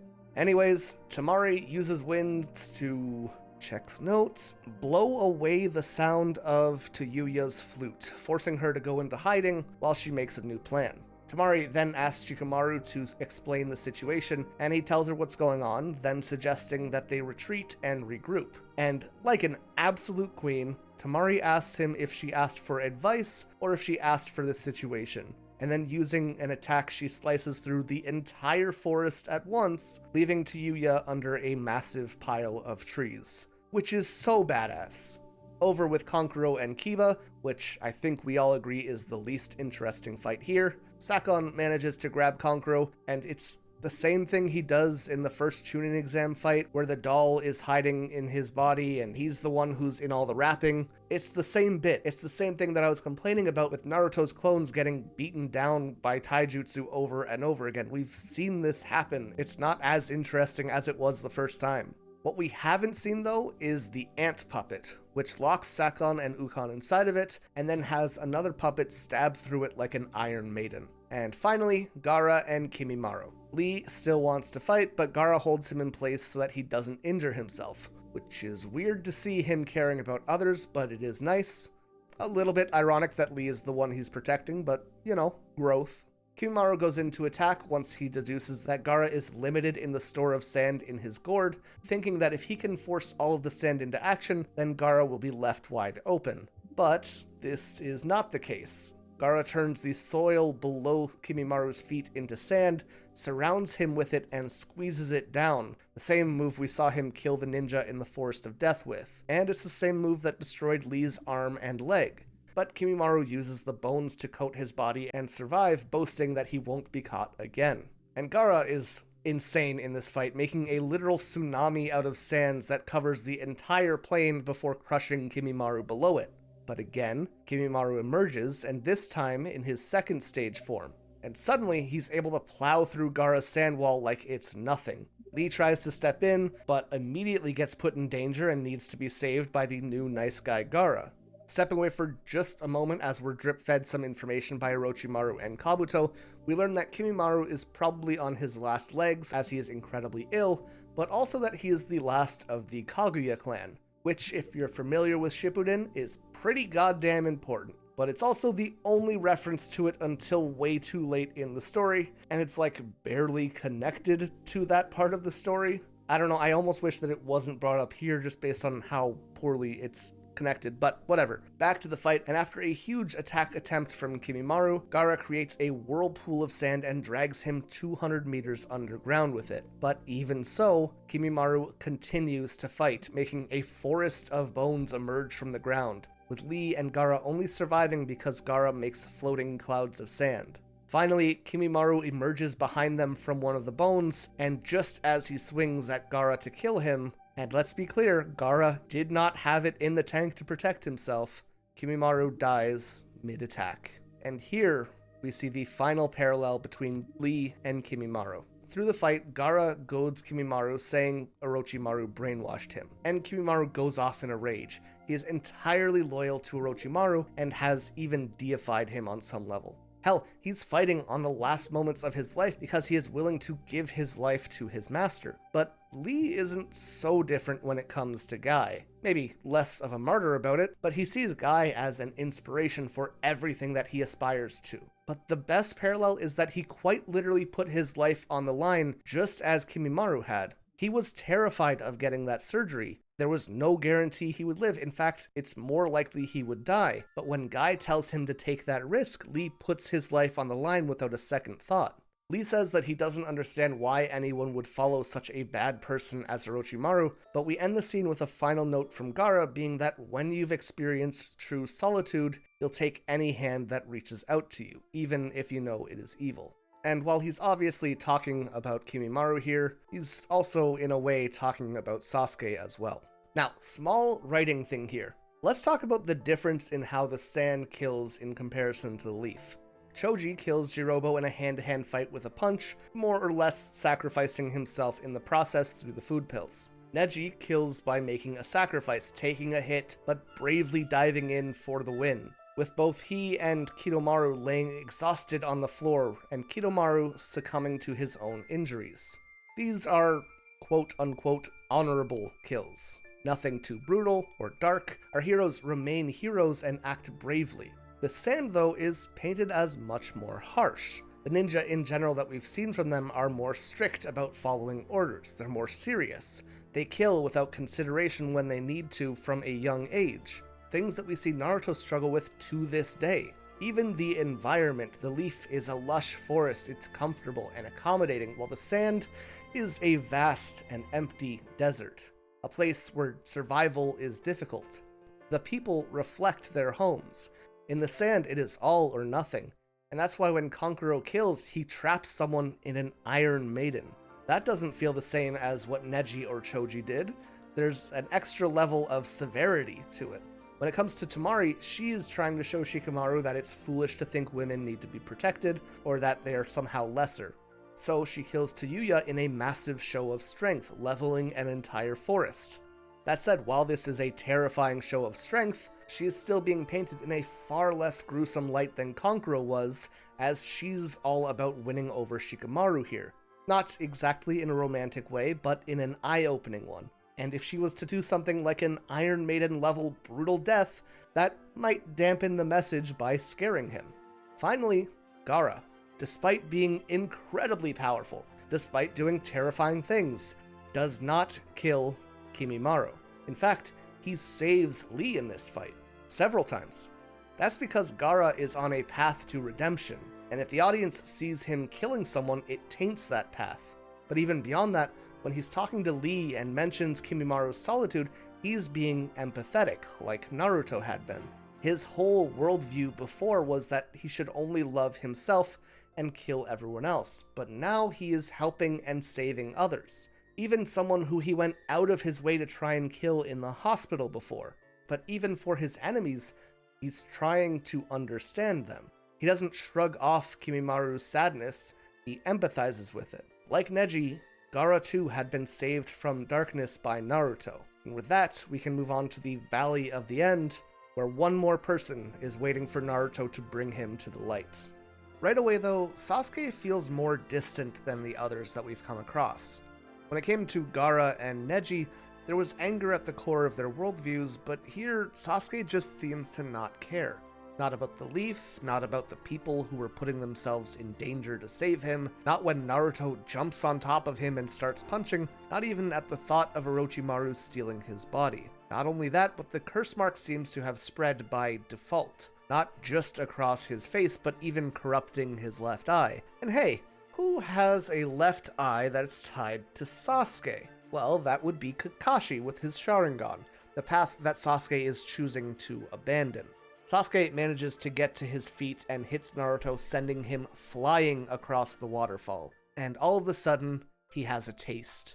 Just a glance at the power that Orochimaru can give him by exploring the curse mark. Though fittingly, it brings him pain to hold on to this form. Power at the expense of himself. Earlier in the story, around when we first met Itachi, we got a good look into Sasuke's past for a few days leading up to Itachi wiping out their clan. But here we stop the fight for a much deeper dive, almost a full volume, and suddenly Sasuke's character makes so much more sense. As we know, Itachi was more or less perfect. Chunin by 10, Black Ops by 12, Captain by 13, and as talented as Sasuke might have been, he lived completely in his brother's shadow. It was to the point where Sasuke's father was more likely to talk about quantum computing than he was to say Sasuke's name. Hell, his father was even about to skip out on Sasuke's graduation until Itachi basically told him he had to go. Also, not going to be something we focus on here, but we do get a bunch of these ominous panels of Sasuke's father looking like this, or talking about secret Uchiha meetings, or getting intel on the leaf from Itachi. It's all really sketchy, but that's a Shippuden problem. Even when he does go to the graduation, he just looks more angry and annoyed that he has to be there than anything else. Itachi, on the other hand, has a really unique relationship with Sasuke. While often not making time for him, he would stand up for him at every chance he got. And if Sasuke really needed anything, Itachi would definitely help. At the same time, the shadow that he cast was just massive. When Sasuke graduates, his father tells him to be a good shinobi like his brother. When he gets to class, everyone assumes that he must be a genius because he's Itachi's brother. He was not the perfect being that his brother was, but he was still being held to that same impossible standard, and so he would work endlessly. But Sasuke does a hell of a good job. He ranks first in every category, to which his father tells him, "Keep this up and you'll be amazing just like your brother." Not "good job," not "that's my boy," not "you are amazing." Hold this level of excellence and you can meet your brother's standard. And as we see this, we're kind of collecting puzzle pieces for Sasuke's change in character over the last few arcs. When you've been held in someone's shadow your entire life, it becomes a little bit more understandable when he starts to become upset at the thought of falling into Naruto's shadow. Once Itachi becomes an Anbu, he and Sasuke have an actual conversation about things. Sasuke says that his father only ever cares about Itachi, and Itachi asks if he's upset with him, adding that he doesn't mind being hated. He tells Sasuke that it's difficult being the best. Power is isolating and can make you arrogant, but all the same, it is just the two of them, and he says that he will happily always be there for Sasuke as a wall that he needs to climb over. And if being hated means that his brother can become stronger, he's okay with that. While on the one hand, he was opening up to Sasuke, other Uchiha members noticed that he had begun to act strange, even suggesting that he killed someone named Shusui Uchiha, someone that Itachi apparently considered to be a brother. And we haven't seen a ton of Itachi at this point, but one thing that has been a constant in his character is calm rationality, and for just a moment, he loses that. He knocks down all of the accusers, telling them not to judge him as someone who has patience for them. He says that they speak of the clan and they overestimate themselves while knowing nothing of what he is capable of. He berates them for clinging to organizations, to their clan, and even to their name over anything that actually matters, which, if you have context of knowing what comes later, likely refers to them putting the family over the village as a whole. Things only calm down once his father shows up to de-escalate things, with Itachi saying that he missed the clan meeting because he needed to achieve the next state, before throwing his kunai into the family crest, claiming that his abilities had been repressed by this clan. The scene ends with something new as Itachi's eyes morph from the normal Sharingan to something unseen to this point in the story. Put simply, the only character not raising a red flag in this scene is Sasuke, and that's because he does not talk. After this, Itachi and his father begin drifting apart, and his father begins filling that void with Sasuke, seeing him almost as a replacement. He shows him the fireball jutsu, and at first he is disappointed that Sasuke can't hold up to Itachi's first attempt, but after a week of effort, Sasuke begs him to watch again, and for the first time, his father shows a sense of pride. Though admittedly, he does cap this with a warning not to follow his brother anymore. And from here, it's just a few more days before Itachi eliminates the clan. This time though, we get another scene added to the story. Itachi says that Sasuke is the only one that can confirm his potential because he has hated him and always wanted to surpass him. So he's going to let him live in order to be able to truly test himself. He adds that in order to have any chance, Sasuke will need to rank up his Sharingan and achieve the Mangekyo Sharingan, a power that is only awakened when a member of the Uchiha kills their closest friend. And with that, we have all of the puzzle pieces, so let's evaluate how they all translate to who he is right now in the story. Sasuke spent his childhood in his brother's shadow. Once Itachi left, he became known as a genius, but despite that, over time his own progress would start to slow, while the failure that is Naruto continued to improve faster and faster. At its core, Sasuke is afraid to become invisible again because he isn't good enough. And of course, if he isn't good enough, he will never be able to avenge his clan. His brother, the person that he loved most in the world, betrayed their family and took everything from him. If he couldn't trust his brother, if he couldn't tell his brother was evil, how could he trust or believe in anyone else? At what point was Naruto going to turn on him as well? To Sasuke, a close relationship was like a ticking time bomb.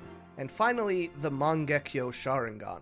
If he wants to defeat his brother, he needs the Mangekyo, which means he has to kill his best friend, with the only possible alternative that has popped up so far, the only other way to achieve that great power, being Orochimaru's curse mark. So, to Sasuke, he was stagnated and sees Naruto slowly fall into the role that Itachi once held. But even so, how is he supposed to believe that Naruto won't betray him in the same way? Not only that, but after being devastated by his brother and being shown that in the grand scheme of things he hasn't improved at all in comparison to where his brother is, he has two options: kill his best friend or give his body to Orochimaru. And suddenly, him waking up and demanding to fight Naruto makes more sense. I still think that the anger is out of place and that frustration should have been the route taken, but it at least is better having reached this point of the story and having all the information. I think a better option for giving us all of this could have been a scene just before Tsunade heals Sasuke, maybe like a dream sequence while he's out or something, or show it to us when Itachi holds him in the Tsukuyomi at the beginning of the Search for Tsunade arc. If we had that scene then, and then he wakes up asking to fight Naruto, we'd be able to tie the Mangekyo Sharingan to his drastic change in behavior. You could have him waking up in a panic or a more believable rage depending on how the dream was presented, and still challenging Naruto. But this way the audience would be able to understand the sudden bloodthirstiness, and I think that would have made his character feel a lot more coherent here. But the biggest thing that this shows us is why Sasuke ran from the leaf. When we consider the two paths that he had, killing Naruto or embracing Orochimaru, Sasuke is choosing to try and let his best friend live, the last show that there is some good within him, and it's only because Naruto chases him down that he feels forced into this situation now. Being pushed into a corner, he no longer cares which path that he has to take, but when he had the choice, he opted the route that spared his friend. And I think that that's something that gets overlooked quite a bit when looking at his character here. Back to the battle though, and the fight has barely even begun. There's some back and forth with Naruto asking if he means nothing to Sasuke after all this time, and Sasuke basically saying it is because that time meant something that they need to fight, because Naruto is his closest friend. Which, like, the mental damage that has to do without context is just crazy. Obviously, I'm not going to cover every action for this fight, but I'll hit the major beats and progress points. Just know, the choreography in this fight is gorgeous, with the first real climax being a clashing between Chidori and Rasengan, which on Naruto's part is to test if Sasuke is really trying to kill him, and spoilers, he is. And to prove this, he reactivates his curse mark. An interesting thing begins to happen though, as Sasuke says skilled shinobi are able to read each other's emotions and thoughts in combat, and it's Naruto's turn for a look back. From the very start of the story, Naruto had been presented as hating Sasuke right off the bat, but we quickly learn here that that isn't the case. In actuality, he recognized Sasuke as sharing in the same isolation that he felt. And he found comfort in knowing that even if he was alone, he wasn't alone in being alone, hoping secretly that he could get to know Sasuke. But over time, Naruto found that they were less similar than he thought. Sasuke was talented, Sasuke was popular, Sasuke was wanted by those around him. So rather than aiming to become Sasuke's friend, Naruto instead built him as a rival. More than that though, he saw Sasuke as his best case scenario. Proof that even an orphan with no family could be cared about. Sasuke was living proof of the life that Naruto wanted, and Naruto found some hope in that. And of course, they would find themselves on the same team. They started to see each other as equals, and now they had become friends. Naruto found a happiness in this that he didn't believe he could have had when he was younger, and now that happiness was slipping through his fingers, and he'd have to fight to hold on to it, ultimately tapping into the Nine Tails' chakra for strength. I know I talked a lot about moving Sasuke's backstory to earlier in the story, but I also appreciate the value that's given presenting us this backstory right after Sasuke's. Being left in the dark like we were gives us a more empathetic view of what Naruto is experiencing at the time, and we're learning about Sasuke at the same pace that he is. So if I had an argument for leaving things the same way, it would be that it gives the audience a more authentic view of how Naruto is experiencing things.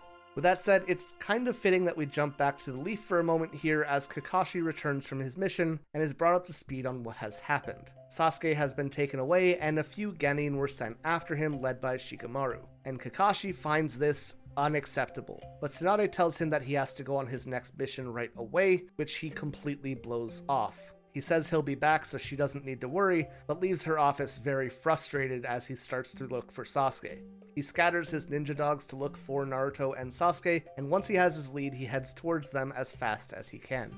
The reason that it's so fitting to catch up with Kakashi here, as Naruto is risking his life to save his friend, is because this is exactly what Kakashi told them way back at the Bell test. A ninja who abandons the mission is trash, but one who abandons a comrade is lower than trash. This fight is Naruto grasping at straws so that he can ensure he doesn't end up with the same regrets Kakashi has. Regrets we will explore at the beginning of Shippuden in the next video. And this is a very difficult moment for Kakashi. He had completed the mission he was on, which is fine, but because he didn't know what was happening with his comrades, with his students, he wasn't going to be able to be there for them, which is kind of antithetical to everything he stands for. Back to the fight, and Sasuke lands a stab through Naruto's shoulder, which leads to the Fox's chakra enveloping Naruto and healing him, giving him the last push that he needs to keep going, with Naruto declaring that Orochimaru can't have Sasuke and that he will bring him home safe even if he needs to break every bone in his body to do so, which is such a metal line to drop. Sasuke, though, sees Naruto healing like this, sees the Fox's chakra build up around him, and wonders if he is a demon, asking him to tell him what he really is, and with tears in his eyes, Naruto says that he is his friend. This new power allows Naruto to overwhelm Sasuke for a moment, and we come to a pretty interesting discussion as Sasuke brings up the difference between them, saying, "You have no parents, no brother, so what could you possibly know about me? You were alone to begin with, how could you know what it means to lose everything?" And to an extent, this is absolutely fair. What Naruto experienced growing up was isolation, and only isolation. He didn't know about his father or his mother, he was just alone, and that's all he had. Sasuke experienced happiness, he experienced love, he experienced family, and then had that taken away from him. While it's often framed as Sasuke experiencing isolation, what he was actually feeling was loss. But I think that there's also something to be said about choosing isolation. Naruto never had the chance to experience anything different until Iruka warmed up to him, but Sasuke, on the other hand, was loved and respected by everyone. While Naruto didn't know what it was like to lose someone, Sasuke didn't know what it was like to be hated for no reason. Sasuke could have at any point taken the dozens of hands reaching out to him to have him in their lives. Of course, none of that would have brought his family back, but he didn't have to experience that sadness alone in the way he did. Naruto didn't have that option, though. Here, though, Naruto kind of agrees with Sasuke, but he adds that he can probably empathize. He didn't have real parents, but Iruka is someone he sees like what he imagines a father would have been like. And in Sasuke, he gets to feel what having a brother would have been like. Sasuke is right, Naruto never lost the things in the same way he did, but Naruto has a family now, and he doesn't want to lose it. For the most part, the rest of the fight is in silence once Sasuke acknowledges Naruto's strength, and once Naruto acknowledges that he won't be able to win Sasuke over with words, with each of them reaching their next stage in growth at this moment. Sasuke's Sharingan evolves to show a third Tomoe, allowing him to see things much more easily and dominate Naruto. And Naruto fully becomes overwhelmed by the Fox's chakra for the first time. With this form, it is Naruto's turn to be in control, which lasts until Sasuke enters the second stage of the curse mark, even sprouting these goofy-ass hand wings.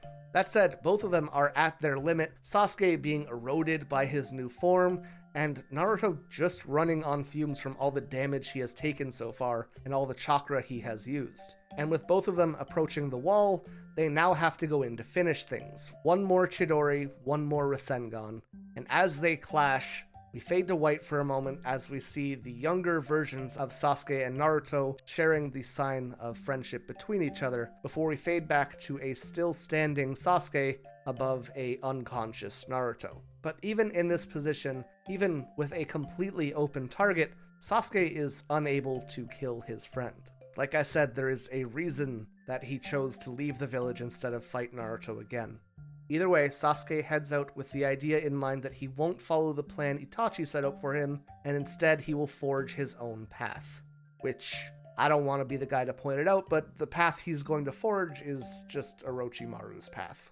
In a way, he's just choosing which evil person will dictate his life. Again, bringing things back to the central theme of the story, Kishimoto's grandfather's wish that rather than going to war, we could understand one another, as well as the constant meme of talk no jutsu. Well, this is what happens when we don't take the time to understand or to talk things out. Nobody wins, and everyone is left with nothing. By the time that Kakashi arrives, Sasuke is long gone, and so he is left solemnly carrying Naruto back to the village. Of note is that Kakashi does mention that the place they fought, the Valley of the End, is a scar on the land left behind by a battle between the two founders of the Leaf Village, and that it is now commemorated by statues of them looming over the area. And we know one of them, the first Hokage Hashirama, and that's the statue that Naruto started the fight on. But this other figure has remained hidden for the entire story so far. A figure with hair similar to Sasuke's second stage of the curse mark, and a face which is very reminiscent to the boxy features of Sasuke's father. A possible Uchiha founder of the Leaf who has been sealed away in history. Back at the Leaf, and the entire Sasuke retrieval squad is undergoing medical treatments that are very touch and go, with the exception of Shikamaru, who's left in the waiting room with Temari, feeling guilty for allowing his squad to become so injured, even considering himself unfit to be a ninja in general. His father speaks up though and calls him a coward, saying that even if he was to quit because he thinks he isn't good enough, these missions will still exist. Someone will have to go for them, and if it's not him, it will be his friends or his family. The only difference will be that Shikamaru won't be there to protect them. So instead of running away, he should work on improving himself to be better next time. And this was something I read about a lot when studying history in university. People feeling as though it was their duty to go to the front lines, sometimes for their nation, sometimes for their loved ones, or just out of the idea that if they didn't go, someone else would have to, and they'll have to spend the rest of their lives accountable for not being there to protect those people. Bring things back to where we started with Kishimoto's grandfather and his stories about World War II, as well as the sense of duty that came with a war like that. A sense of duty which often came at a great expense and difficult choices to make.